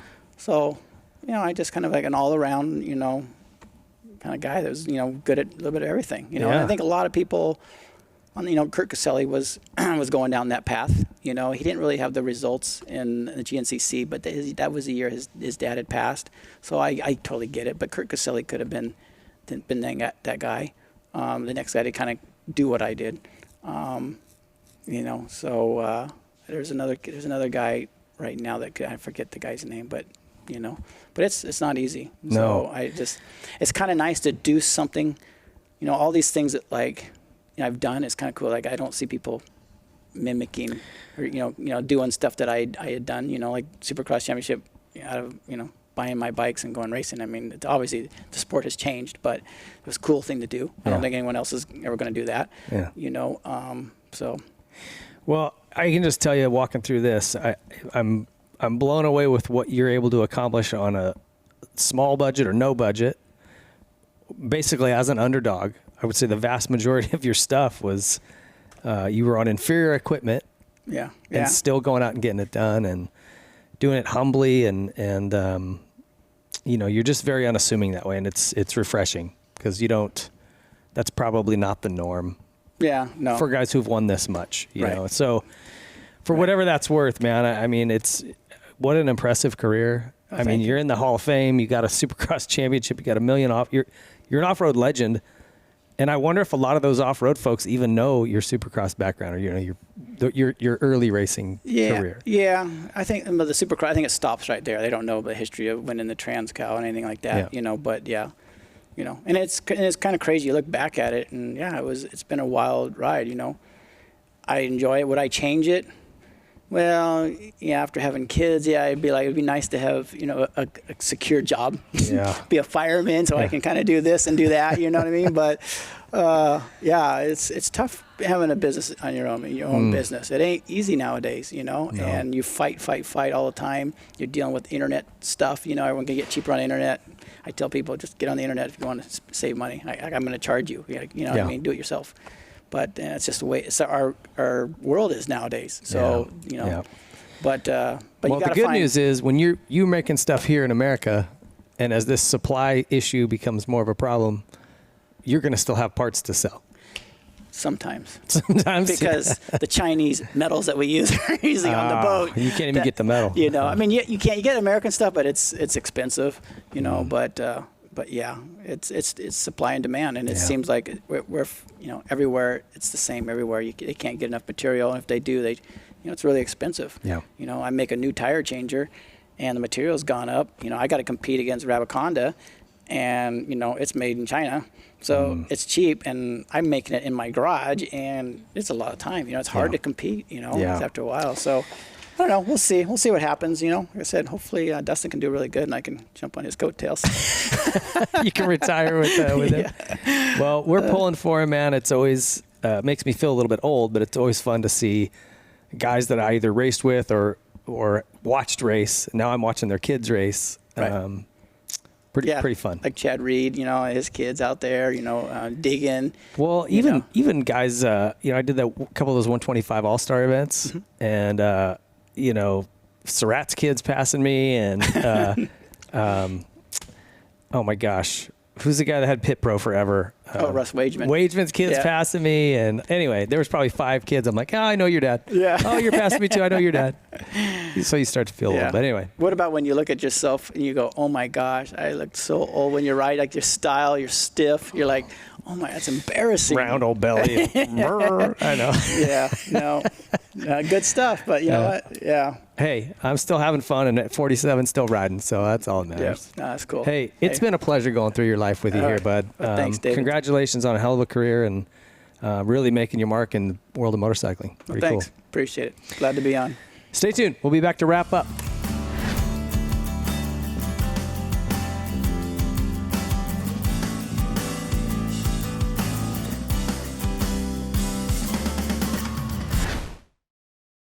All right, for this week's sponsor spotlight, we've got Complete Racing Solutions. Coach Rob Beams with us. Coach, welcome. How you doing, man? It's great to be here. Always great to see you. You and I have worked together for a long time on different projects. Love to have you involved with the show here. It's awesome. You guys are making a little change to the name, and I wanted to just address it real quick because Moto E is kind of what you've been known for a long time. Yeah. But that name is now starting to get a little convoluted with all the electric bikes and everything else. Well, it's kind of funny. We started our company in '87, and that was before the internet was even there. We were pretty excited when the fax machine came around so we could get schedules out to everybody. But when the internet came around, the whole name Moto E is just an abbreviation for Moto Endurance. And at the time, the only thing that was available was a .net, so it was motoe.net. Or motoendurance.net. So when we were looking to do branding and merchandise, obviously you can't have it's pretty long. So the Moto E came along. We've been branding that, been having a lot of success with it. Well, this thing called the e-bike came along, and now everybody thinks our company is a e-bike company. Nothing against it, but we're a fitness company, we're a performance company, we're a wellness company. So we're going to be transitioning more to the Complete Racing Solutions. You'll start seeing a little bit more of a branding transition towards the latter half of the year. So we just want to let everybody know we're not going away. We're just doing a new rebranding type of a program. Gotcha. So Complete Racing Solutions, we'll keep an eye out for that. For folks who are maybe not familiar with what you guys have been doing for all these years, give us a kind of a broad overview of your vision for CRS. Well, right now we're on year 18 of a 20-year build-out, and you and I have talked about it off the record. We've talked about it on the shows together. I just believe that there's a big disjoint between the capabilities of athletes that we see at a young age and the attrition rate by the time they get to pro. And it doesn't matter if it's moto or off-road. It doesn't matter any type of two-wheel racing. We just saw that there's this huge gaping hole of knowledge. And because of the lack of knowledge, there's just it's like running off the edge of the cliff. You see kids that have a relatively successful amateur career. They get into that mid-sized bike, go to that big bike. All of a sudden they fall off the cliff. That could be anything from broken bones to Epstein-Barr, fatigue-related, bloodborne diseases that, in my opinion, can be avoided. I believe that there's too many people out there that are advocating that they're human performance specialists. Like, I don't consider myself a coach. We're more of a human performance specialist where we look at all facets. We look at strength, we look at flexibility, we look at endurance, sprint speed, nutrition, sports psychology, soft tissue maintenance, obviously injury prevention, but then when it happens, how to come through it quickly.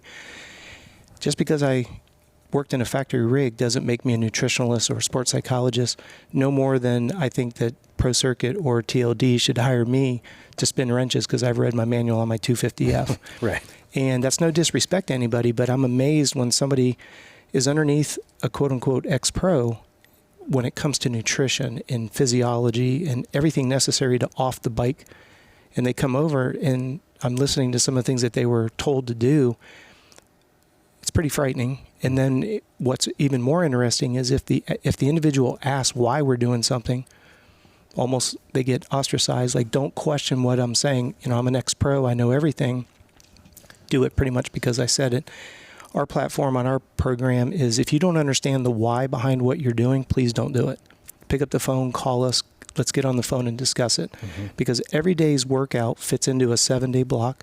That 7-day block fits into a 6-week training cycle, and that 6-week training cycle fits into a year somewhere. And that's where you've got to get a little bit more into the science of it. When you look at how much work are you putting in to how much rest are you getting, whether that's lifting weights or going out and motoing down. You're going to moto for X period of time. What's your rest interval going to look like? Is it a 1-to-1? You're riding for 10, resting for 10? Is it going to be ride for 10, rest for 20, 1-to-2? Or are you going to ride for 20 and only rest for 10? For the average listener, they go, what's the big deal? Well, think about it. I can make a workout difficult 3 different ways. Increase the duration, increase the intensity, or decrease the rest interval. When you look at us writing protocols on a weekly basis, we take that into consideration. We could get on and probably do an entire show, unfortunately, on the amateur side, and you've seen it yourself. The amateurs are probably doing 4 to 5 times more than the pros are doing. And it's just amazing to me when you think about, and again, I'm totally okay with the idea we don't know what we don't know, but with the amount of information that's out there nowadays, these parents and these teams and these managers, there's no excuse. Yeah. If somebody isn't explaining the why behind it, and that's why I love when we do get a chance to consult with an agent or a team manager or a parent or whatever it may be, it's very encouraging to me because they embrace the information. It's no different if you go and you dynoed a motor. You're purchasing that motor with the characteristics that you're paying for. Yeah. And when we're looking at trying to get the most out of your athlete, we always have to start with their identified weaknesses, whether it be physical and or mental. Make sure that we address those. There's no sense reinforcing where the strengths already lie, because think about on race day, what's keeping you from winning consistently? What you're not good at. It's not your strengths. Exactly. So it's about putting the science of performance, integrating it with that moving gyroscope known as a motorcycle, getting it to where the human body can do whatever the riding coach is asking. Like I do performance camps around the world. We're not here to talk about whether you should stand up or sit down in a corner. Right. That would be a great riding coach. They can tell you when that circumstance deems that necessary. What I want to make sure is you have the strength and the flexibility to do whatever that riding coach is asking you to do for as long as it's asked of you to do it. Right. And then, of course, minimize injuries. We always want them to bounce, not break. And what I love about you, Coach, I've always respected this about you, and so I try to work with you anytime I can, is you have real-world experience. You were all set to be an Olympic athlete on the BMX team, U.S. Olympic team. Had a car accident that kind of derailed that a little bit, but you competed at a very, very high level. Then you got educated formally to understand why you were doing the things that you did. And that, to me, is a component that is very rare in this sport, unfortunately. To your point, it's a lot of ex-racers who had a trainer who told them to do something. They did it, and now they're just passing that along to someone who may not function the same way they did. They may be different parameters built into that, and they don't account for that. Well, this is what I did, so do this. Well, you'll appreciate this, especially with you just having Brad on 2 shows ago. When I graduated from high school in '86. We didn't have the internet. What you could find at the library was it. And then Brad comes out, the complete training for motocross. I'll never forget the book. It's this thick. It's got the KX with the number plate in the back fender. I read that thing more than a playboy. I mean, That was your playboy. That was my playboy. I could not get enough of it. And when you go back to that, just to clarify for the listeners, I tried making the Olympic team for the sport of triathlon. I raced BMX at a pro level. Sorry. That's okay. I raced BMX at a pro level. I got to 8th in the world. And then my dad sent me off to school. The guy that I was roommates with was training for Ironman New Zealand. And I knew how to ride a bike, and I taught myself how to swim and tried to learn how to run.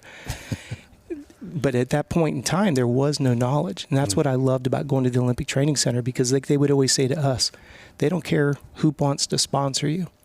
If you were sponsored by a particular performance drink company, and if you were there testing and you were running out of energy and you weren't finishing the workout strong, they're going to take that material from you and give you something that they know works. And that was a very big eye-opener for us, because like they said, we're not here to be paid to tell you that this works.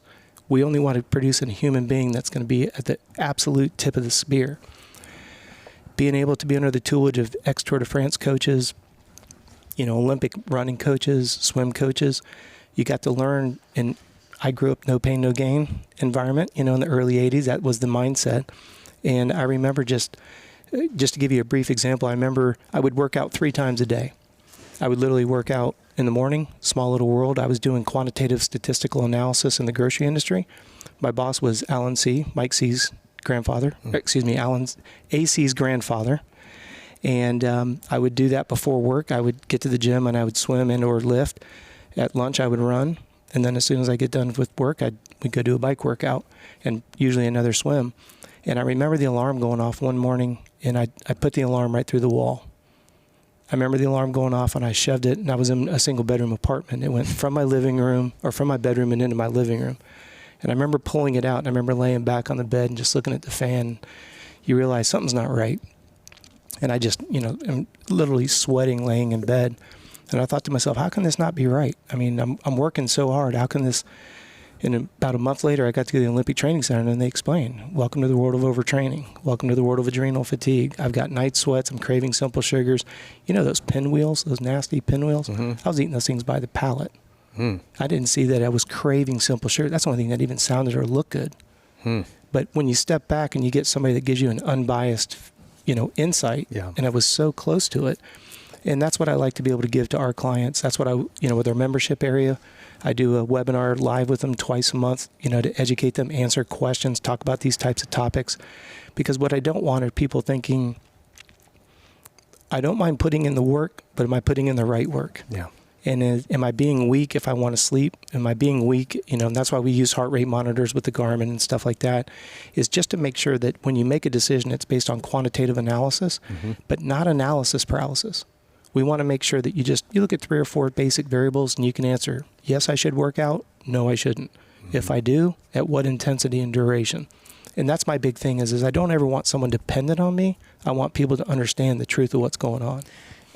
And man, I really appreciate that, because there's plenty of days where I was laying in bed in the morning, alarm goes off. You're like, man, I feel tired. Maybe I just take the day off.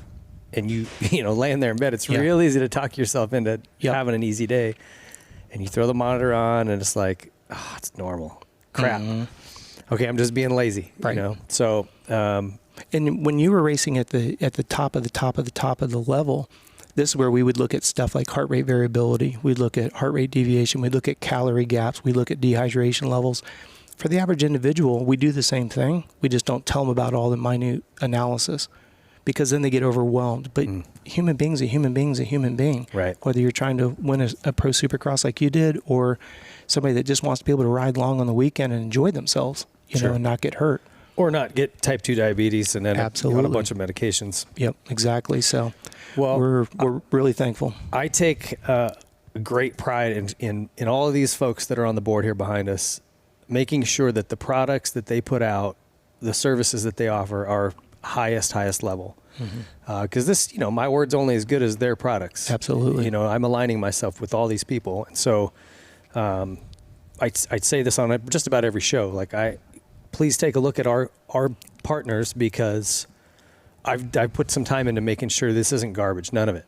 It's very, very high quality. And you, are absolutely no exception to that. Well, we appreciate it. Whether you're looking for dietary tips, you guys have menus, you name it. If it's fitness, health, wellness related, you guys have some really neat ways to help over there. Well, it may sound crazy, but when I was growing up, and whether people would buy into this idea or not, but my mom smoked when I was in her belly.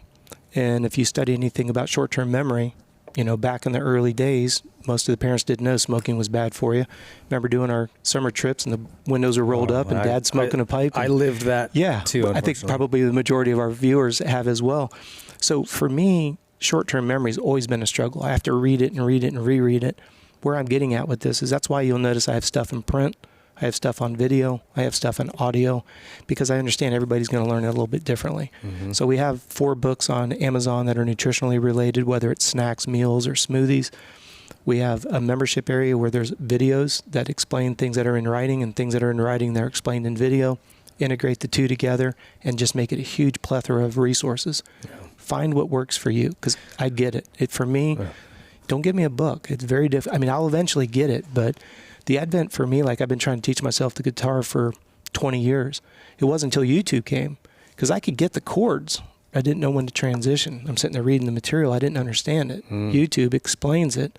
I get it. That resonates with me. Yeah. Now I'm no ace on the guitar, but I'm further along than I was. Well, for all of us whose parents sucked down a Coors Extra Gold while smoking a cigarette, driving home from the races, and you can't remember shit, that is another CRS, different one, but they're related. Get over there to Complete Racing Solutions. There's lots of cool stuff over there. We appreciate you coming on. And thank you, man. Like I said, always an honor to chat with you, and just stoked to be partnered up with you. Thank you so much. Appreciate it. All right, guys, that's our show. Thanks for tuning in, and stay tuned. Lots of cool stuff coming here in the next couple weeks. I wanna be bad with you, girl, like we're robbing a bank. I wanna be mad at the world, like it took you. All right, folks, that was our show. I want to thank Ty Davis for making the time to come in.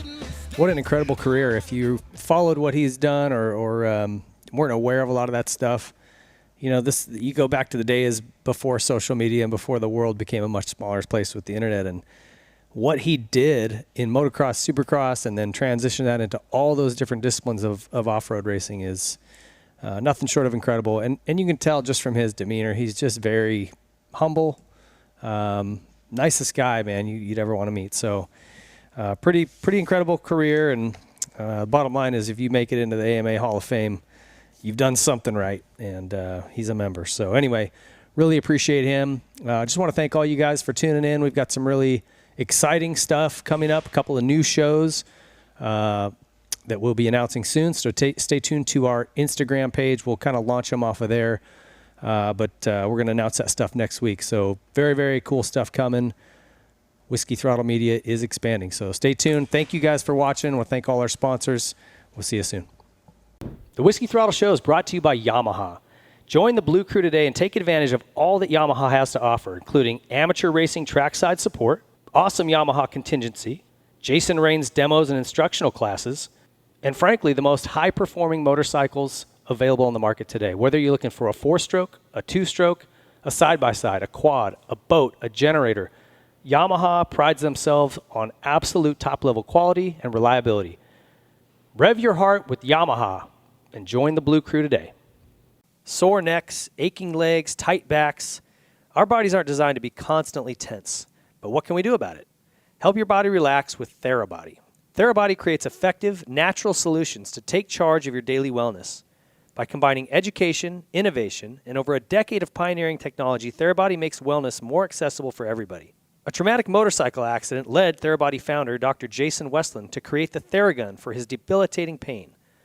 Now the Theragun, the only physician-created percussive therapy device, uses a scientifically calibrated combination of depth, speed, and power to relax and release your deep muscle tension. Recovery Air is TheraBody's world-leading pressure compression therapy system that flushes out leg soreness so you can bring on peak performance. Most electrical muscle stimulation is ineffective. Instead, TheraBody's sleek Power Dot takes away the guesswork with an intuitive app that customizes intensity and placement so you recover faster. Regular foam rollers hurt. TheraBody's Wave series delivers powerful vibration and pressure to help you recover with less pain.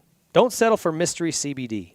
TheraBody's TheraOne range of topical and ingestible full-spectrum USDA certified organic CBD products are redefining high-potency CBD for wellness and recovery. 250 professional sports teams exclusively use Theragun and other Therabody products to take recovery into their own hands. Method Race Wheels, bringing you the lightest, strongest, fastest wheels in off-road for your truck, van, sprinter, UTV, or SUV. They've been dominating the Baja 500 and 1000 and every major off-road event around the world for years with high quality and performance. They also look amazing. They come in a bunch of different styles and colors for your rig, so check them out. You can get 20% off a set of wheels using our code Whiskey Throttle. No capitals, no spaces.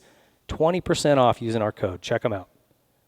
Also, coming soon, the R1M project. Method Race Wheels makes a dive into the motocross world. Stay tuned. Troy Lee Designs is the leader in off-road motocross apparel and style. So whether you're looking for a cool new paint job for your helmet, maybe your name and number on your helmet lettered on, you're looking for new gear, you're looking for mountain bike gear, off-road gear. They've got the brand new Scout line and GP and SE models. Troy Lee Designs has it all. They've been leading this industry for decades, and they're going to continue to do it. Check out TroyLeeDesigns.com. SKDA is a moto graphics and seat covers company with several offices based around the globe. For too long, bikes and graphics have all looked the same. They just start to blend together. SKDA is working to change that. With super clean and unique design work, a bike with SKDA graphics stands out in a crowd and adds a touch of art to the world of moto. Hey, we need that. SKDA prides itself on providing premium customer service both before and after the sale is made. Visit SKDA online to view the current product range and get in touch with their team to get your bike refreshed. I want to just make a mention here that these guys, not only is their design way outside the box, very, very cool. They'll work with you on custom things. The products are incredible. Okay, they'll speak for themselves. But what's really awesome, and you'll notice this the minute you order one of these, man, they give you an email saying, hey, the product's been shipped. Hey, the product is here. It landed in this spot. Hey, it's coming today. Hey, your product's been delivered. They're just so good about staying in touch with you and letting you know where it's at. Customer service is 100%, and that's just something that's rare these days. Check out SKDA. Here at the Whiskey Throttle Show, we're all about supporting brands that support our sport. And there's one tire company that has never walked away from the sport of motocross and supercross, and it's Dunlop.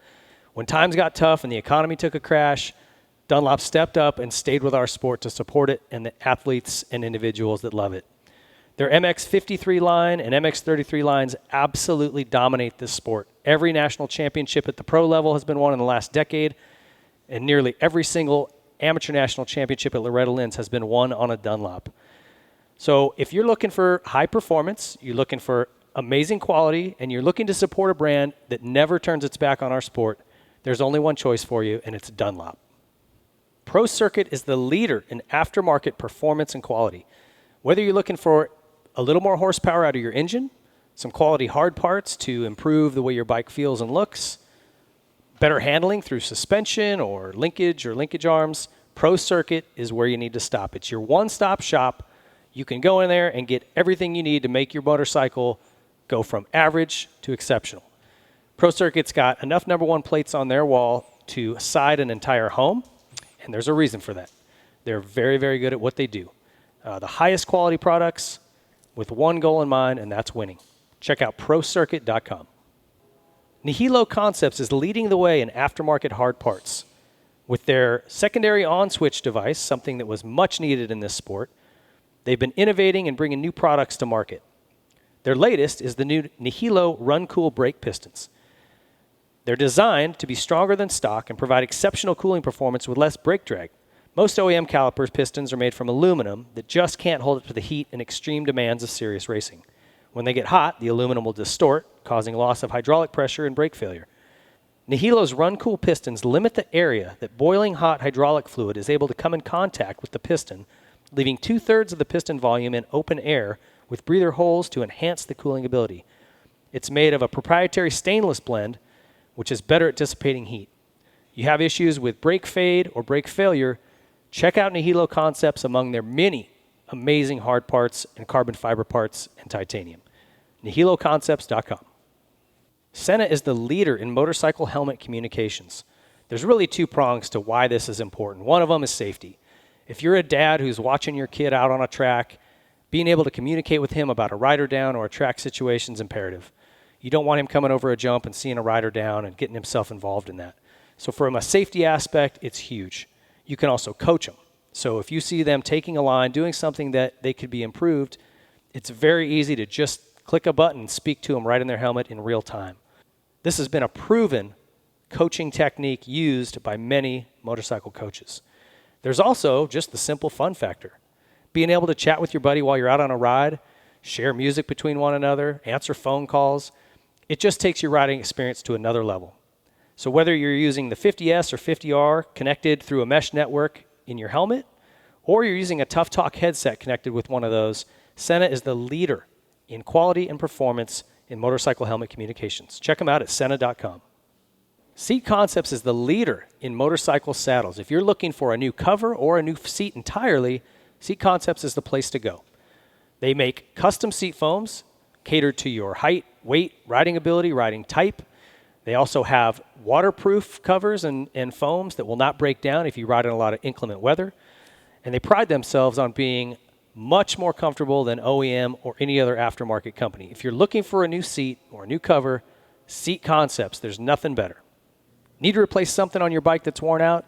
Look no further than ProX. These guys aim to make everything OEM quality or better at an affordable price. And they've also got some new products coming. So right now, chains, sprockets, anything inside the engine internally, air filters. If it wears out, ProX makes it, and they make it at a quality level that's OEM or better. And they've got some new things coming that are awesome. A complete engine rebuild kits for the Polaris RZR 800s. Need to replace something on your bike that's worn out? Look no further than ProX. These guys aim to make everything OEM quality or better at an affordable price. And they've also got some new products coming. So right now, chains, sprockets, anything inside the engine internally, air filters. If it wears out, ProX makes it, and they make it at a quality level that's OEM or better. And they've got some new things coming that are awesome. A complete engine rebuild kits for the... If you've got a little Grom that's looking to get started in the motorcycle world, the best way to get them going is on a Stasic bike. They've got multiple sizes, so from your very young Groms to those who are a little more grown up, you can start them safely. They've got controls that allow you to control the speed so he can't get going too quick. They can touch the ground. There's not a lot of noise to distract them. It's the perfect way to get your child involved in motorcycling at a very young age. And if you've got a kid who's already out ripping, there's series popping up all over. For those of you in Southern California, go to www.ameminicross.com and join their local series. If you're outside of this state, contact your local track and ask them about starting a Stasic class at your local track. Get over to Stasic.com and check out all they've got going on. Motul USA, we lean hard on these lubricants to keep us on the track and on the trail. And Motul has proven their quality over and over, most recently with their Dakar win with Ricky Brabeck. They're sponsoring Supercross teams. They're diving into our sport again full throttle, and we're stoked to have them on board. Amazing products, top to bottom. Motul USA, go check them out. OGIO is the leader in motorcycle storage solutions. As motocross riders, we need a gear bag, we need a helmet bag, a boot bag, a backpack, a travel bag, a hydration pack, maybe a tool kit to wear around your waist if you're on an off-road ride. OGIO makes all of that, and their products are absolutely top of the line. I've got stuff I've had for several decades, just to give you an idea of how long this stuff lasts. If you're not sure, ask around, talk to folks who've had some of this stuff, and they will confirm that OGIO's quality is absolutely second to none. So go check them out, OGIO_powersports.com, and look at all they've got to offer right now. You ever heard the phrase that the harder you work, the luckier you are? Well, at Luck Apparel, they believe in an acronym that kind of sums it up a little more simply than that, laboring under complete knowledge. So it isn't just some random chance that determines what your outcome or results are going to be. It's being educated and working your butt off to get it done. And I think that goes hand in hand with the motocross industry. You don't get lucky into a win. You work your ass off, and you make it happen. So check out Luck Apparel. They've got T-shirts, hats, sweatshirts, all kinds of cool stuff. And we're stoked to have them on board here at the Whiskey Throttle Show in 2022. If you're in the market for a toy hauler trailer, cargo trailer, look no further than Custom Outfitters, one of our new partners for this year. These guys do an awesome job, even so far as to dial in the inside of Sprinter vans, which have become the new standard moto transportation for moto. These guys can handle it all. They use ATC world-class trailers, top shelf service and performance in their products. Custom Outfitters out of South Dakota doing an awesome job. We're stoked to have these guys on board this year. So whether you're looking to just do some camping with the family, looking for a trailer that can fit all your toys to go out to the desert or wherever, look no further than Custom Outfitters. And finally, last but not least, Specialized Bicycles. If you are in the market to start pedaling, this is where you want to start. They've got great entry-level bikes all the way up to the Cadillac, the new Levo e-bike, anything in between, man. It doesn't matter what kind of riding you're doing. Go check out and start with Specialized. Don't waste your time on something that's going to break. The derailler's not going to shift after a couple months. Get something quality. These guys make it. Specialized leads that industry. Hey, everybody. Welcome to our Moto E Performance and Health MPH video series. I'm your host, David Pinger. We got Coach Rob Beams with us today. And we're going to address something that might be pissing some people off. Maybe some of those ladies post-baby, midlife crisis situation. How am I gaining weight even though I'm working out 4 to 5 times a week?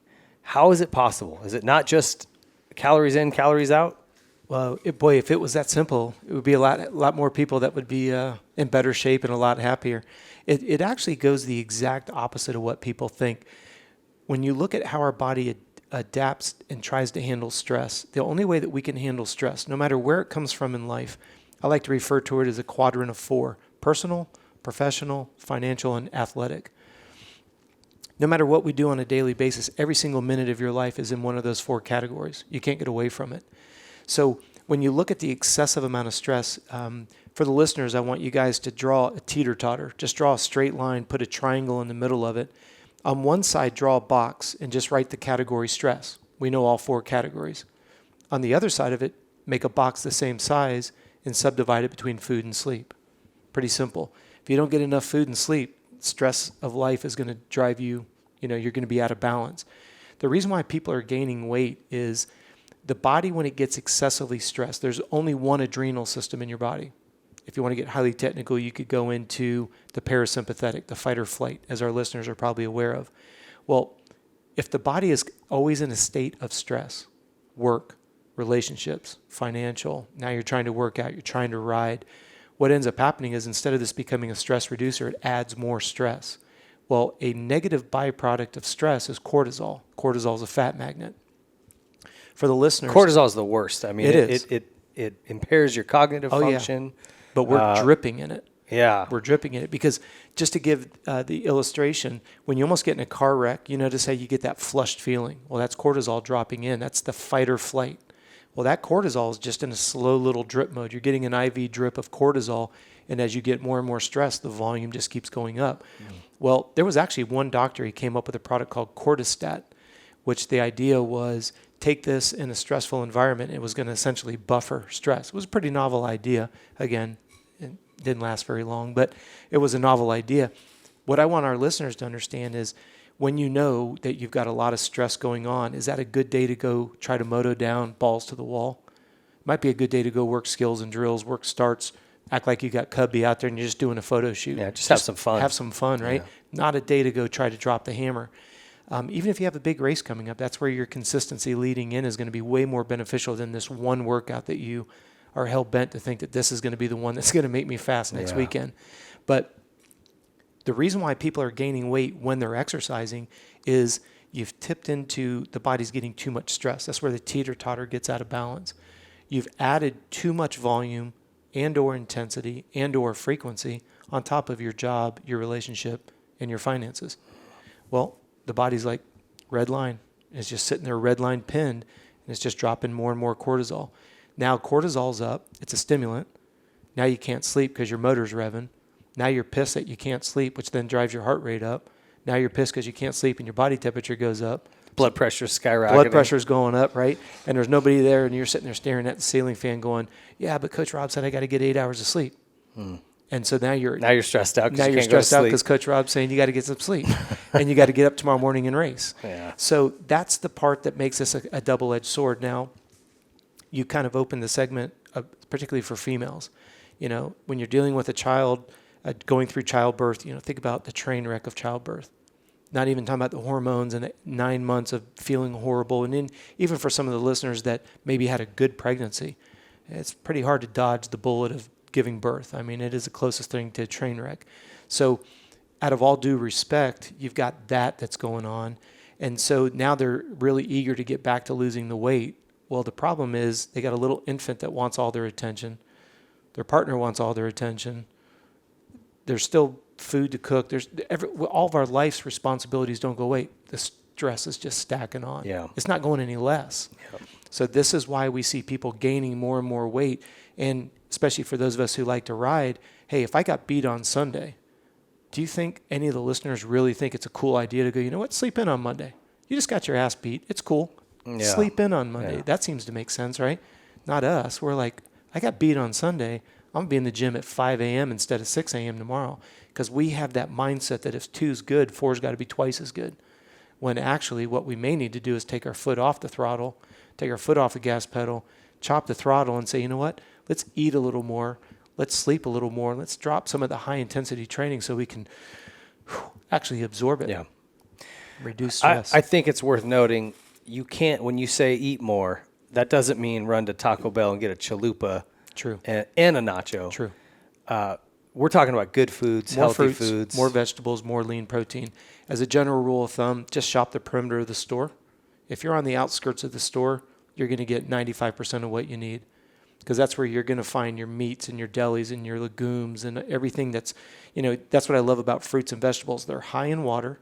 We all need it. They're high in electrolytes. We lose it in our sweat. It's got all the vitamins and minerals, which are catalysts for energy, which most people don't realize. Your macronutrients, we've all heard, carbs, protein, and fat, they don't burn by themselves.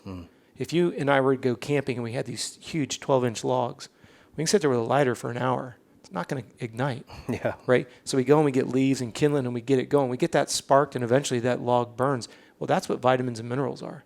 Where do they come from? Pretty simple, fruits and vegetables. Now, again, I'm paraphrasing and simplifying it, but that's what that's as hard as nutrition needs to be. All of that's found in the perimeter. Yeah. It's never found in the middle of the store. Nothing good found in the middle of the grocery store. No. But again. Except Twinkies. Yeah, Twinkies in craft beer. Yes. Okay.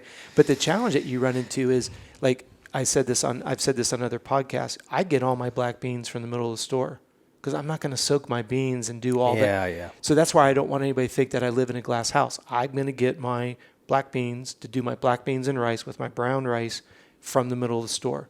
But, ideally, that's why I say 95% of what you need. Yeah. It is always going to pass the test. If you don't have a sensitivity to any of those items, then everything in the perimeter is pretty much good to go. Yeah. There'll be a grocery store that'll sneak some junk in there. We always say if it's in a bar, a bag, a box, leave it. But then when we're running through the airport, I'll get a Cliff Bar. Yeah. Or beef jerky. You can find those. Those are typically towards the outside, but those are good snacks. And you bring up a good one. If you look up a beef jerky, people go, oh, it has a lot of sodium. Yeah. Well, what's the number one electrolyte we lose in our sweat? The majority of us is sodium. But then if you look at a lot of those products, they understand the importance of the sodium potassium pump without us even realizing it as retailers. They're trying to make that ratio a little bit better for better absorption. That's another whole science on food. So I guess your final little last quote here for people. You got to reduce stress. Yeah, more sleep, less stress, more better foods. Just better high quality fruits, vegetables, and protein. And when you start looking at how many calories are in those and you look at what your calorie burn rate is, you're going to be amazed at that calorie gap. And what does that mean for the listeners? If you're calorically restricted, you got more stress.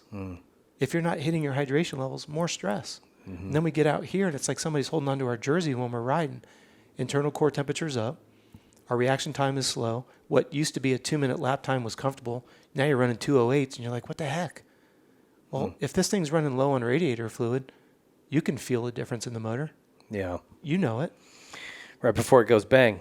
Exactly. And what do? This is what I said in the previous show. Problem is we can adapt. This doesn't. It goes bang and it's done. We go bang and we just get mad at somebody. We go road rage. We do something stupid, but we still keep functioning. That's what makes us so darn dangerous. Yeah, we're incredibly resilient and not our own best friends at times. So we're our own worst enemies in that area. There's definitely a ton of resources for this if you're somebody who's a little frustrated with weight loss. Because you will feel 20 pounds. The way you'll feel on the motorcycle is crazy different. Crazy different. And there's a ton of resources on your website, CompleteRacingSolutions.com. There is menus in there. There's all kinds of exercises you can do, places to start.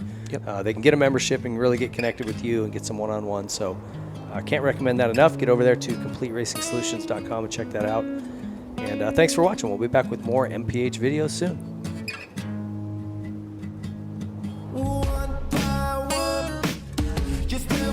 Thanks for watching the Whiskey Throttle Show, now available on the Spot Network, an independent standalone streaming platform live now on Apple TV, Roku, Amazon Fire, Google Play, Android TV, most smart TVs, and all phones and tablets.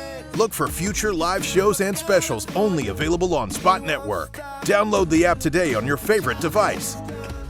And don't forget to like and subscribe and click the bell to get alerts for all the latest content. Follow us on Twitter at W_throttle_show and on TikTok, Facebook, and Instagram at Whiskey Throttle Show.